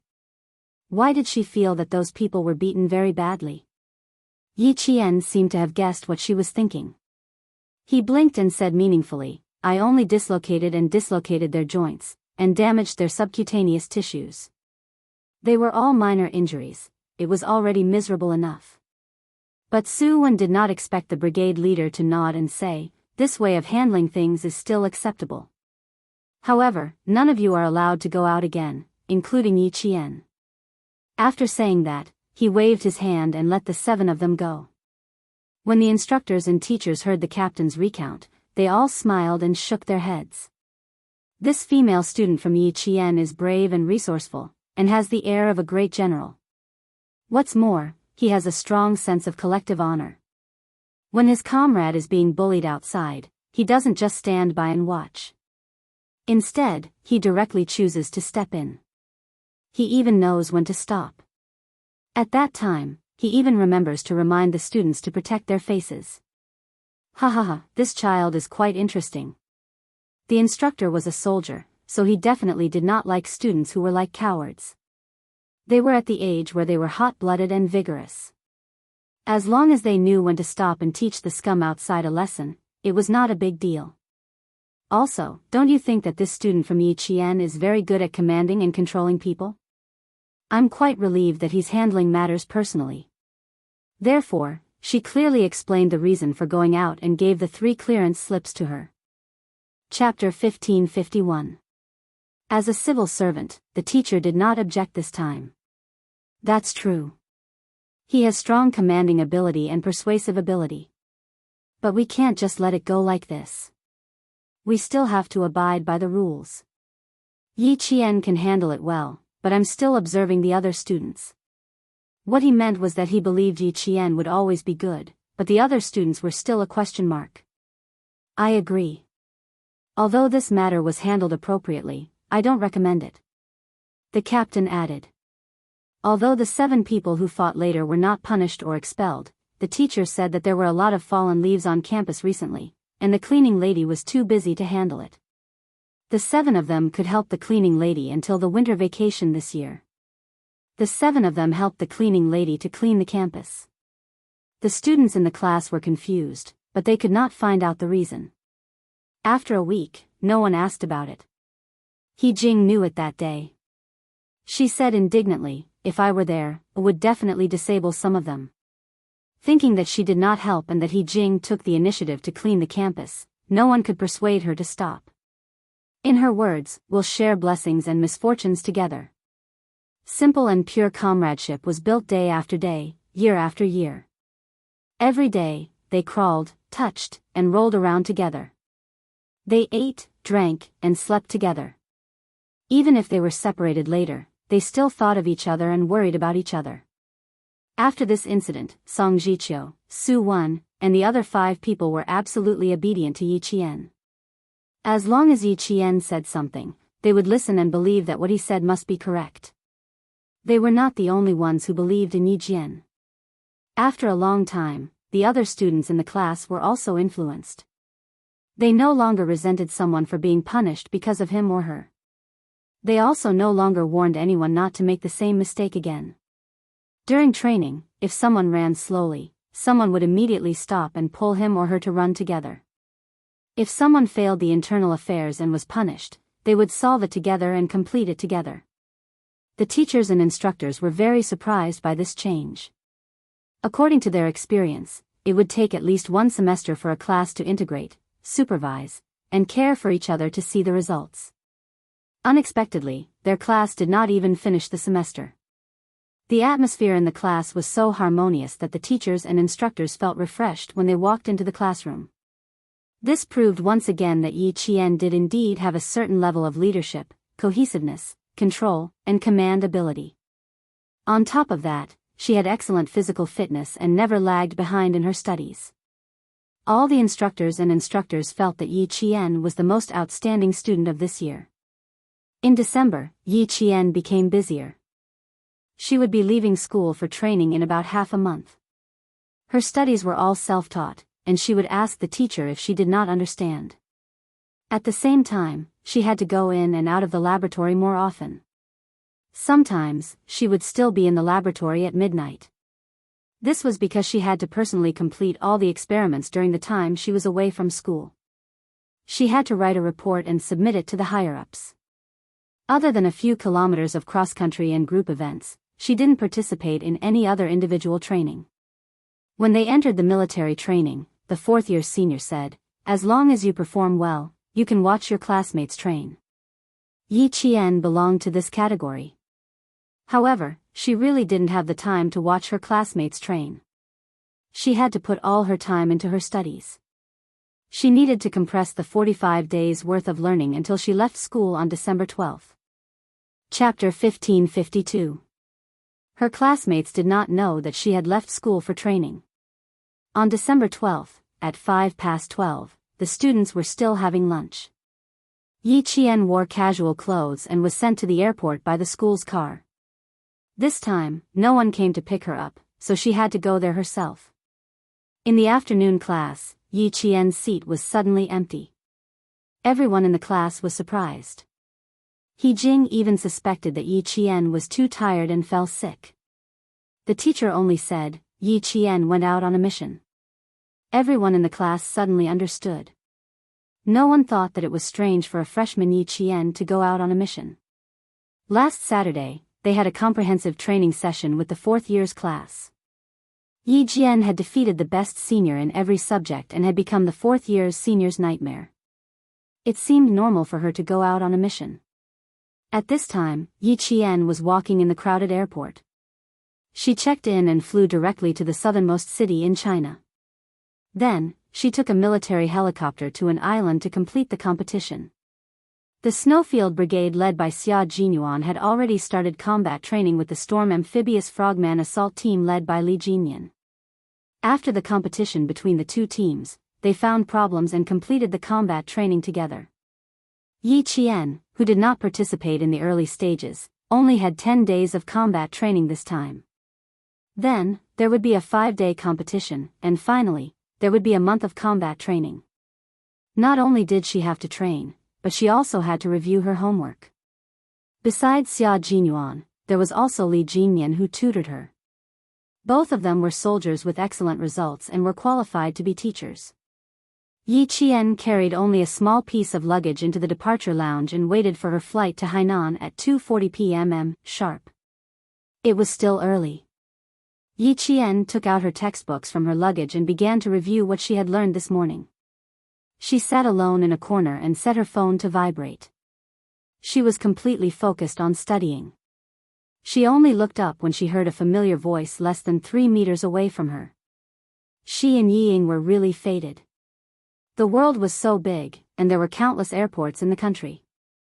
She couldn't believe that she met her here. This fate was really deep. Yiying did not see Yi Qian. She was holding a small white phone and talking to someone. Young Master Qin, you really don't have to pick me up. My parents and I are only going to the capital for a transfer flight and will be staying there for 3 hours. There's no need to trouble you to pick me up. It's true. I'm not lying to you. I'm really only staying for 3 hours. Yes, I'm flying to France at 8 p.m. Yes, it's confirmed. I'll be studying in France from now on. There was obvious impatience on her face, but her voice was very gentle. She didn't know what young Master Qin said on the other end, but Yi Ying's brows furrowed. After a while, she said, "It's my body that's not strong enough to join the army. How can I blame you? Medical skills are advanced overseas. When the time comes, let's see if there's a cure overseas." I don't blame young Master Qin. How can I blame young Master Qin? I can only blame my body for not living up to expectations. Yi Qian couldn't help but raise his eyebrows. She couldn't join the army, so she continued to use her poor health and heart disease as an excuse to regain her face. Yes. This was Yi Jifan's family's usual tactic. Yi Ying looked extraordinarily angry on the phone. She was so angry that her hands were clenched into fists. Unfortunately, the other party was someone she couldn't afford to offend. She could only endure it. After talking for about 5 minutes, Yi Ying hung up the phone. The smile on her face immediately disappeared. She turned to Yi Jifan and said, "An illegitimate child dares to pretend to be a young master in front of me. Dad, don't bother with this kind of person. Useless thing." He even said that he knew the Beijing government group. To think that I believed him before. Chapter 1553. After hanging up the phone, Yi Ying's tone changed. She was no longer as gentle and sweet as before. Instead, she was cold and gloomy. How dare he call me every day after wasting so much of our family's time? Yi Ying seemed to have thought of something and took a deep breath. That's not right, Dad. How did he know that our family of 3 would be transferring to France today? I didn't even mention this to him. Ever since Yi Ying found out that Qin Yi was an illegitimate child, her attitude had changed completely. She was glad that she had made a trip to the capital. Otherwise, she would have been kept in the dark. Sun Dongqing's eyes flashed. If I didn't tell him and you didn't tell him, then it must have been your mother. Yi Jifan glanced at his wife coldly and said to Yi Ying, "That's why I reminded you not to tell your mother about your affairs. Your mother doesn't use her brain. She does things based on her personal preferences. If she had treated Yi Qian better in the past and not instigated her daughter to bully Yi Qian, things would not have turned out this way." When Yi Ying heard that it was her own mother who had done this, she could only suppress the anger in her heart. After all, this was her own mother. She could not lose her temper, but she still had to say something. She looked at Sun Dongqing with her almond eyes that resembled Yi Jifan's. She suppressed her anger and said, "Mom, do you still want me to get involved with Qin Yi? He is an illegitimate child. He only knows how to play. Are you trying to get me killed? I'm already miserable enough. If I get entangled with Qin Yi, I won't have a peaceful life. Mom, I beg you, please don't meddle in my affairs. When I go abroad, please dress up and don't embarrass Dad, okay?" Yi Qian had gone far enough. She did not want to be surpassed by an orphan. From now on, she had to work hard. However, she could not let her own mother drag her down. Sun Dongqing did do things based on her personal preferences and temper. If she thought it was right, even if it was wrong, she would still think that she was right. However, she could tolerate her daughter's words. She even complained, "I heard from your father that although Qin Yi is an illegitimate child, he is his father's only son. Isn't he a man of the Qin family? Isn't it a good thing to have some connections with them? Besides, Qin Yi was from a powerful family. He also seemed to care about her daughter. If she married into the Qin family and became their daughter-in-law, she would definitely be successful." Sun Dongqing did not dare to say this. "He's nothing in the Qin family. Dad and I asked around when we returned to the capital." Yi Ying could vaguely guess what her mother was thinking. She couldn't help but feel exasperated. His status in the Qin family means that he rarely shows up at home. Tell me, what good does he have? Yi Zhifan glanced at his wife and said sternly, our daughter will focus on her studies in the future. Don't talk nonsense to her. Don't contact Qin Yi. I have my own arrangements. Yi Zhifan and Ying found out about Qin Yi's identity by coincidence. Yi Ying had caused Yi Zhixiang to be hospitalized, and now Yi Jian was involved. The combination of these two things made Yi Zhifan, who had always been calm, panic. Suddenly, he thought of Qin Yi. He wanted to see if he could use the Qin family's influence to get his daughter to join the army as soon as possible. Therefore, he asked his colleagues who were on a business trip to the capital to help him find out more about the Qin family while he stayed in Nan province to appease Yi Zhixiang. The first day, Yi Zhixiang was still making a fuss about filing a case and suing Yi Ying. The next day, she relaxed and started negotiating with him. She demanded that Sun Yaozu win the provincial government project. Otherwise, she would not give up. Chapter 1554. In order to appease her, Yi Zhifan had to use his power to give Sun Yaozu a project. He also told him that if he wanted to work with Yi Zhixiang again in the future, it would be best for him to let her settle down at home. A project that cost tens of millions of yuan fell into Sun Yaozu's hands easily. Later, when Yi Zhixiang did not cause any more trouble, he had time to take his daughter to the capital. He wanted to find Qin Yi and see if he could solve his daughter's enlistment problem as soon as possible. However, when they had just arrived in the capital and were checking into the hotel, a colleague of the Qin family called and told them that Qin Yi was an illegitimate child. Qin Yi was not a prominent figure in the Qin family and was also a well-known playboy in the capital. He only knew how to eat, drink, and play, and did not know how to do anything serious. At that time, he stood at the front desk of the hotel and took a few deep breaths to suppress his anger. He did not expect that he would be fooled by an illegitimate child. He mistook a fish eye for a pearl. Originally, he wanted to ask Qin Yi if there was any progress on Yi Ying's enlistment in the army. Now, there was no need to ask. What could a playboy do? The colleague said, although Qin Yi is an illegitimate child, he is also his father's only son. Therefore, even though he is an illegitimate child, people in the capital do not dare to casually talk about his identity. With this sentence, Yi Zhifan felt a little better. Then, he mentioned Qin Shou. Everyone in the capital knew that he was the most promising young man in the Qin family. He could speak many languages and entered the Ministry of Foreign Affairs as the chief translator at a young age. He had accompanied the country's top leaders to many meetings and had accompanied the leaders to many overseas visits. It was not that he had not taken the initiative to make friends with Qin Shou. On the day of grandfather Chao's birthday, he had deliberately followed Qin Shou to the bathroom. However, before he could say anything, Qin Shou had left with the excuse that he had something to deal with. It was obvious that Qin Shou was a difficult person to deal with. He had the dignity and arrogance of a young master. Just as he thought of Qin Shou, Yi Ying, who was next to him, said, "Dad, it was all because Qin Yi deliberately hid his identity." Third young master Qin came to the private room that night. We missed the opportunity to meet him because of Qin Yi. Just half a month ago, third young master Qin had been promoted from a translator to a diplomat. It was even reported on the news.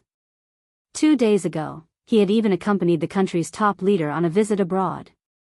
Yi Zhifan didn't mention that he had gone out of his way to make friends with Qin Shou that day, but Qin Shou didn't give him any face. Hearing this, he said calmly, "That's enough. What's done is done. There's no point in saying more." After that, Yi Zhifan's face darkened even more. When he found out about Qin Yi's identity, he was not in the mood to stay. Moreover, Yi Zhixiang was no longer making a fuss. He was not worried that his daughter's record would be tainted, so he did not go to the capital. He stayed for one night and then returned to the southern province. Now that he thought about it, he should have stayed in the capital for a few more days and met Qin Shou through Qin Yi. The family of three did not speak loudly. However, the departure lounge was relatively quiet, and no one spoke loudly. Even though Yi Qian was some distance away from them, he could still roughly hear what they were saying. The Qin family in the capital, Qin. That was the Qin she knew. She didn't expect that Yi Jifan would pull so many strings in order to get Yi Ying into the army. In the end, Yi Qian was not allowed to enter the army. Yi Ying studied in France. Just like in her previous life, she still went to France. Chapter 1555. However, the difference was that in her previous life, Yi Ying went to France to study and became the first girl in town to study abroad. In order to curry favor with Yi Jifan, the town officials even put up banners in town. After that, Yi Ying became a real celebrity in Fujian town, a golden phoenix that flew out of the mountains. In this life, she had Yi Jifan to protect her. Although she was in a difficult situation, she still went abroad. Sun Dongqing muttered something under her breath, which made Yi Ying's expression change drastically. She felt so wrong that she was about to cry. That's enough. Your mother is like that. Just don't be like her. Yi Jifan didn't want his daughter to be unhappy on the eve of studying abroad. It was rare for him to speak up for his wife. He glared at Sun Dongqing, who knew that she was in the wrong. He pressed his lips together and reminded Yi Ying again, if you want to take down Yi Qian and trample her into the mud again, going abroad is your last chance to turn things around. Yi Jifan lowered his voice even more, as if he was about to talk about something important. His expression was so cold that it revealed a hint of viciousness. Also, remember, Yi Ying, being tortured alive is a fate worse than death. If you die, it's better to end everything once and for all. Don't keep saying that you want to get rid of her and make her disappear from your sight. You're no match for her now. Even Dad is no match for her. Yi Qian had too many people protecting her. He originally wanted Sun Yaozu to get rid of her during the National Day holiday, but in the blink of an eye, he saw her standing upright beside the country's leader and watching the celebration together with him. His thoughts of going all the way and killing her were instantly extinguished. For someone to appear beside the country's leader meant that she was valued, even more so than him, the Provincial Construction Bureau chief. Remember what Dad said. If you don't have enough power, don't try to provoke Yi Qian. Once you lose your cool, you'll only bring disaster upon yourself. In the end, you won't get anything, and Yi Qian will still be the Yi Qian you'll look up to for the rest of your life. Yi Ying, do you want to look up to an orphan girl who used to be inferior to you in every way? No, she definitely did not wish for such a day to come. Yi Ying shook her head. Her watery almond-shaped eyes were filled with coldness. I won't let her stand on my shoulder forever. I'll make her lie at my feet obediently and never get up for the rest of her life. Yi Qian, who had been paying attention all this time, smiled. He smiled so much that his bright eyes curved into crescent moons. His eyes rippled like black pearls that had fallen into the blue waves, washing away all that was left was pure beauty. It turned out that Yi Ying wanted to kill her at this time. All right, Yi Ying, I'll wait for that day to come. Let's see who will be kneeling at whose feet in this lifetime. No wonder she was teased by Yi Jifan in her past life. It turned out, it was all because of Yi Jifan. He was the one who taught Yi Ying how to torture her when she was alive. Just as he said, death was the end of all troubles. Only being alive was true torture. If it was in the past, Yi Qian would definitely lose her cool when she heard the conversation between father and daughter. But now, Yi Qian deeply understood what she wanted and what was important. Yi Jifan, Yi Ying, Sun Dongqing, old Madam Yi, Yi Zhixiang, Sun Yaozu, just you wait. Yi Qian closed her eyes slightly and suppressed the hatred in her heart. Things had changed in this lifetime. One day, she would destroy Yi Jifan's reputation.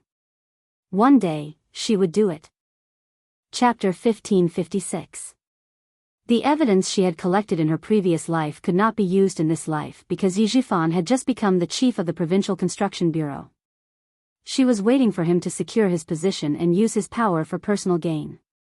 She remembered what Xia Jinyuan had said. Before she found out who was behind Yi Jifan, she could not act rashly. She also remembered what Grandpa Zhen had said before he died.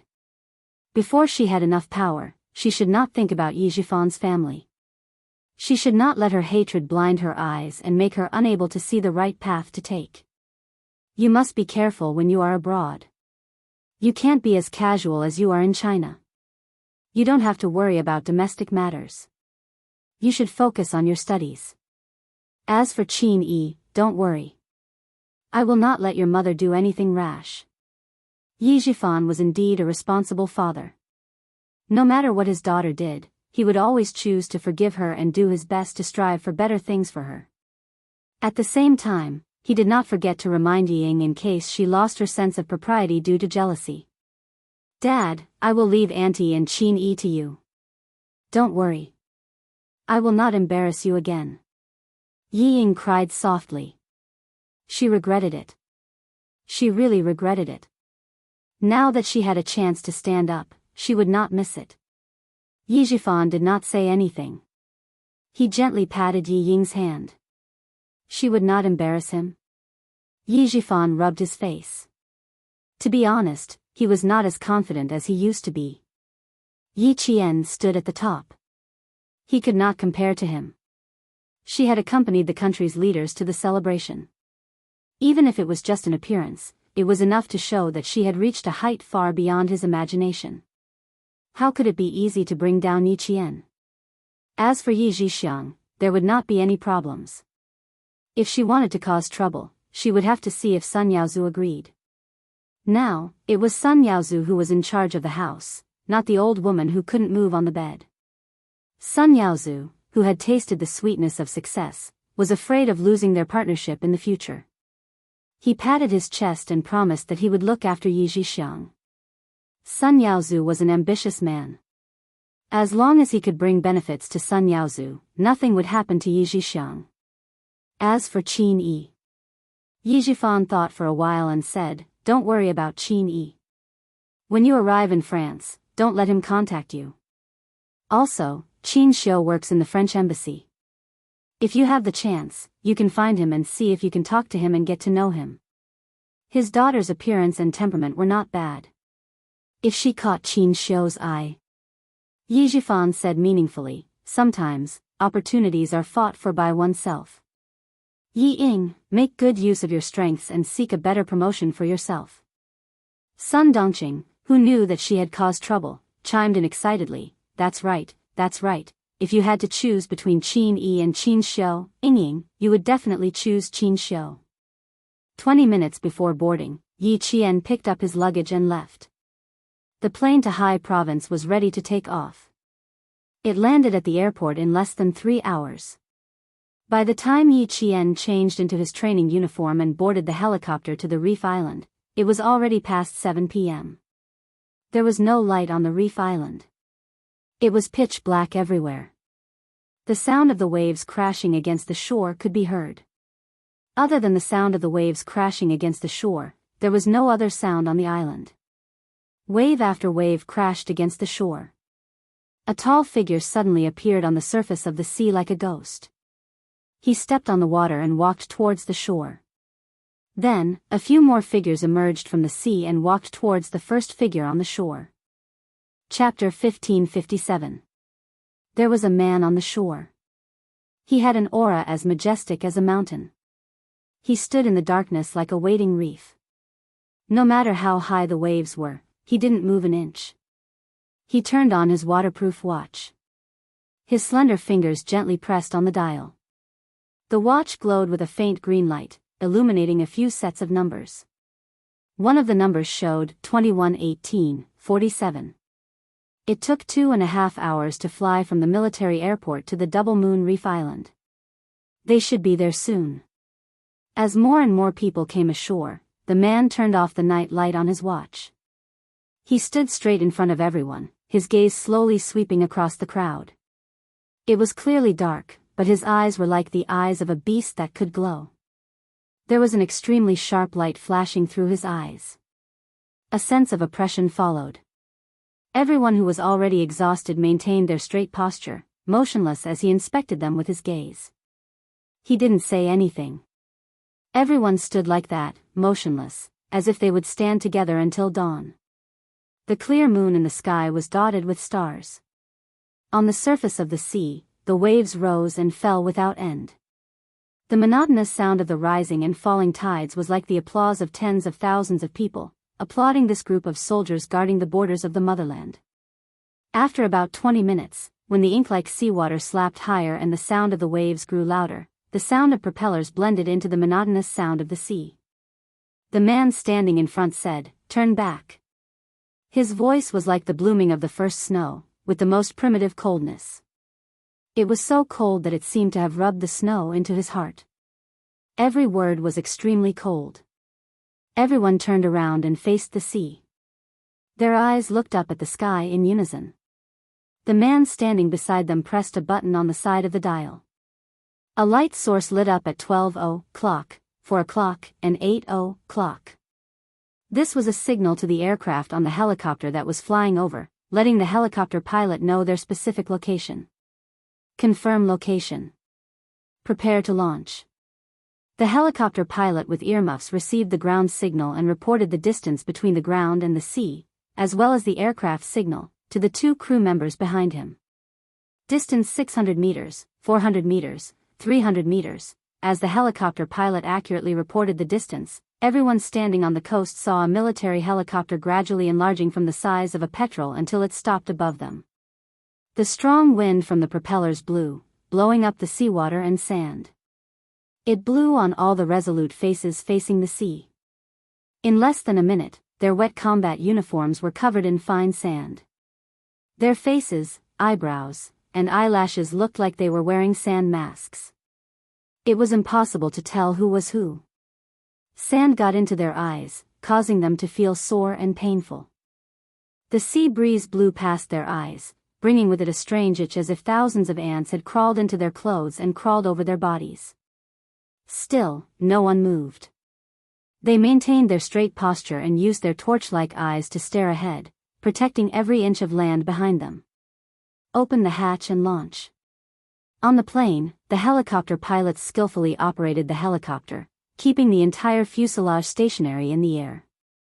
After confirming the dropping altitude, he began to drop the items. The man who spoke coldly walked in front of them and looked at the helicopters dropping supplies with his comrades. It seemed that this time, thanks to Yi Jian, the supplies were delivered 3 days earlier than planned. Chapter 1558.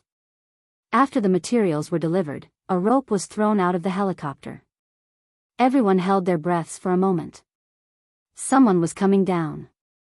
Who would come to their deserted island in the middle of the night instead of sleeping? Was she here to inspect their work? Was she here to lecture them? A figure appeared at the entrance of the cabin and waved at them. That person looked so familiar. They hadn't figured out who was waving at them. Then, he saw the man grab the rope and descend swiftly and handsomely. The man had already fallen into the sea. The figures standing on the shore gasped one by one. The descending figure was slender and it was obvious that it was a woman. A woman? A female soldier? A female leader? A girlfriend? Yi Qian, who had landed on the water surface, had already received dozens of gazes, each more intense than the last. When she was on top, everyone's gazes were on her. When she reached the bottom, everyone's gazes shifted to the bottom. Long time no see, comrades of the Snowfield Brigade, comrades of the Storm Amphibious Assault Team.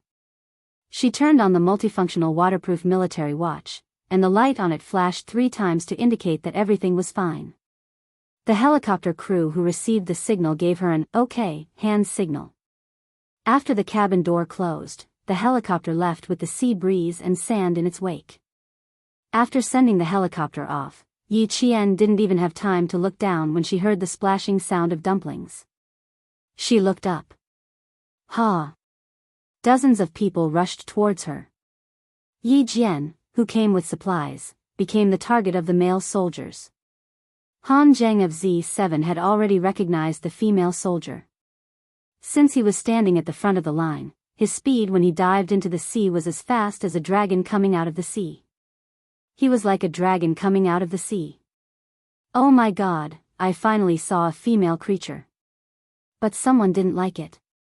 Little guy, my girlfriend is coming over. Why are you so excited? Go to the side. Go to the side. Xia Jinyuan had always been good at fighting. She bent down like a cheetah and hugged Han Zheng's legs. With a splash, Han Zheng, who was running the fastest, fell into the sea and drank a few mouthfuls of salty seawater mixed with sand. Who's playing dirty? He got up at lightning speed. He had no choice but to move quickly. He was afraid that his comrades behind him would rush up and step over him to reach Yi Qian without looking at the water. This group of brats, each and every one of them had met. Pervert. Forget. Righteousness. Bah. Are we still brothers? Amidst the happy splashing sound of the water, a cool voice answered Han Zheng's question. It's me. What do you want? Han Zheng shrunk his neck and silently changed from running in a straight line to running horizontally. Damn, I was so happy to see Yi Qian that I forgot that her real boyfriend, Xia Jinyuan, was also on the team. What else could he do? He could only obediently pick up the items. The man standing on the shore did not move. His handsome face, which was as cold as snow, contained a trace of gentleness that was hard to see. He quietly watched the two teams of comrades struggling in the sea. Then, his gaze turned to the distant sky. The weather was good tonight. The moon was bright and the stars were twinkling. Yi Qian really knew how to pick a day to come over. However, he didn't expect that Xia Jinyuan would not be reserved when he saw Yi Qian. He even rushed into the water with his comrades. This was interesting.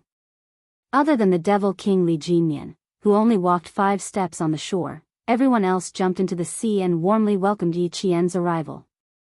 Chapter 1559. Yi Qian watched as dozens of people ran towards her. Their imposing manner made her take a few steps back. Water splashed everywhere, creating a mist. Yi Qian couldn't help but squint her eyes. She quickly picked up an item by her feet and ran towards the other side at the same speed. She had seen the enthusiasm of the male soldiers. She was really afraid that they would lift her up, throw her into the air, and then catch her.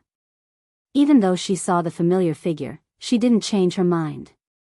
She dragged the item and continued running to the side.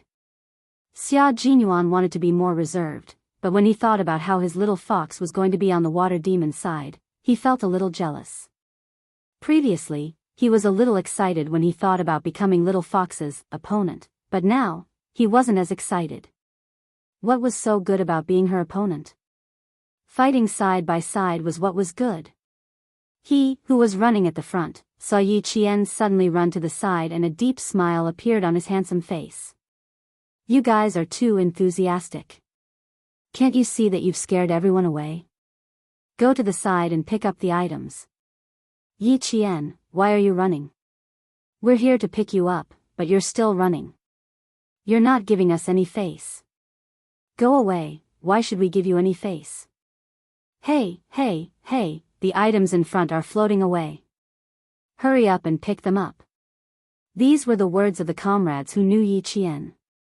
As for the water demon and the special forces members of the Snowfield Brigade who weren't familiar with Yi Qian, they quickly picked up the items and brought them to the shore.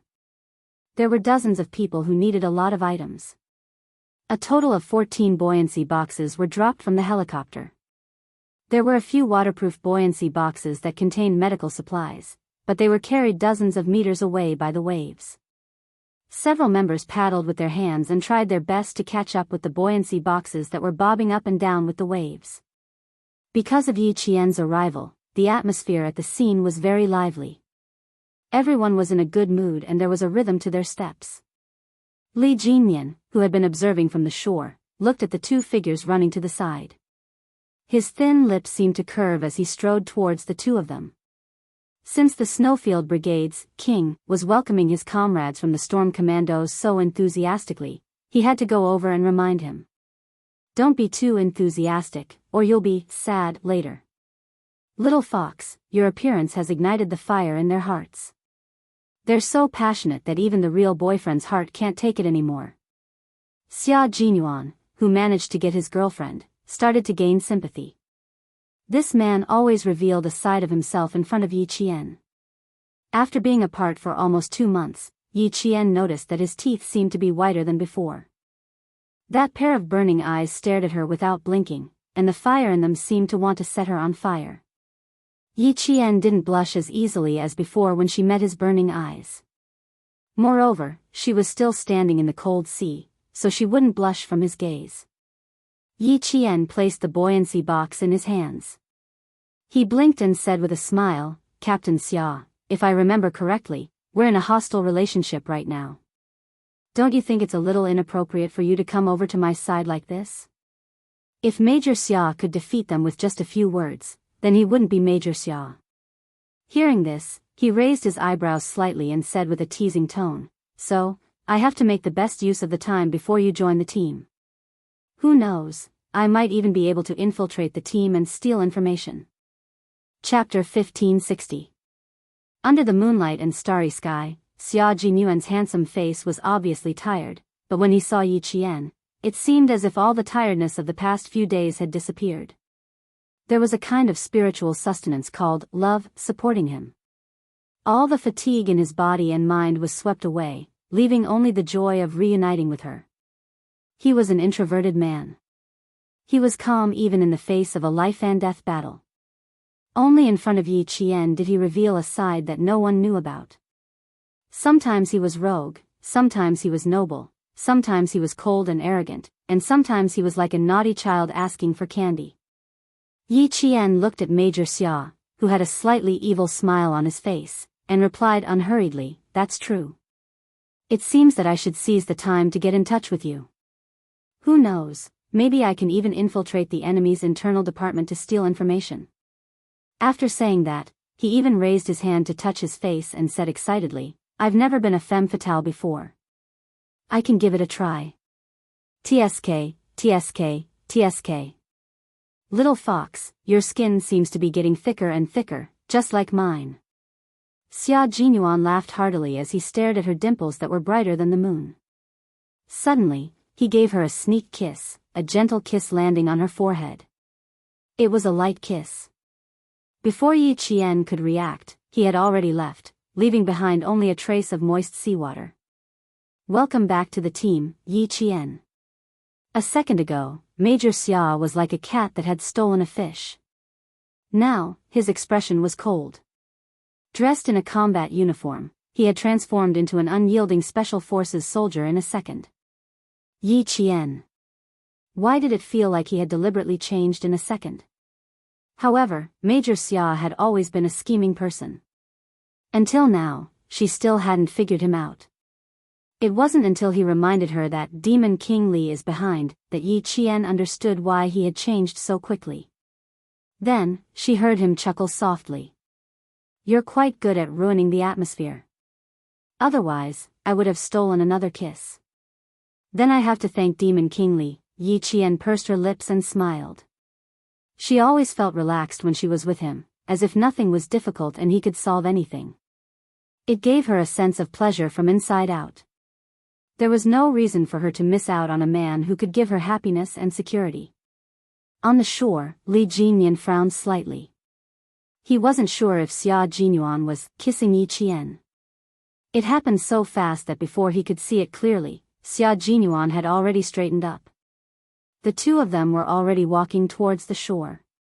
Xia Jinyuan had been walking side by side with her the whole time, keeping a certain distance from her. There was nothing strange about his behavior. She must have been overthinking things just now. For the past 2 days, he was in charge of the sea training. As expected of the Demon King, the intensity of the training challenged everyone's limits every day.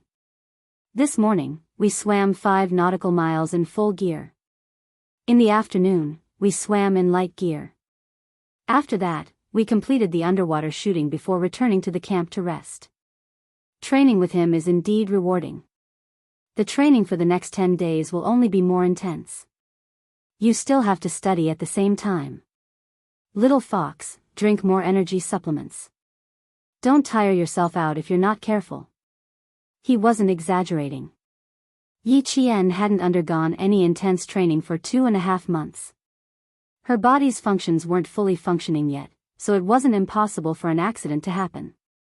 Yi Jian recalled the time when she trained with him during the summer vacation. The corners of her mouth curled up. It's indeed very difficult, but I'm looking forward to it. She turned her head and smiled at Major Xia. Captain Xia, I'll be looking forward to your guidance next. Chapter 1561. Don't worry, I'll definitely give you some good advice. Let me tell you something. There's a captive plan for the upcoming tactical training, so Yi Qian, be careful. Once you're captured, the punishment you'll receive will be unforgettable. He wasn't joking around, nor was he joking around. His voice was just cold. Yi Qian was very sure that once she was captured, she would definitely not receive any preferential treatment. Yi Qian's heart skipped a beat. It seemed like this confrontation training would definitely be tougher and more difficult than the previous training. Otherwise, Xia Jinyuan wouldn't have used such a tone to remind her. She wasn't afraid of difficulties, she was only worried that she wouldn't be able to catch up with her comrade's progress. Yi Qian took a deep breath. She could already feel the immense pressure even before she started training. Li Jinyan took the luggage from her hands and turned around to look at Xia Jinyuan, who was still following him, and said, "How long do you plan on keeping in touch with my comrades? Don't you plan on going back to reorganize the team?" His training style was completely different from Xia Jinyuan's. One was more cold and hard, while the other was more relaxed. But it was undeniable that Xia Jinyuan's training style was indeed the training style that the Snowfield Brigade needed. So, at the time, he wanted to join the Army's Special Forces and even submitted his letter of intent. In the end, he was invited by his superior to have a heart-to-heart talk and was advised to stay in the Navy and become a member of the Navy's Special Forces. Because his personality and training style were completely different from Xia Jinyuan's, it just so happened that the Snowfield Brigade needed Xia Jinyuan's training style. It was one thing for him to get along with his comrades on the team, but why was he always eyeing the members of the Storm Commandos? Li Jinyan, the Devil King, didn't hesitate to chase him away. Major Xia, who had always been thick-skinned, wouldn't be chased away so easily. He said calmly, "Yi Qian and I haven't seen each other in a long time. This time, when we meet again, I want to chat a little more so that we don't become strangers." He was very sincere and calm. It was impossible to tell that he was just spending more time with his girlfriend. Xia Jinyuan only had a side to him that was unknown to Yi Qian. In front of others, he had always been unfathomable. No one could guess what he was thinking. In any case, from his expression, Li Jinyan could not tell whether he was telling the truth or not. But he also knew a little about him, so a strange feeling surged in his heart. His gaze lightly swept across him and Yi Jian's body without leaving a trace, and the scene of a kiss flashed in his mind again. Could it be that he wasn't mistaken? As a woman, she had to be more sensitive.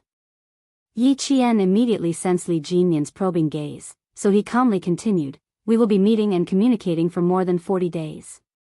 Captain Xia, you don't have to rush." In a hurry, he emphasized. Xia Jinyuan raised his wrist to look at the time. The faint light on his watch flickered.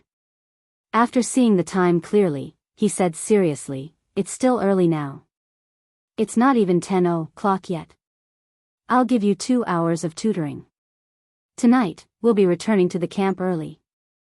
Usually, we gather at 11 o'clock." This excuse was very strong. Devil King Li nodded. "Okay, make the best use of your time. I need to organize the information tonight. I'll leave it to you, Q King." After saying that, he looked at Yi Qian. His gaze was cold and sharp. "Yi Qian, no one here has a name or surname, only a code name. His code name is Q King, my code name is Devil, and your code name is Jin Feng. From this moment onwards, you've joined the Storm Commandos and become a member of our team. I hope you can remember this." Chapter 1562. "Yes, sir," Yi Qian answered, accepting the devil's criticism. Xia Jinyuan did not stand up for him. From now on, Yi Qian was a member of the Storm Commandos. As for him, as a boyfriend, the time for him to welcome his girlfriend was over. Putting his personal feelings aside, for the next 45 days, they were just comrades who completed the training together, not lovers. The supplies were placed neatly to the side. Xia Jinyuan placed the last buoyancy box and walked to the front of the two teams with Li Jinyan, while Yi Qian stood beside them. Li Jinyan introduced Yi Qian, new member of the Storm Commandos, codename Jin Feng. The introduction could not be any simpler. After that, he gestured for Yi Qian to step forward and introduce himself. Yi Qian's self-introduction was equally simple. I am Jin Feng. In the upcoming training, I will not disappoint my comrades in the Storm Commandos. Over. There was a round of applause. The Snowfield Brigade's comrades who knew Yi Qian were clapping hard, but they were muttering in their hearts. After the dismissal, Han Zhang jumped out and asked Xia Jinyuan in disbelief, Q King, what's going on? How did Jin Feng become a member of the Storm Commandos? Shouldn't she belong to our team? It's the military's arrangement. There's no why. It's just what you see. Xia Jinyuan took off his wet combat uniform, revealing his muscular upper body. When his hand reached for his belt buckle, he turned around and said, I'm going to change. Can you leave me alone for a while? Although the conditions on the reef island were limited, it was still possible for a person to change his clothes.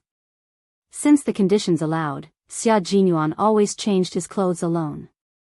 Han Zhang, who was silenced by the words, military's arrangement, looked at his friend's upper body and whistled frivolously. You have a good figure. All right, your problem with being a playboy can't be cured. We have to make way for you. There was no fresh water on the island, but that did not prevent the two teams from obtaining fresh water. It had been raining heavily for the past few days, so the two teams had stored a lot of fresh water in the buoyancy boxes that they had used to drop supplies in, and then used it to wipe their bodies. There were still 5 days left to complete the combat training at sea, so they had to use the stored water sparingly.